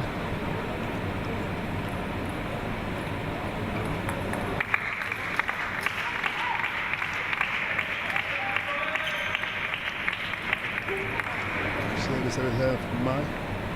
Go again. He's done it again. Well, that's 2 points really cheaply lost there.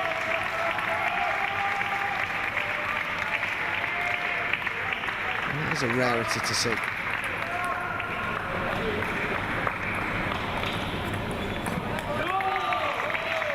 Well, that's the end of set number 2, and well, It's a bit of a disaster there at the end. Yeah, it's very difficult when a player's not missing the ball or missing the table, and Devos is not missing it. He's just making sure he gets Ivan Mai to play another shot. And I know what Ivan Mai was trying to accomplish with the serve. He's trying to keep it really tight so Devos doesn't get in. But the point is, because he's trying to get it so tight, he's actually made 2 service errors.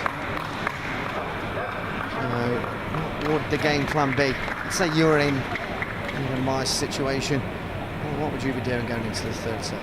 Well, I try and throw the kitchen sink at Devos because I haven't got nothing to lose. I try and just make sure try and get my shots to work. Try and make sure that try and get the serves on the table and look for the opening, and then put pressure on Devos if I could. And that's easier said than done. Absolutely. Especially with the way Ivan might have a feeling at the moment that everything's just going against him. So he'd have to change his mindset as well. Now he comes for this third set. Tries to overcome Belgium, who's been nothing but flawless so far. Just continuing, and this is one of the most persistent displays I've seen all week. She's been absolutely unstoppable so far, Devos.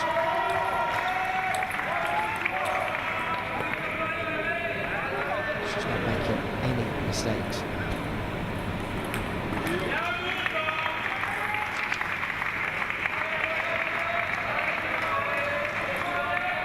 He came underneath the ball very quickly and put loads of backspin on the ball, and that's why Ivan Mai put it in the net.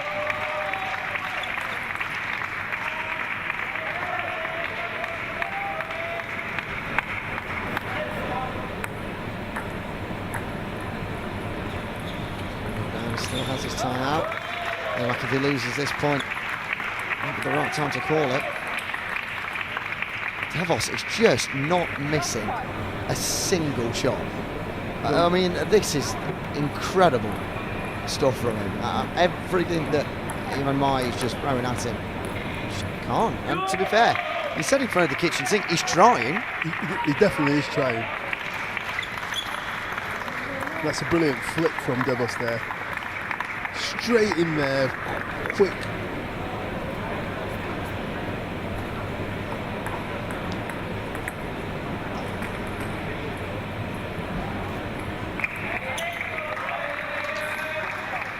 Time to serve again.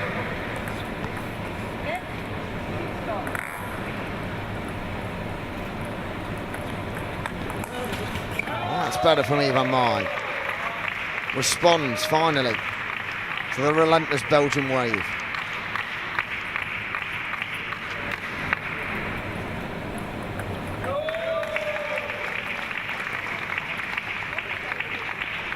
Again, Devos very quick over the table.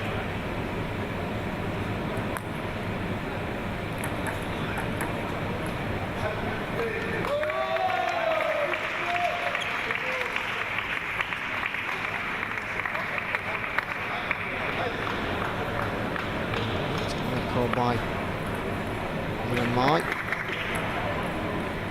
Trails by 8 points to 1. That was nice down the line. Awkward position for the Belgian to be able to reply. It's his serves now. There we go. Vicious. From him into the corner. Lots of topspin on the ball. High looping, very hard to control. Devos now leads 10-2. He flicked it down the line then. So comfortable in this position that everything he touches is he just nearly played the perfect game. Well, one more point will do it for this European Championship, and there we go. It seems only like a few minutes ago this final begun, but such was the ferocity and ruthlessness of Laurent Devos. He finished it in 3 straight sets and made it look so easy. He becomes champion of Europe once again. What a performance. Yeah, so good. He was relaxed all the way through, hardly made any mistakes, put a lot of pressure on Ivan Mayer. And Ivan Mayer will be disappointed with that performance. And you know, he's got to the final, but it wasn't the performance he wanted. But when you get in something like Davos in this kind of form, it's just hard to find anybody who could beat him playing like that. And that was a real professional performance from him. And like you say, Ivan Mayer will be disappointed. I'm sure he'll bounce back. He's got plenty of time to do that and try and get himself on the plane for Paris 2024. Well, we'll have a short break now before we come back for another Ukraine, but it's a Ukrainian clash in the final. Viktor Duduk versus Maxim Nikolenko. That's coming up for you in 20 minutes time.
Well, a warm welcome back to you all for our next game. It's the penultimate game of the singles.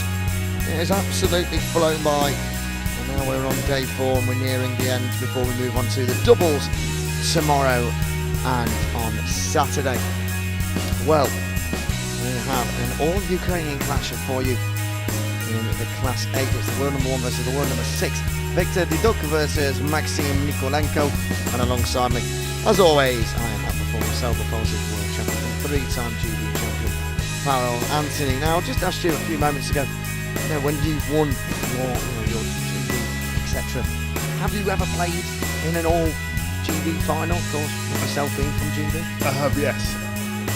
They're not nice to play in because you train with the same player and then all of a sudden you're playing against them. So, unfortunately, I lost, but it was, that's what you play for. Unfortunately, you want to do best for Great Britain, and if you get 2 players in the final, it's fantastic. Somebody's got to win, somebody's got to lose, and unfortunately, I lost. Well, a lot of players have these sort of tips and tricks that they keep up their sleeves, but with these two, of course, with them training with each other and knowing each other presumably quite well, they can't really use those kind of tricks that they'd usually use against other players. Yeah, but they've probably got tricks that you use against your own players that you don't actually show against them normally. So, I mean, it'll be played in the best of spirits and stuff, but they'll be both trying to win. As you know, obviously the golden ticket up for grabs, so... Absolutely. Paris 2024 on the line. The European Championships on the line as we're off and underway in the duck.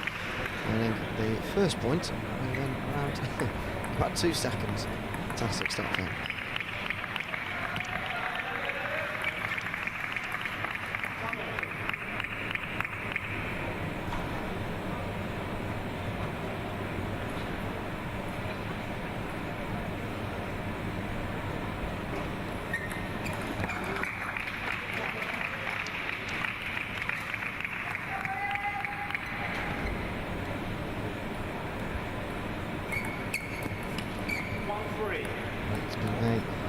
I was about to say decent start for the Ukrainian there, but of course they're both from Ukraine, so it's a good start for Mikolenko.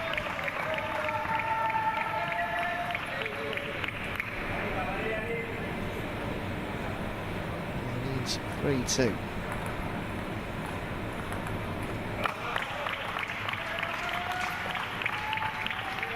Well, the back level again.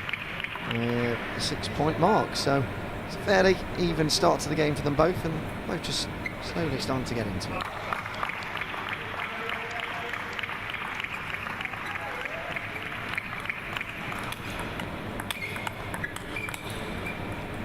Space rally there, ends with the duck just finding the net.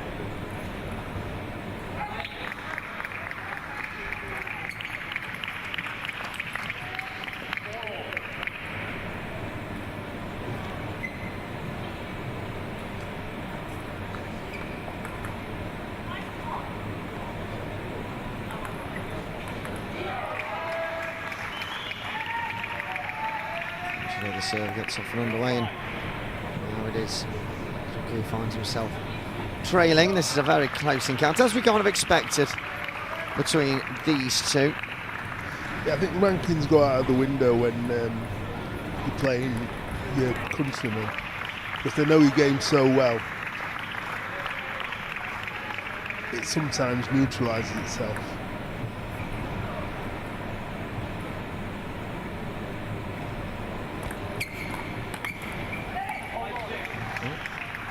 Again, it's the duck that takes the lead this time, and it's just going to be a really close game, and probably not to either of their styles. They want to probably play a little bit different to how they are, but that's a nice shot down the inside from the duck. Yeah, brilliant backhand down the line from the duck there.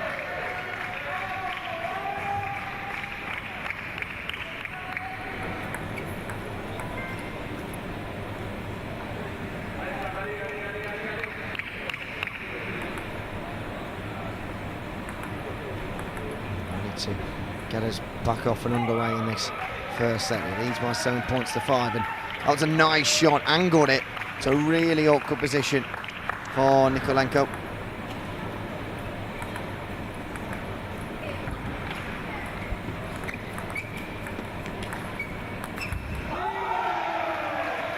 Just missed the ball completely there, misjudged the flight of the ball, Nikolenko, just then.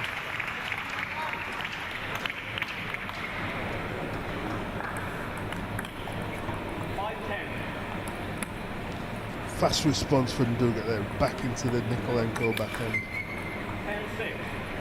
Viciously shot back at him. He leads 10-6 does the duck. So the world #1 in Class 8.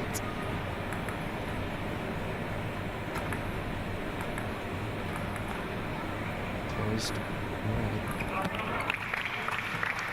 From the 1 point to win the set, but that's a really good shot. A really good response from Nikolenko. Took it early off the bounce, used the pace of the ball.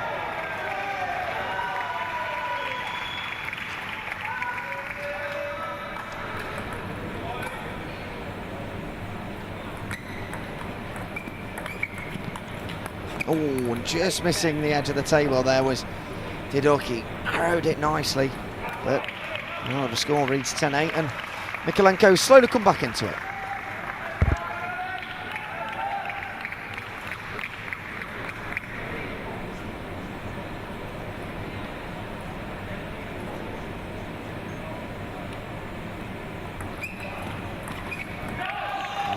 going. Oh, flash back and Duduk fighting, and oh, it's a good finish. So take the set 11-8. It's a good end there. And well, very entertaining first set between these two Ukrainians. So what will happen now is they'll just go back to the corner, but they won't have a coach. Well, of course. Because they're from the same country, the coaches will have nothing to do with it, so they'll just be with their own thoughts. And how does this play into it when, you know, you just have to sort of recollect your thoughts, because they've got to play their own timeouts, they've got to decide when they want to do that, and then going back, they've just got to essentially coach themselves. That's right.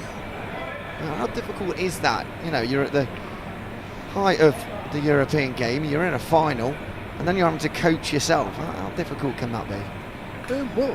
Sometimes you can prefer it, because you're on your own. You don't have to worry about anybody else, or you've got your own thoughts in your head, and that's it. I mean, they'll have done this 1,000 times. Not 1,000 times, but they've done this quite a few times where the coaches aren't involved. So Nikolenko's got it all to do, but he's starting with the serve. Just taking a bit of time.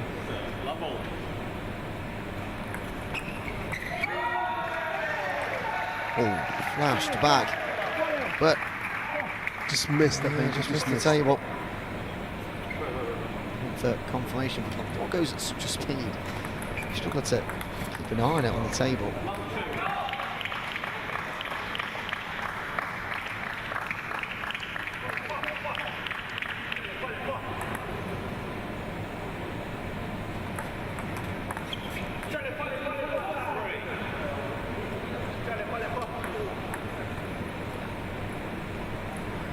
Duduk's done a very good thing there. He's slowing it down. Nikolenko wants to get on with it, and he's saying, I'm having none of it. Well, they're having a few words with each other as well across the table. I'm sure they might be friends off the court, but on it, right now, there is no harmony between these two.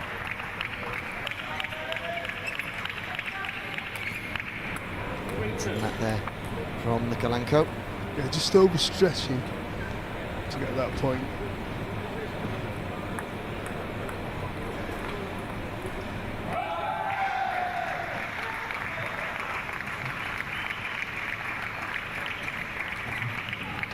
Flashing it back and then smashing it. Oh, what a response!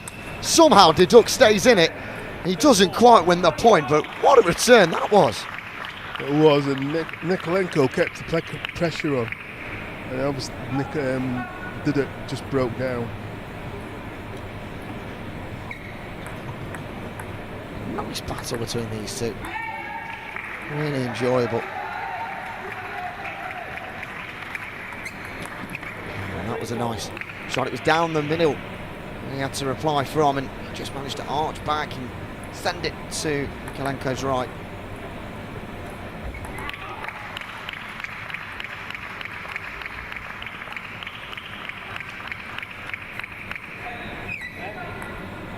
It's been stopped there, I believe. Be retaken potentially.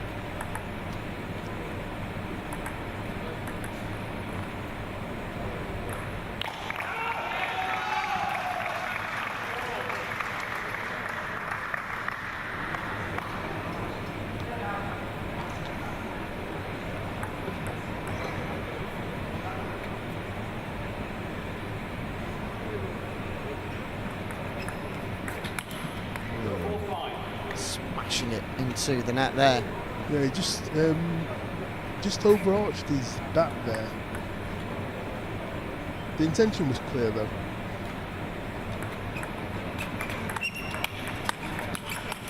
Another good rally. Nikolenko coming out on top this time.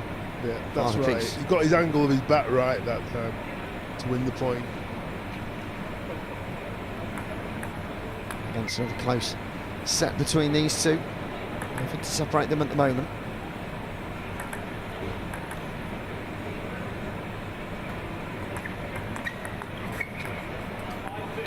A great return there, flicked into the forehand of Duduk.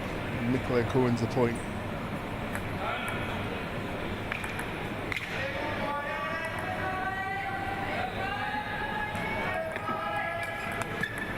Response from Nikolenko being equal to him, and then just missed the ball there.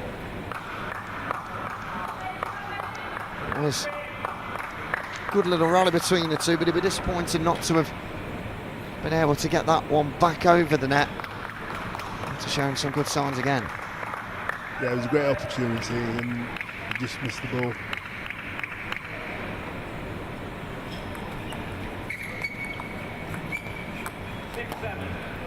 Just over the top that goes.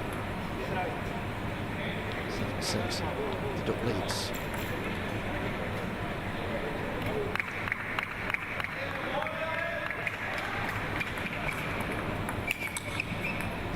Brilliant from Nikolenko there. Good stuff from it. Yeah, just got on top of the ball, hit it straight through to Duduk.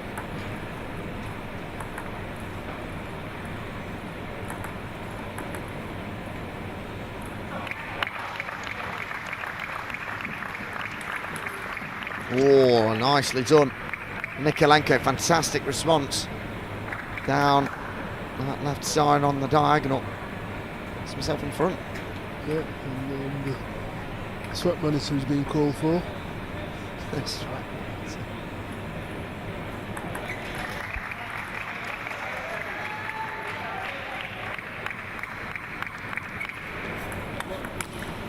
And into the net it goes.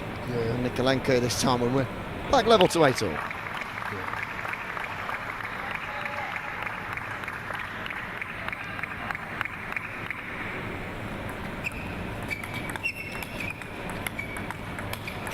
Good rally from these two against Nikolenko, who, when they go into these long rallies, he's not getting many of the points from them. Yeah, he's actually breaking down before Duduk.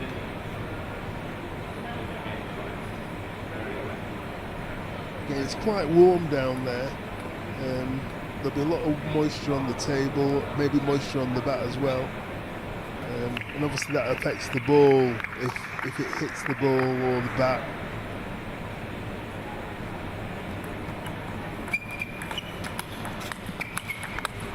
Lovely rally again, and just as we were mentioning, when they get into these long rallies, the returns are good from both, but it is Nikolenko who's just breaking down before Duduk. And that's where the points are being lost at the moment.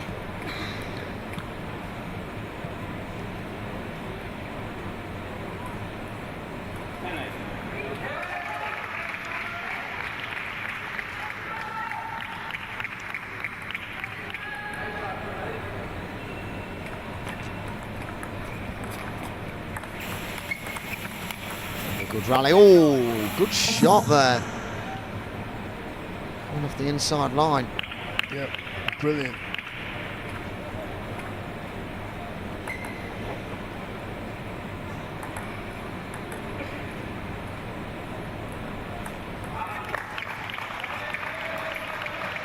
Rally here once again. Nikolenko, can he remain firm? Great shot back, and again, oh, but Duduk wins the point. And a big bellowing cheer as he goes 2 sets in front against his Ukrainian counterpart. Now, usually this is when I'd say, well, Nikolenko will go back and reassess his thoughts and maybe go through some different tactics with his coaches, but once again he is of course alone with his thoughts. So, you know, if you were in his situation, what would you be thinking right now? What I'd be thinking is that I've got to try and change it up or stay in the rally as long as possible and put more pressure on Duduk. I think one of the things I've noticed is Nikolenko likes to play fast and Duduk likes to play slow. So when the ball's out of play, Duduk won't return the ball to Nikolenko straight away. He'll hold it for a minute so that he can't serve, just to slow it down. Because when Nikolenko's in the flow, he wants the ball back straight away, he wants to serve, and he gets back to the table. And we saw that at the beginning of the second game. So it'll be interesting to see if he changes that tactic this game. The Duck, who is up now.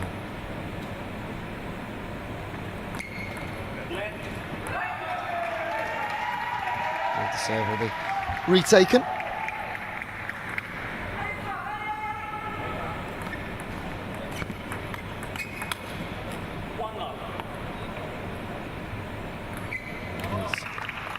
Server Victor Didok, who takes that early point.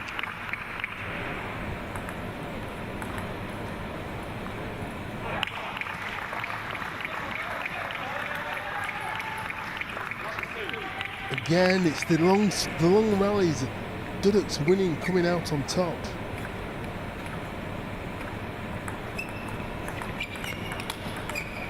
Well, that's better from Nikolenko.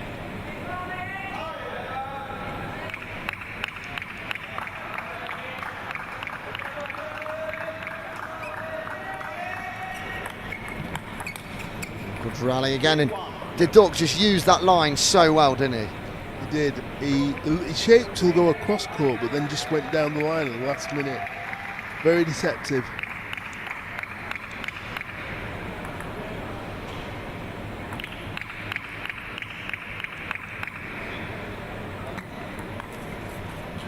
Just keep off the net there. Yeah, he may take a time out now, Duduk. I mean, Nikolenko. He may take a time out. Yeah, I believe he has called that time out.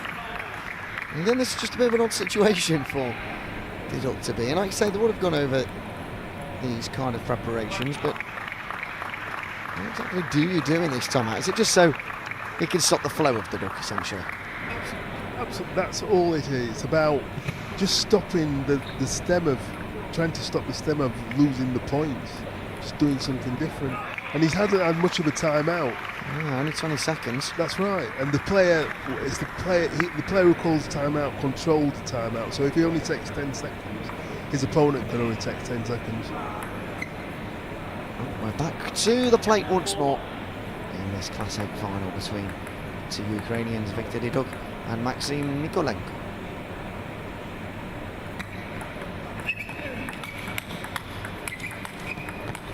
Again, one of these rallies, and finally!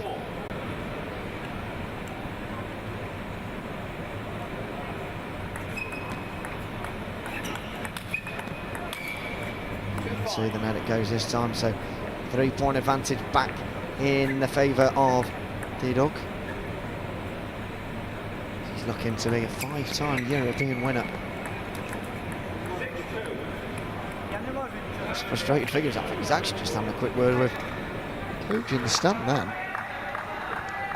Or at least speaking to someone in the stand, be it his coach or someone else.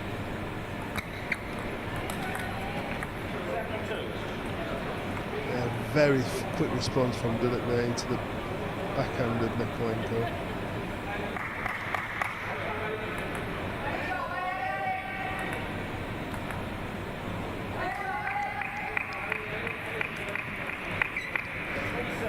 That was brilliant from Nikolenko. He came round to the backhand, to the forehand side, and used his backhand and flicked it really strong. Caught Duduk out by surprise. And that's better from Nikolenko. That was really close to slightly falling off the edge, but it made it onto the side of the table. Great shot. And it's Diduk now that calls the timeout.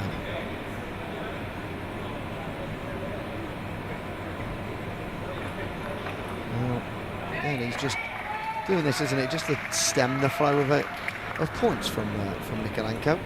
Yeah, because obviously Nikolenko just played 2 fantastic points, and he doesn't want that to carry on. So Nikolenko's come back because he's ready to go.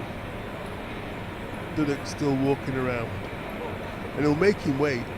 It wouldn't surprise me if he took the full minute, which he's allowed to do. Absolutely. Getting some. He won't be in a rush to get back to the table. No way. Well, comes back now with about 10 seconds to go, but he won't just get on with it in 10 seconds time. No, he'll go and towel himself down, he'll get himself ready. And and then probably take another few seconds. Yep. Were you ever this kind of player? Couldn't possibly comment. Oh, back now, and some more good rallies from the two of them, and That's it brilliant comes out from on the- top.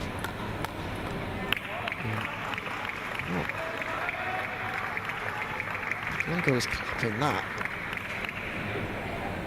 I'm going to assume he's saying well done when you a good shot. Not for anything else. Yeah, it was a very good shot. He played it wide. He caught Nikolenko out.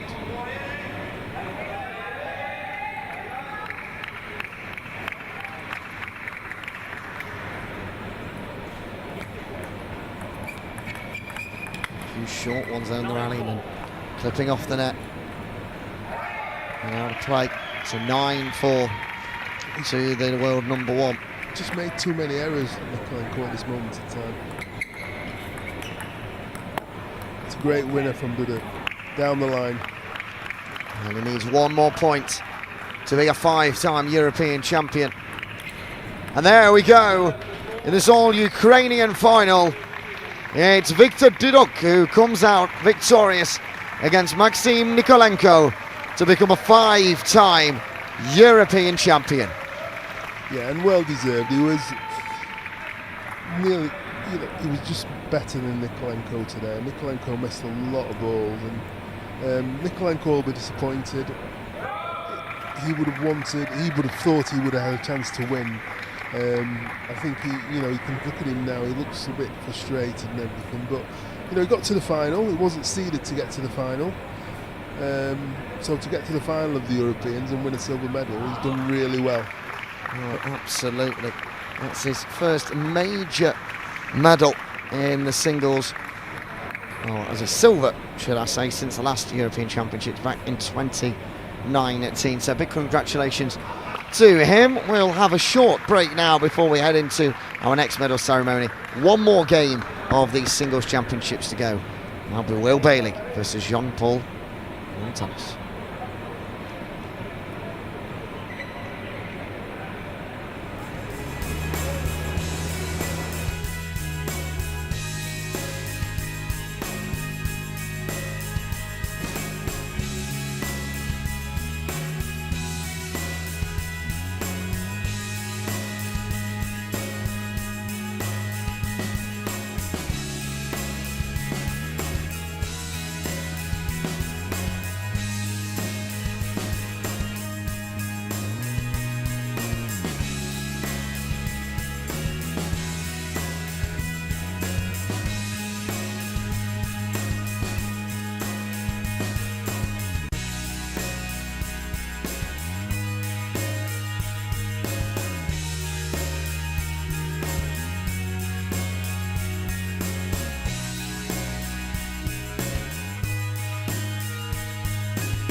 Well, good evening and welcome back to the 2023 European Championships here in Sheffield for the para table tennis.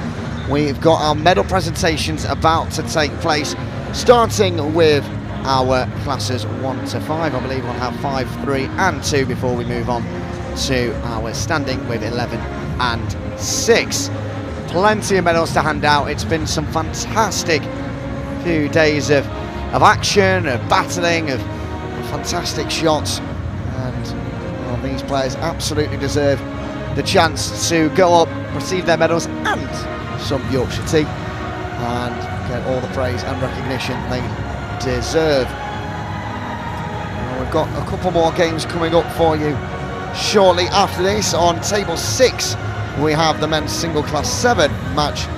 There is Will Bailey taking on Jean-Paul Mantonus. He lost that game, did Will Bailey, back in 2015 in the final. 2011 was the last time he won the European Championships. He'll be doing everything possible to do that. And then one more game over on table number 1. It's also starting at around 5 to 7. Also, I'm sure there'll be some delays. That is Abdullah Ozturk as he takes on Philip McHazel.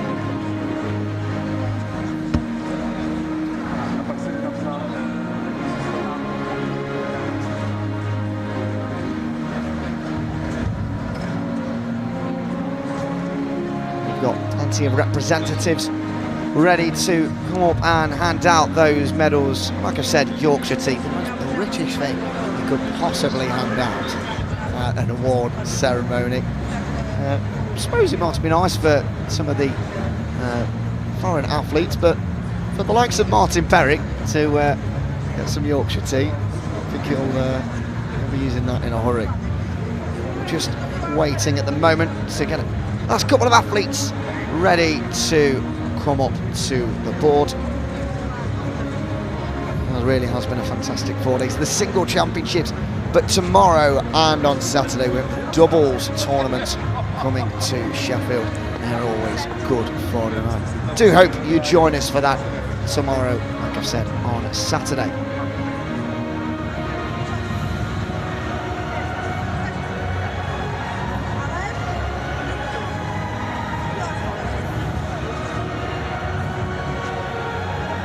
We are about ready then to get off and underway with our medal presentations. So, as always, delighted to be joined and hand on over to Mattia Pintar to take you through the next few medals. Welcome to the medal ceremony for the 2023 ITTF European Championships for men's class 5. Please welcome the medalists onto the podium. And we're starting off with men's singles class 5 medalists. Coming on to the podium are Mitar Palikucha of Serbia and Ali Ozturk from Turkey to pick up their bronze medals. Joined by the home hero Jack Hunter Spivey, winning himself a silver, and the reigning champion defending his title is Valentin Baus from Germany. Coming on with the wonderful medals with the emblem of the championships are Karen Tong and Sheng Wu, along with the before mentioned British tea. No doubt the players will be able to find some cookies to go along with that. Congratulations again to the semi-finalists and bronze medal winners Ali Ozturk and Mitar Palikucha. Congratulations also on winning his first European Championship singles medal, Jack Hunter Spivey with a silver, and the European Paralympic and World Champion remains Valentin Baus for Germany. Please enjoy their national anthem.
Few more moments to enjoy at that so hard fought for podium for Mitar Palikucha of Serbia, Ali Öztürk from Turkey with their bronze medals.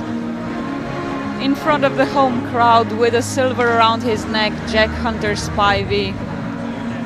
And the old new European champion, Valentin Bausch, winning himself not only that wonderful shiny gold medal, but also a direct ticket to the Paralympic Games next summer. Congratulations to all.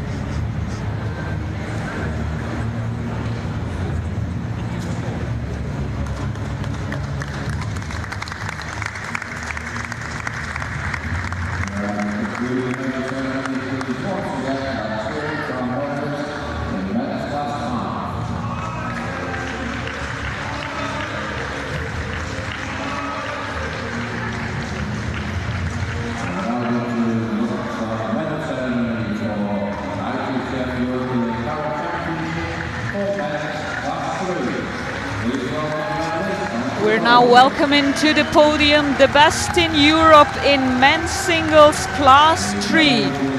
Colin Judge for Ireland and Thomas Bruckle for Germany, taking the bronze medals as the semi-finalists defeated against Florian Merien in second place and Thomas Schmidberger, another new and old winner at the European Championships for Germany.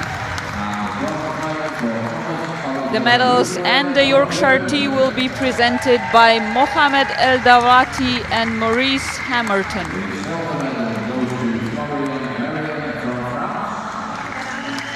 Thomas Bruckle and Colin Judge with the bronze.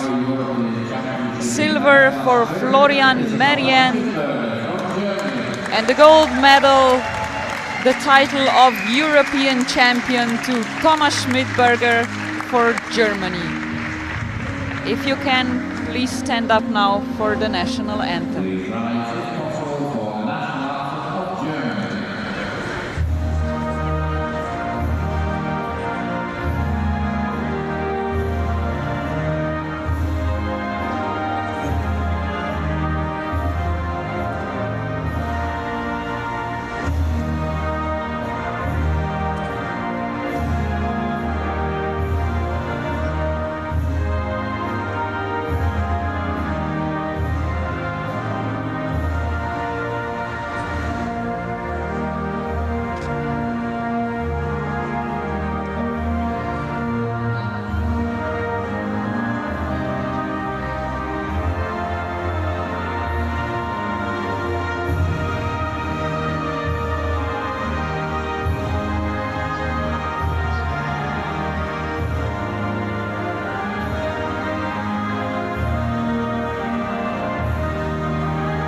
Round of applause from and for Thomas Schmidberger, the old new European champion, securing himself a spot at the next year's Paralympic Games, where he'll be looking to win his first singles Paralympic gold as well. And another picture to go into those memories also for Florian Merien with a silver for France, and the two bronzes, Thomas Bruckle and Colin Judge.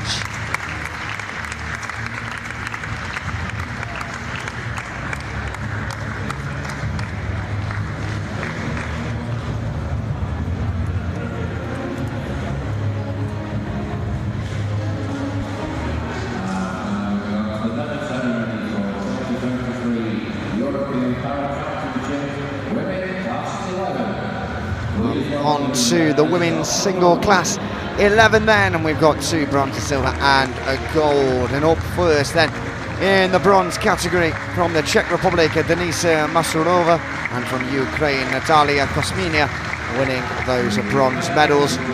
The silver goes to France's Leah Vernet, and the gold, of course, to Turkey's Ebru Asia after a fantastic 3 straight set victory in the final. Well, handing out the awards then for the women's class 11, Francesco Nuzzo and Martin Clark. They get these fantastic medals with 3 popping out table tennis balls in orange with dashes behind them, a silver circle. Of course, some Yorkshire tea as well, which I'm sure Indonesia will enjoy back home in Turkey. And some fantastic battles across the last few days. Natalia Kuzmina really took Ebru Asia as far as she could, but lost 3-1 in the semi-finals. And it was domination from the Turk against the French woman in the final. Now it is time for the national anthem of Ebru Asia's country, Turkey.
Well, a big congratulations again to your medal winners as they just line up once again to take a few more photos with those dignitaries and representatives.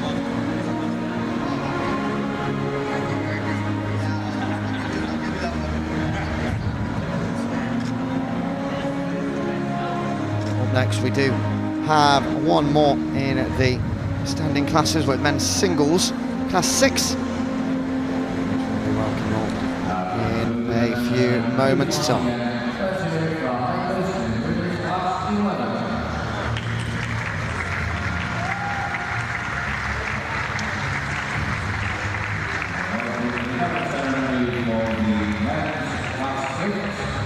Well, on to the class 6 then, and once again we have 2 bronze medalists, Alvaro Valera of Hispania and Martin Robert Perry of Great Britain. The world number 12 picking up a bronze medal. Awesome performance from him. He'll be delighted to get himself onto the podium.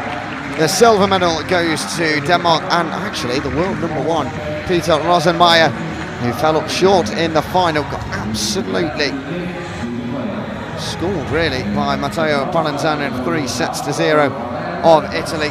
The 20-year-old against the 39-year-old, and it was the youngster that came up on top. He is the world champion, and now European champion as well. And that big cheer you just heard was for Martin Perry.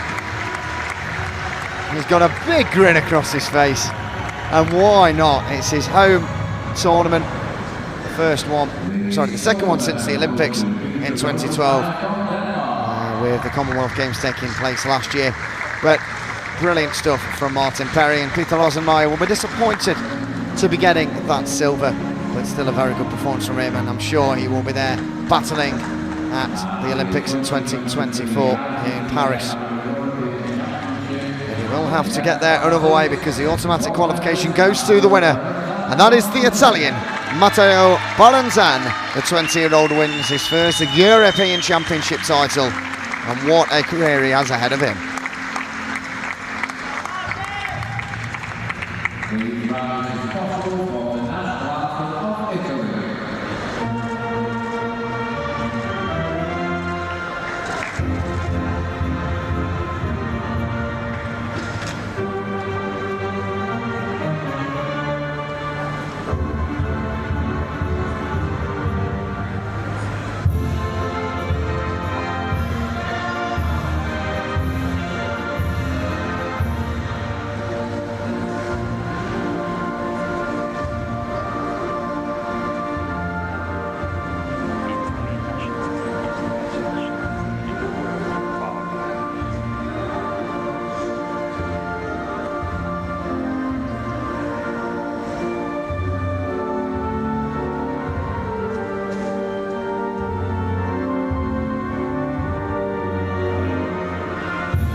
Well, once more, congratulations to Matteo Ballanzano of Italy as he collects his gold medal in a fantastic performance earlier on today against Peter Rosemeyer of Denmark.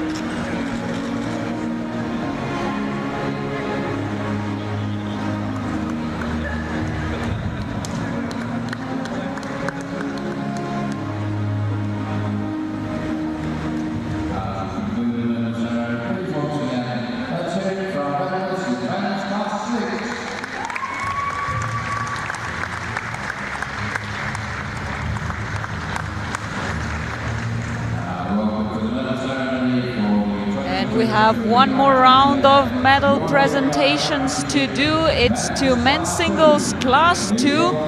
The best in Europe are coming onto the podium. It's Martin Ludrowski of Slovakia and Alexander Jezik from Ukraine, the semi-finalists who will be taking on bronzes.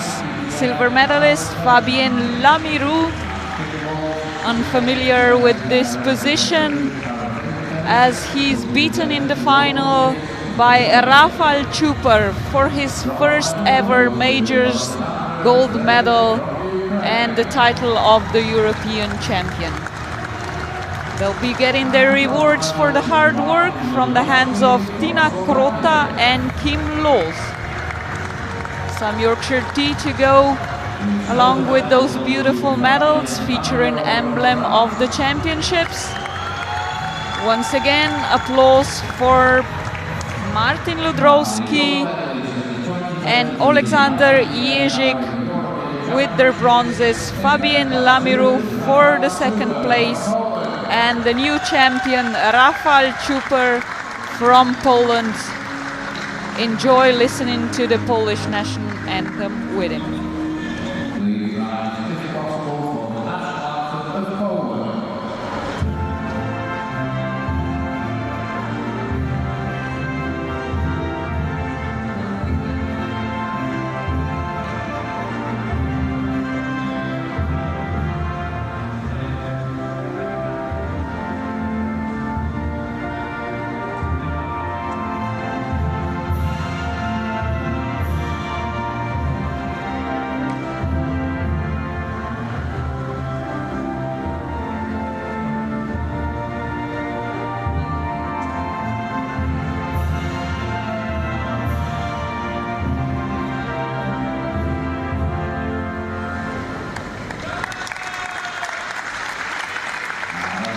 Nothing but joy on the Pole's face as he takes home his first ever majors gold after his first important win against Fabien Lamirou of France.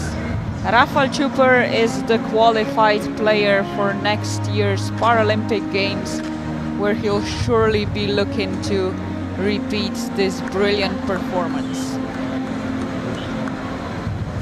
Congratulations again to Slovakia, Ukraine, France and Poland.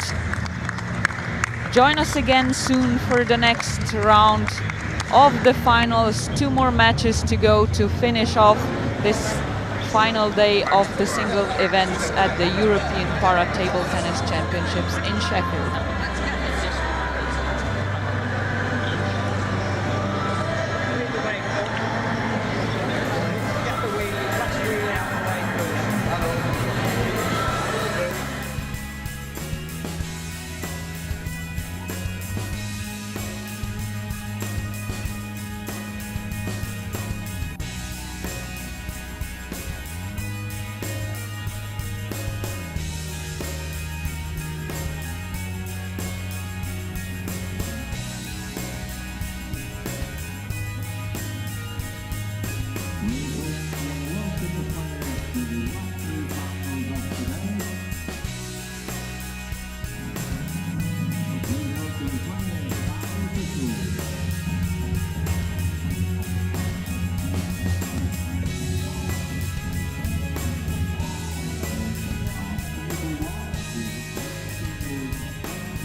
Well, welcome back then. It's the final game on day 4 here of the 2023 European Para Table Tennis Championships. And what a game we have to finish off the standing classes and of course the single classes before we head in to tomorrow's fixtures where we have the doubles 8 and 9. Well, like I said, we have got a fantastic game in prospect here. Will Bailey, the world number 1, versus Jean-Paul Montanus of the Netherlands, the world number 2. These two have got history and then some. Back in 2015, in these European Championships, Bailey and Montanus faced up, and Montanus came out on top. Since then, Montanus went on to win the European Championships in 2019, whereas Will Bailey, since 2011, has not won a Euro Championship, and he'll be hoping to rectify that today. And the way he's been playing, Farrell, you'd fully expect him to be on top form. Yeah, they both showed their form today. The seedings have just been justified. Although Will's not won the Europeans, he's actually won the world title twice, and he's also won the Paralympic Games as well. So he's not short of major medals. No, but Will Bailey will be really itching just to get this European Championship back. It's not been in his locker now for 12 years, and it'd just be nice for him to get it back on his, like I say, back on his shelf. Absolutely. As for Montanus, like I said, he beat him back in 2015. He's the world number 2. It's the hardest game that Will Bailey could possibly have played. Yeah. Like I said, they've got history, and they've played each other multiple times. There'll be contrasting styles, but hopefully it'll be a compelling game. Well, there's a packed out crowd here for this final on table 6 between, once again, Will Bailey and Jean-Paul Montanus. You would have just heard him there, but I didn't really give him the introduction he deserved. I'm joined by Farrell Anthony, the former cerebral palsy world champion and 3-time GB winner. And I'm Elliot Stockdale. I'm delighted to be taking you through the next, hopefully, 5 sets of enthralling table tennis. And it's Montanus to start us off.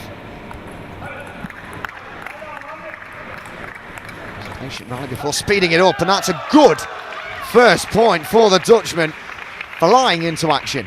Yep, worked for the open and played it wide to build Will Bailey's forehand.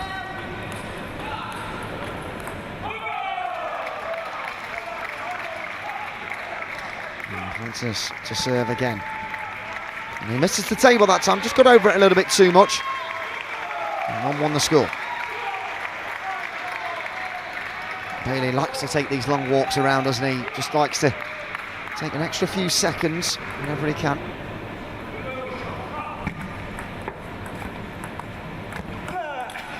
Oh, nice. Brilliant from Will Bailey there. Heavy top spin into the backhand of Montanus.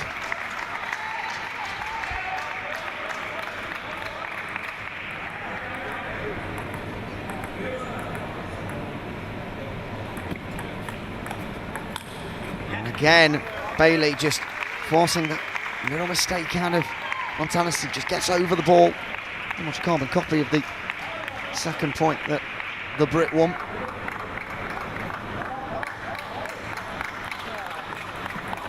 Just hits the net, but couldn't quite arch it back, and he puts his hand up in good fortune. He understands that, does the Dutchman, but he will take any point he can get in this final. Well, that's better from Bailey. Brilliant from Bailey there. Punched into the diagonal. At that 6-point mark, he is in front by 4 points to 2. Like I discussed before, this is part of their ritual, so they will take the breaks every 6 points.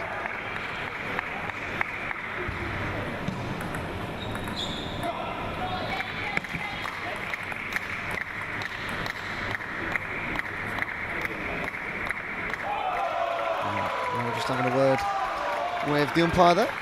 They just warned him about the serve. And we get to retake it.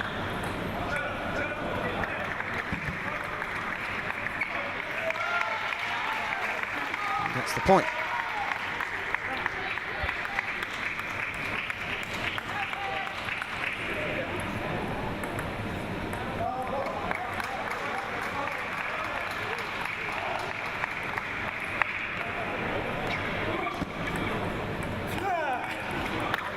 Again, and just extend that lead. Such power gives Montanus no real time to react and respond to his shot. A couple of big serves coming in now from the Dutchman.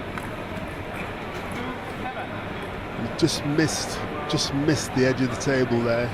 See what he's trying to do, long and fast into the forehand of Bailey, and he just missed. Steps again. Oh, nice from Bailey, just whipped it back. And Montanus couldn't quite catch on to the end of the table there and loses the point. Yeah, Bailey will be looking to get in as soon as he possibly can, as strong as he can. But that's a brilliant response from Montanus there, straight down the line.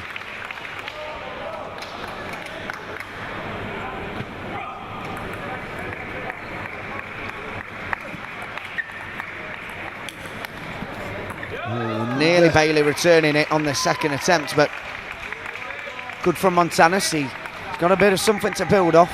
8-4 the score, and once again another towel break. Yeah, they both possess very good forehands, and they're both looking to get their strong forehands in as soon as possible.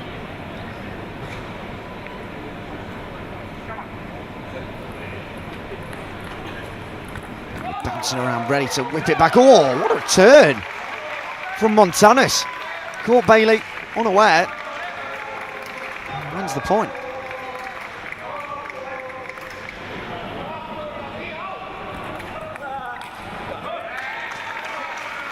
Daylight returns to him. Montanus finds the net. Yeah, Bailey like that, put his fist up in acknowledgement that he won the point as well.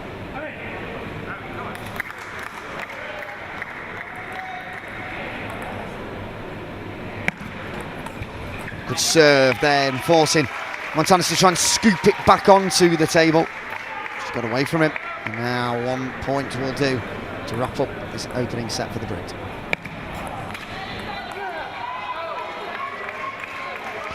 And the heavy push there from Montanus just made sure that Bailey didn't get it over the net.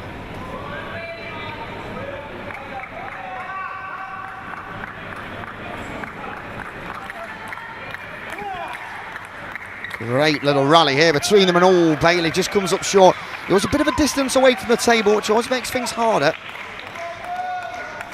Yeah, but great response from Paul Montanus there. Absolutely.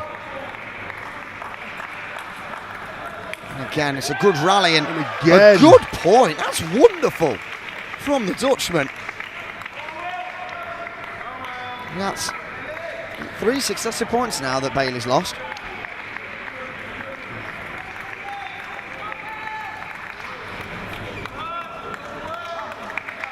The home crowd behind him is Bailey. He goes up to serve.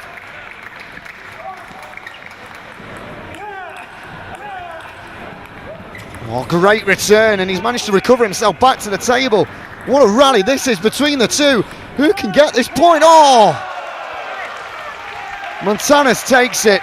Great rally between the two, though. What a fantastic point from two world-class players.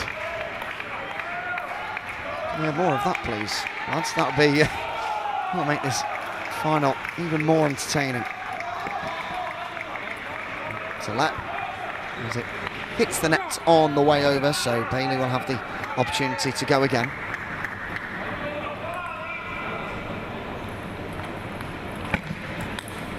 And there we go. That is the set done. Fantastic serve to finish off. An entertaining first set that it does go to the Brit, Will Bailey. Yeah, very tight game, as you'd expect from the world number one and the world number two. Both playing fantastic shots. Both look as though they're on top of the game. So, you know, a 2 point margin, it could have gone either way. Some fantastic rallies in that. Just shows the consistency of both players, but also the speed and precision of both players. Both gearing up with their coaches, just going through what is necessary.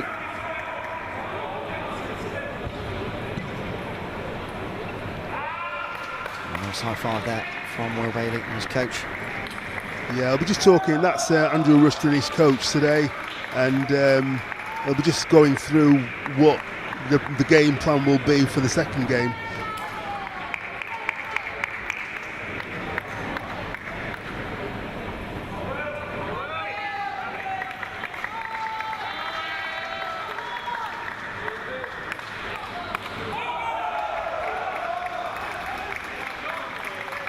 Off and away we go then. In the second set. Oh, what a shot from Montanus. That had a lot of power behind it. A lot of power and very quick.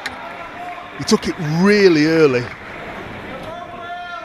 It hardly bounced before he actually hit the ball.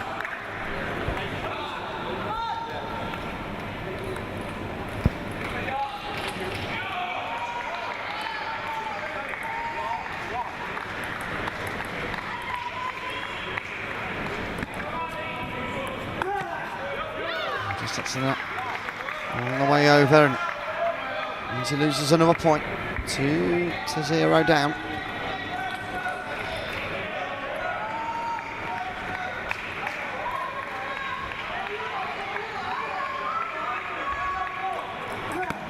Oh, and just miscues it from Montanus' serve.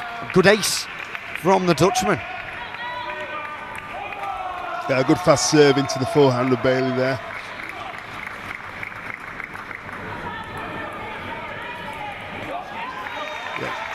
Good return from Bailey there. Montanus didn't know whether he was going to come long or short, and he was in no man's land when he made contact.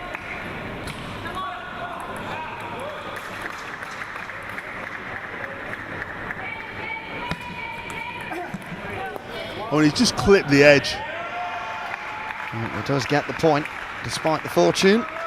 Sometimes you just need that good bit of fortune in these games.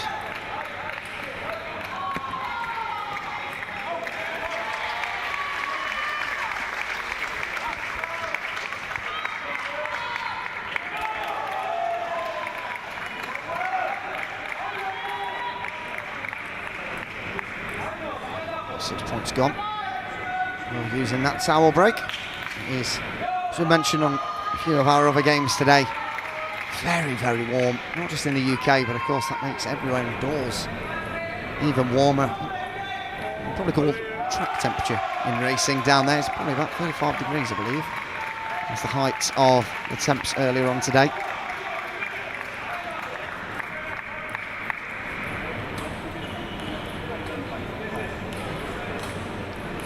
Looks like they've both been warm for service. Oh, good response though.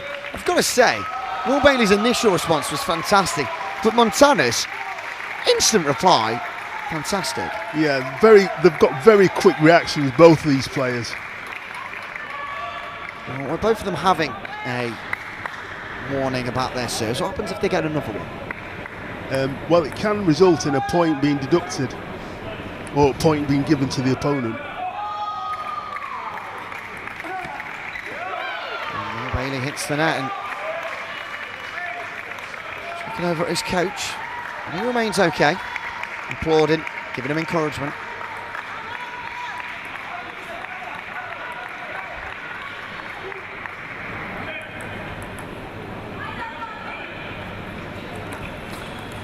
Good serve and a good response for Bailey as he gets a point back on the board.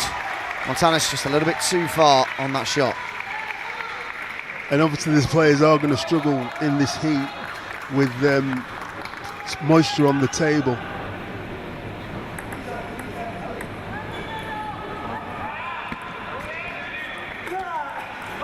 Good shot that.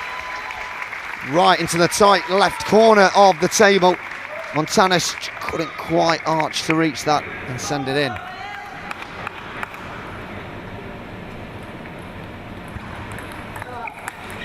Oh, good shot. Again, both of these players are throwing some awesome shots. Not really errors from either of them particularly, just really good finishes. Yeah, they are making very good winners.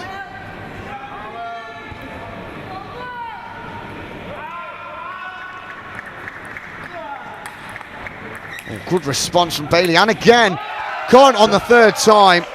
Such is the ferocity of this Montanus. Well, forearm, backhand, whatever it is, he has got all the power in the world behind it. Yeah, so once he's, that's his speciality. Once he starts to hit the ball hard, it's very difficult for it to come back with any sort of purchase for him to actually lose the point.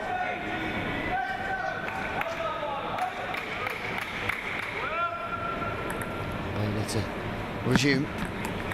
Oh, he loses. There, another flick. Another point.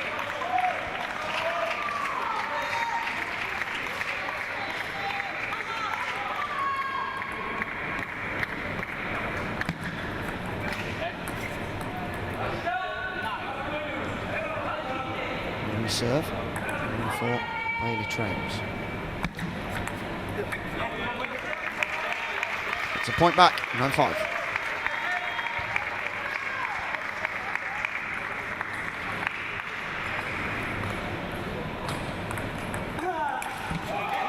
Now he's getting another one back. That was smart stuff there, the way he played that.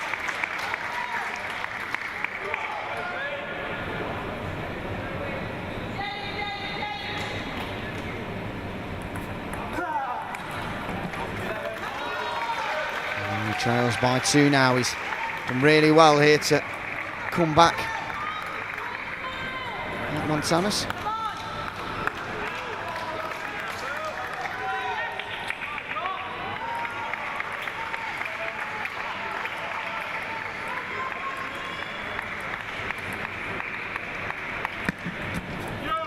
And served into the net.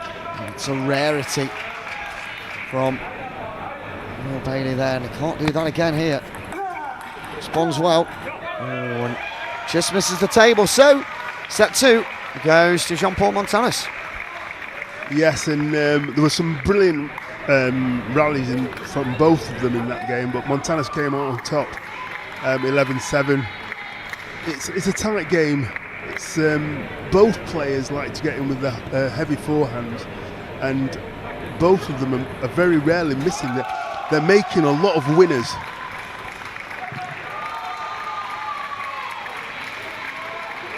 Deep in dialogue once again, these two players, world number 1 versus world number 2.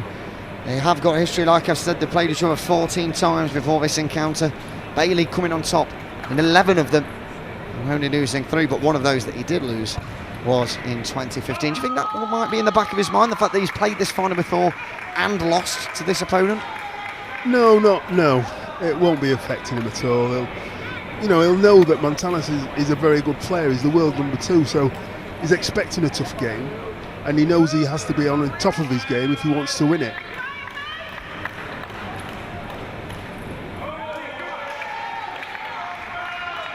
Another return to the table in this very big third set. One apiece.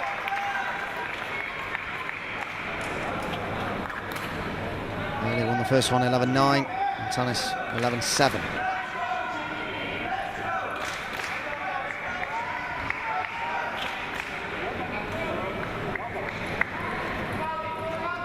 It's the Dutchman to serve.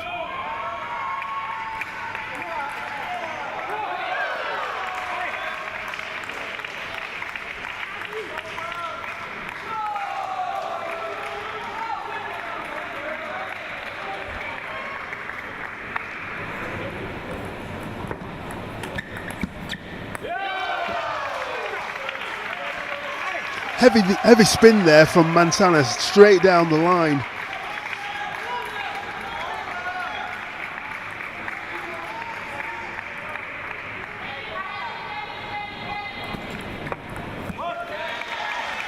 Good serve there from Bailey. Oh, very good. Giving him a point back. He's out again here. Oh, it's Montanus firing back. He's playing really well here as the Dutchman, and I feel like Bailey's just slowly losing his way in this game. There's originally just 2 of them that are using their finishing shots well, but now it's Bailey who's losing points like that he wasn't in the first set. No. And this is the game of table. You know, it can ebb and flow with different players.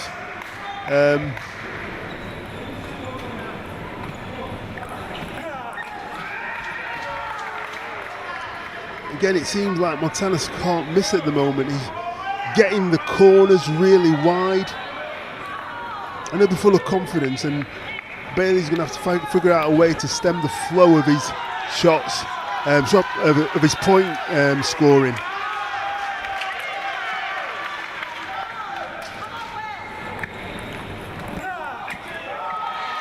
Well, he does lose a point there. He misses his shot. Bailey will need a few more of those. Brilliant response from Will Bailey there. Really nice. Down the line. He gets himself another point back.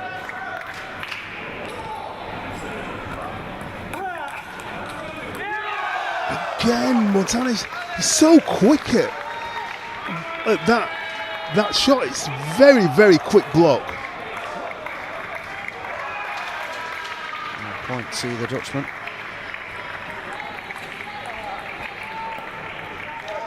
It was clever from Will Bailey then. He played it into the backhand and then he played a shot into the middle.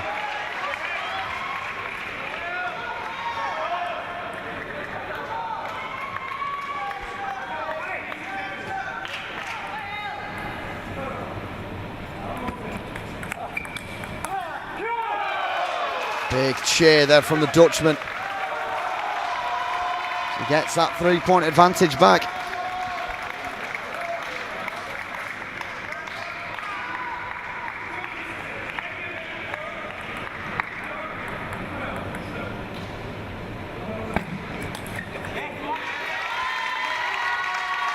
Good serve there from Will Bailey.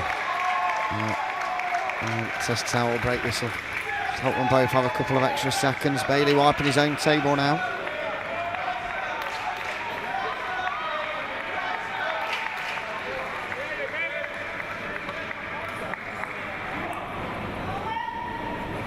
They'll be using as much time as the referee will allow, the umpire will allow, for him to go back to the table and settle down. On a timeout. It's taking that long now, 30-40 seconds. It's helped him as he gets another point back.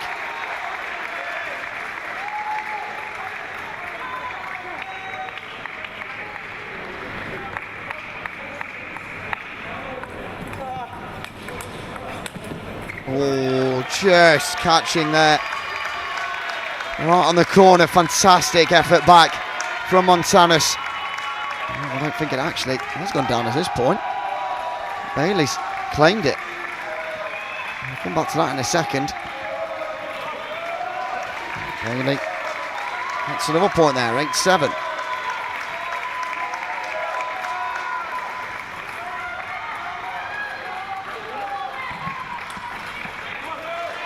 Now the ascendancy is with the Brit. He's turned this game around fantastically well. Yeah, I think it's 4 or 5 points in a row he's won. And 2 more and the set will be his.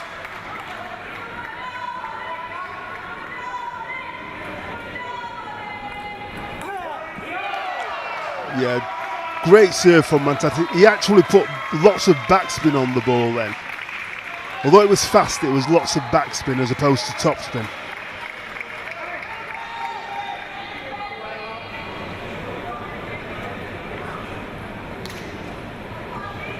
Oh, has Bailey called a timeout here? Yep, he has. Yeah, he has. That's, do you feel like that's the right time to do it for him?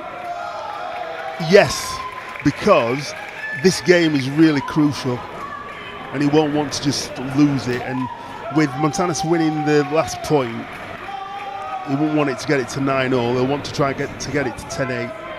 So he just broke the game up a bit. What about Montanas? How will he be feeling? He's feeling good. Time out? Both players are playing well. I mean, he won't relish the timeout, but you know, he won the last point. And the reason that Will Bailey called the timeout or the coach called the time was, didn't want him to win in 2 quick points.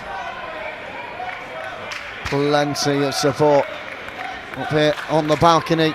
Martini, Grace Williams, to name a few, supporting Will Bailey. He actually coaches 13-year-old Bly. I think that was just shouting, come on, Will, as well. So he's got all the support. But can he get the points now in this crucial third set? Oh, and he topped.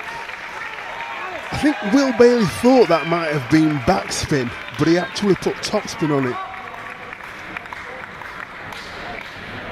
9-all. This is such, like you say, such a crucial set. Whoever wins this takes the momentum into what will be essentially win that set, win the championship.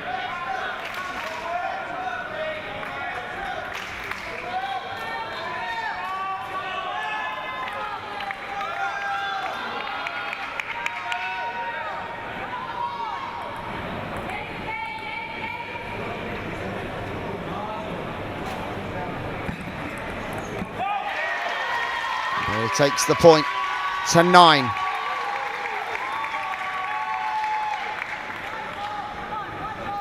Needs to get this to win the set.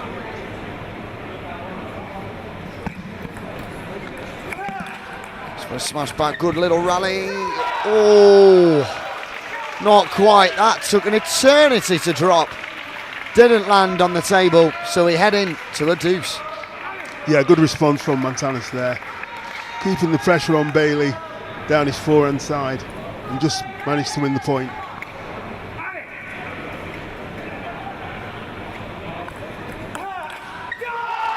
Bailey gets the point, celebrates it like he's just won the championship because he knows how big that is. That was a big point.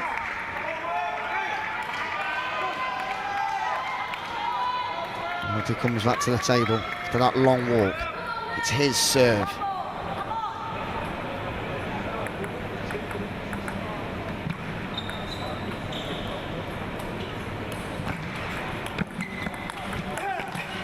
Good return, and there we go. He points to the crowd and dances around. He knows how big that is. Set 3, Will Bailey.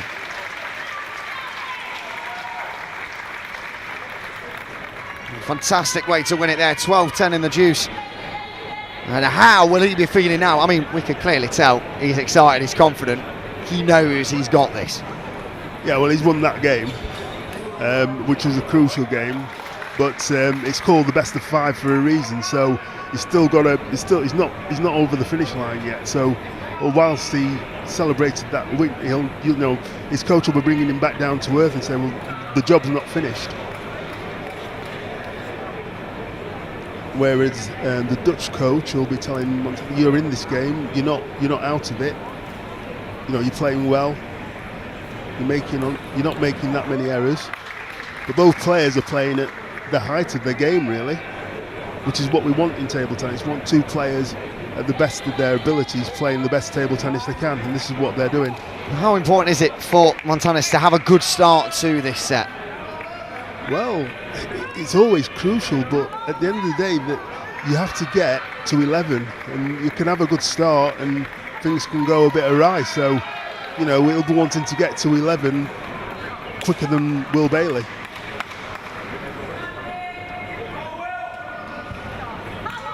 Bailey to serve. Montanas can return these and get some points, and will give him the world of confidence.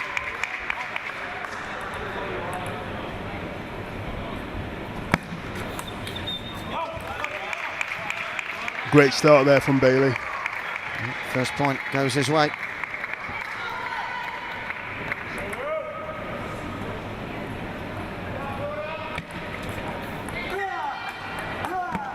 Fighting back, good rally, but just into the net. He's frustrated at himself. He feels like he could have got that over.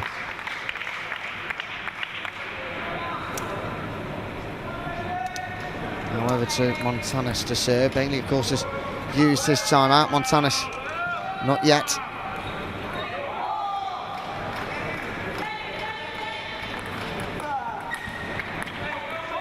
Just taking the nick on the net on the way over.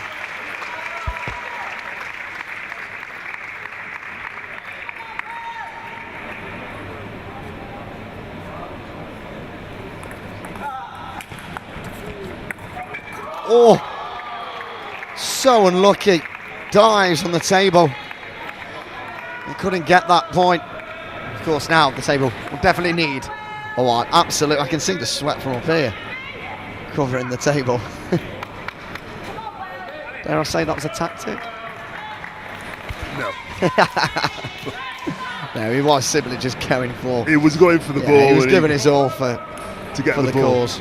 Yeah.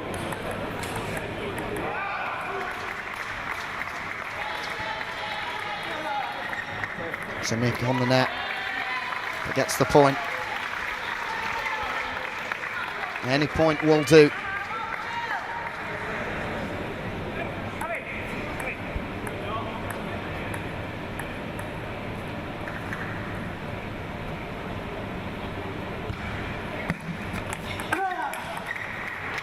Good rallying. Montanis that comes out on top. So quick, Montanis, with his reactions down to Will Bailey's forehand and then really quick and sharp to his backhand. I mean, both players are playing really well.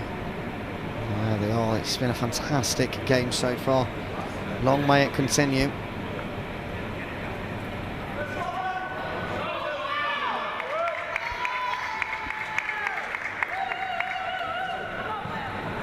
Montanis to serve. So let's say the umpires, so we'll go again.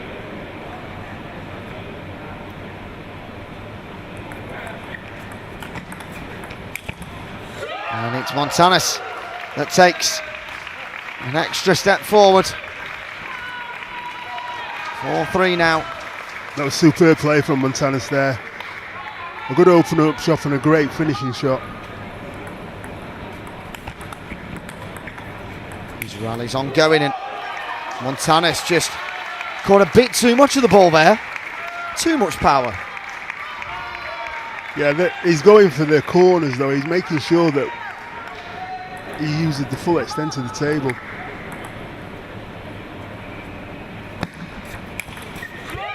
And again, using what he can of the table and those power shots. He takes the ball so early. You see the ball like a football at the moment.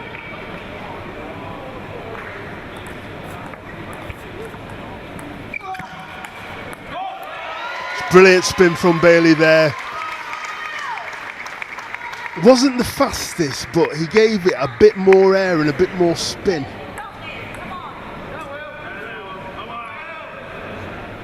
Now with the Dutchman. Can't afford to lose this set. At the minute though, he trails following that point.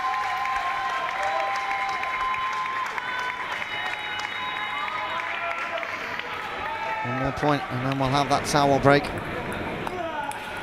Shot from Bailey, even better from Montanis. I mean, it's both players are just playing fantastic table tennis. They're not missing, they're playing winning shots. There was nothing Will Bailey could do about the power in that shot then. Absolutely not. So at 6-all in this crucial set for Montanis. Who's the happier of the two right now? If you've got to call it. I can't call it.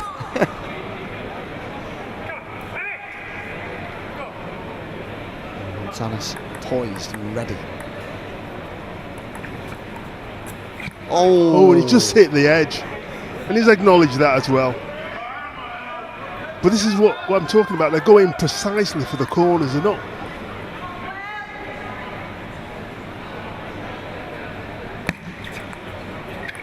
Great serve from Will Bailey there. Back up to level all, 7 apiece.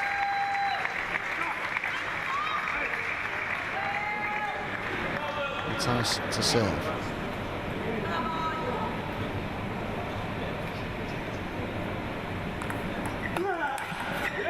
Oh, he just played it down the line. It's just, both players are just not missing a lot. It's just a compelling game of table tennis. The reactions of both players have been fantastic in this match. I think we're understanding why these two are the world number 1 and 2.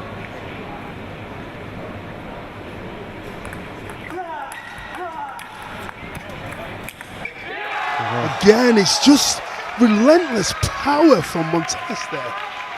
He leads by 2 now, and I don't think I've ever seen someone put so much behind a table tennis ball. Well, it's his game, and they're both on their game. It is very good table tennis to watch. He wasn't ready, Montanus then.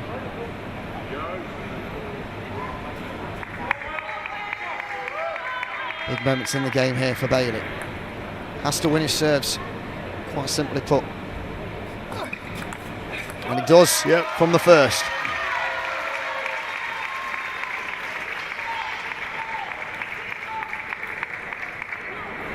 Great saving from Will Bailey there. There we go, back level, 9-all. And I said those 2 serves are important, and that was why it brings him back level and gives him the momentum as Montanus is about to serve.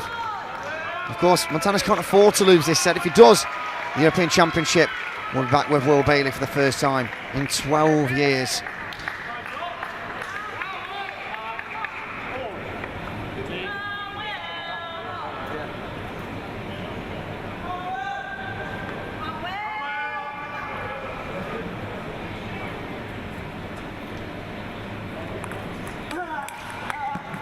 Rally again from the 2, and there we go.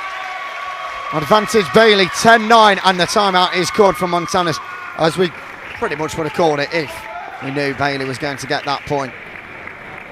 Well, this is a crucially important 60 seconds now for the Dutchman. He misses his next shot, and he's lost the European Championships. That is a lot of pressure to put on your shoulders.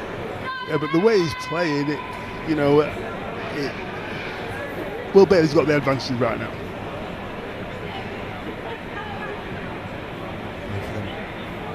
They've got this last opportunity to get some advice on from their coaches. His coach is probably, the Dutch coach is probably telling him, well, giving him advice on what kind of serve to do. And whatever serve he does, he'll want to get as much, to make it as difficult for Will as possible to get the ball back.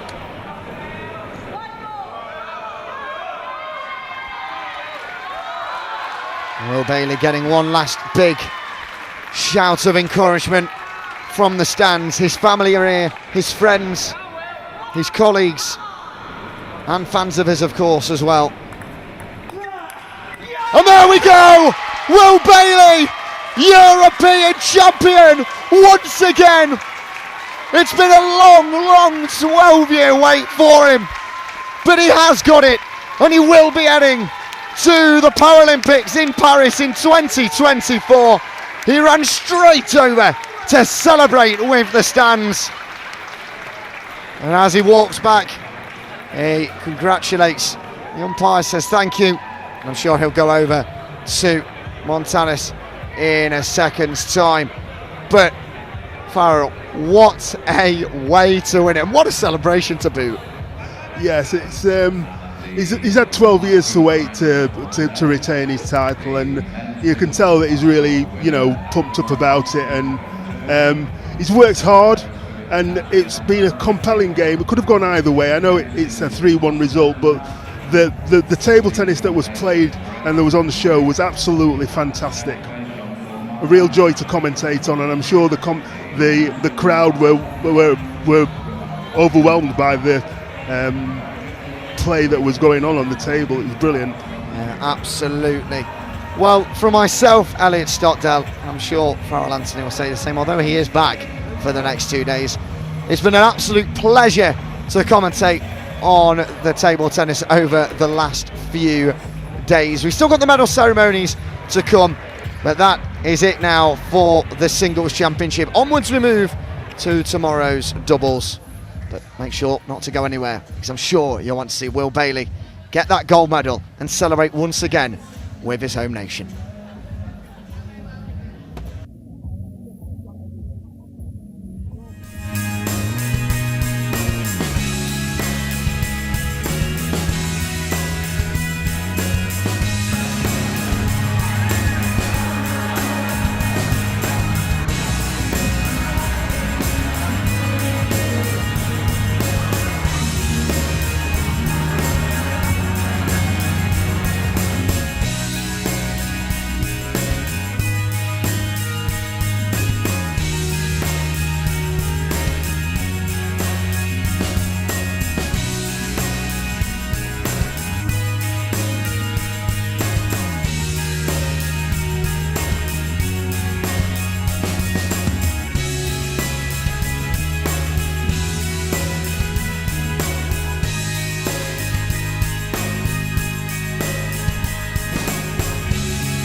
Well, welcome back then to the 2023 European Para Championships. The games are done in the singles, which means it's time for the medals. It's the fourth ceremony of the day. So if you did miss one of your athletes that you do follow back at home, and I'm sure you can go back on the live stream and watch them. But we've got some fantastic competitors coming up now to collect their medals, and we're starting with the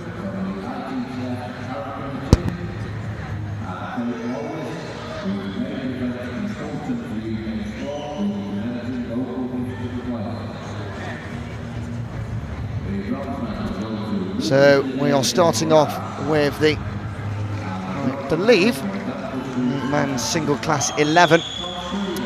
Your two bronze medal winners, Eduardo Suester Martinez, and from France, Lucas Edouard Colliage. Your silver medalist from Hungary, Peter Palos, and your winner from Belgium, Florian van Acker. So as they receive their medals, and if you are unaware, the Yorkshire tea as well as their gift from their host city. Peter Palos now just getting his medal across. These are being handed out by Francesco Muso and Martin Clark. But now it is time for us to hear and respect Nels Lamphem of Belgium.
Well, on to the men's single class 9 medal winners now. And in the bronze from Sweden and from France we have Daniel Sun, Stefan Gustafsson, and from France Lucas Didier. In the silver medal spots from Ukraine, Ivan Mai.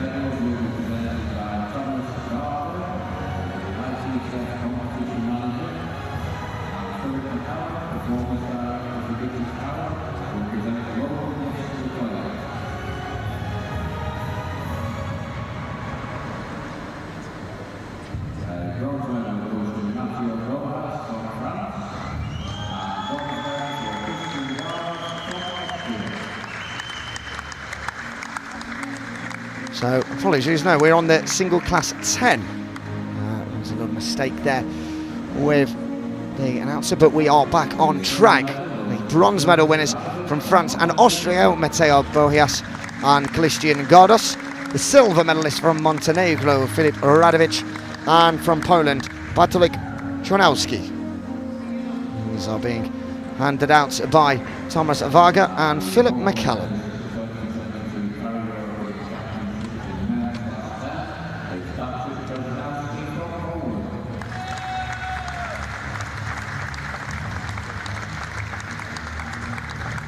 So now we will listen to the national anthem of Poland, and once again for your winner, Bartolik Chonowski.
Well, up to the medal podium now, the Class 8. The bronze medal won by France and Poland, those Maxime Robert-Szudzicki and Thomas Bouvier. Silver going to Ukraine, the gold going to Ukraine with Maxim Nikolenko and Victor Diduk. Those two faced off in the final. We were really interested to see how that would play out. Of course, they're both teammates, no coaches were allowed. It was Victor Diduk who came out victorious. Well, the medal presentation this time around being given out by Mohamed El Dawalati and Maurice Hamilton.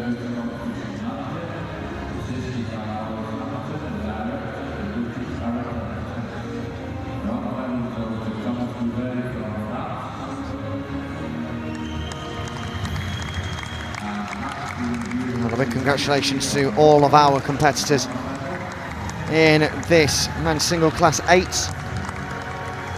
Fantastically forward across the week.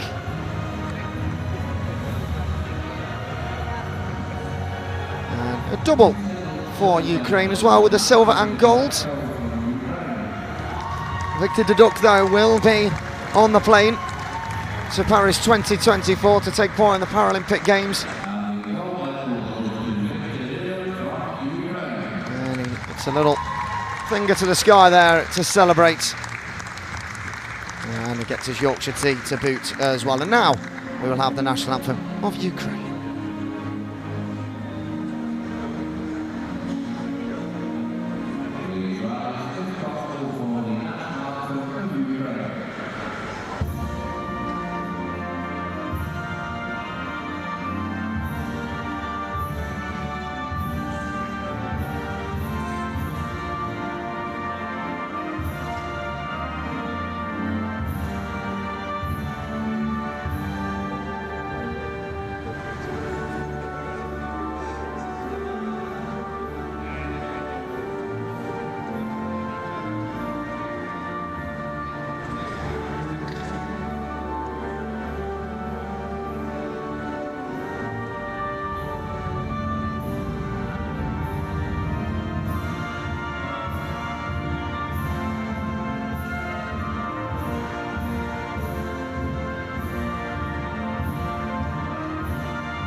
Now, once again, congratulations then to our medal winners from Poland, France, and of course the Ukraine.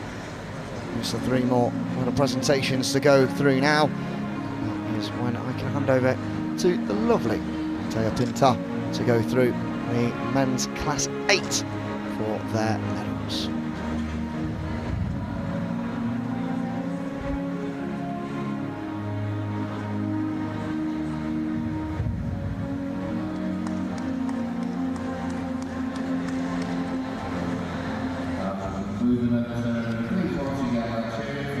It's men's class 4 who are coming on to the podium next. The winners of those lovely medals featuring the emblem.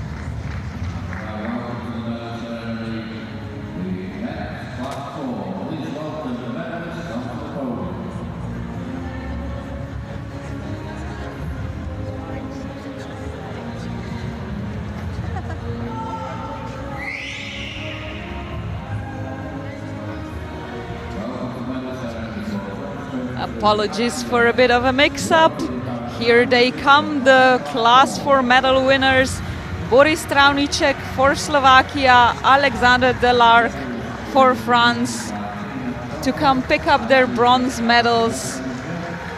Philippe Nachazel will be crowned with the silver, and as so many times before, the champion remains and becomes Abdullah Öztürk of Turkey.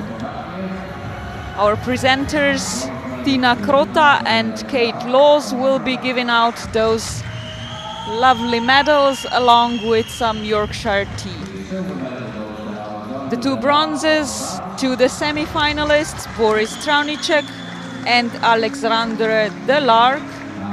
Silver for Philippe Nachazel, and gold to the so often decorated Abdullah Öztürk from Turkey. If you can, please stand up for the national anthem of that country.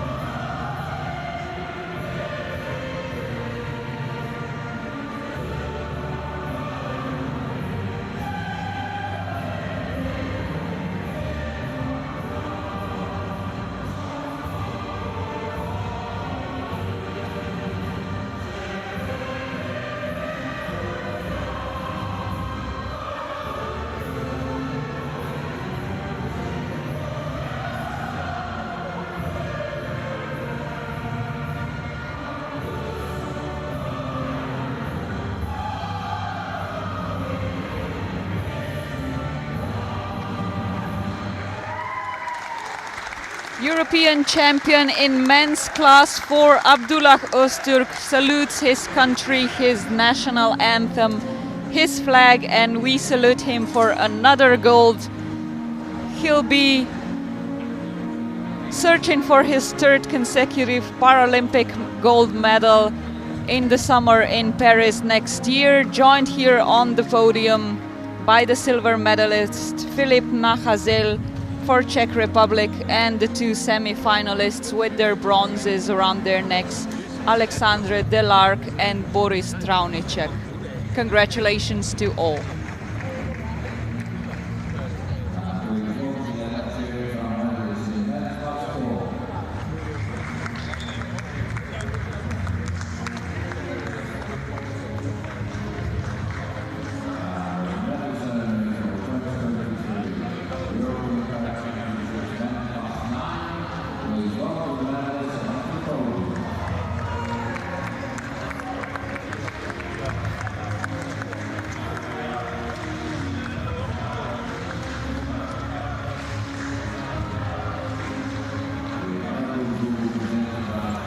On to class 9s now, and we've got 4 more medal winners, 2 bronze, 1 silver, 1 gold. Lucas Didier of France, Daniel Sun, Stefan Gustafsson of Sweden winning the bronze. Silver goes to Ukraine's Ivan Mai, and the gold, probably one of the most impressive performances I've seen on para table tennis, from Laurens de Vos, who won in 3 straight sets, but just absolutely demolished his opponent in 15 minutes flat. So I'm looking for Ivan Mai. He's a very good player, and I'm sure he'll bounce back as he collects his silver medal and his Yorkshire tea. These medals being handed out by Sheng Wu and Kate Wallace.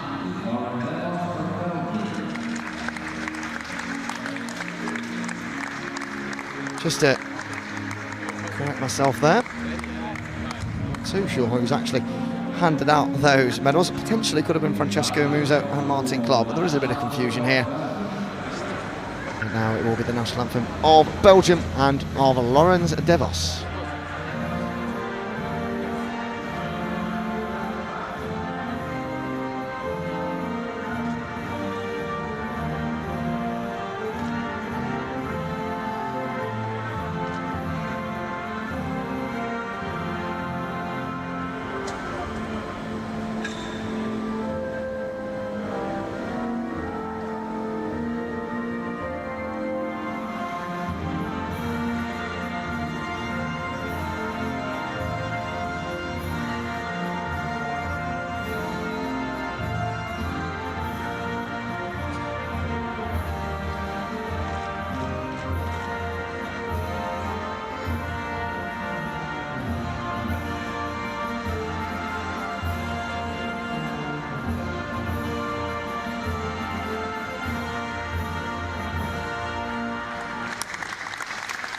And that concludes the medal presentation for the men's single class 9, and on to the 7 we go, once they've taken their pictures with the flags behind them of Sweden, France on the right, Ukraine on the left, and a beautiful Belgian flag down the middle.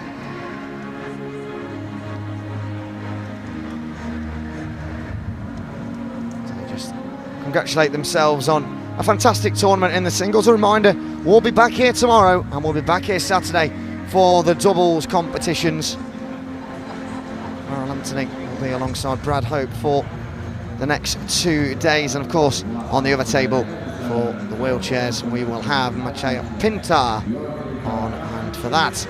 Now time then to welcome up your medal winners from the men's single class 7, and the one that this home crowd has been waiting for and cheering. I've got a few GB athletes alongside me, Martin Perry and Grace Williams, Teddy Bishop, who thought that Will Bailey was going to be welcomed up a few seconds before he was, so started cheering and then somewhat booing as well. But they're just having a bit of fun and they're cheering him on. Fantastic stuff. But let's go through your bronze medal winners. From France, Kevin Dauerbecker, and from Germany, Bjorn Schenack. And your silver medalist is Jean-Paul Montanus of the Netherlands. So they receive their medals and of course, like we said, their Yorkshire tea.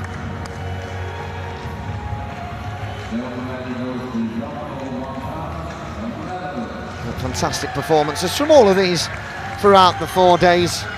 They fought hard, but we have to focus on Will Bailey. At his home tournament, wins his first European Championship since 2011. And as you can probably about to hear, a big cheer, one of the loudest cheers we've heard all week for Will Bailey, who becomes a 2-time European champion in a home tournament, and he's absolutely delighted to have reached that accolade. And now we will have the national anthem of Great Britain.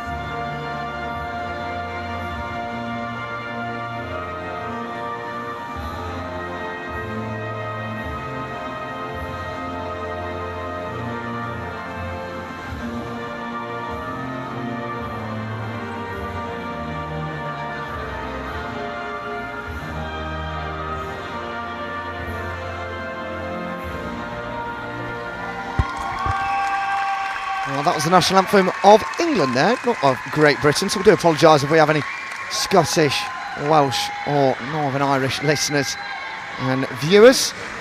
But a fantastic tournament, capped off there by Will John Bailey, winning the gold medal at the European Championships. Well, a big thank you to you all for tuning in and watching and supporting these athletes. Like I said, Brad Hope and of course Farrell Anthony will be back tomorrow for the doubles tournament and on Saturday. But for myself, Elliot Stockdale and the team, it's been an absolute pleasure, and I do hope you have a wonderful evening and enjoy, of course, the rest of the tournament.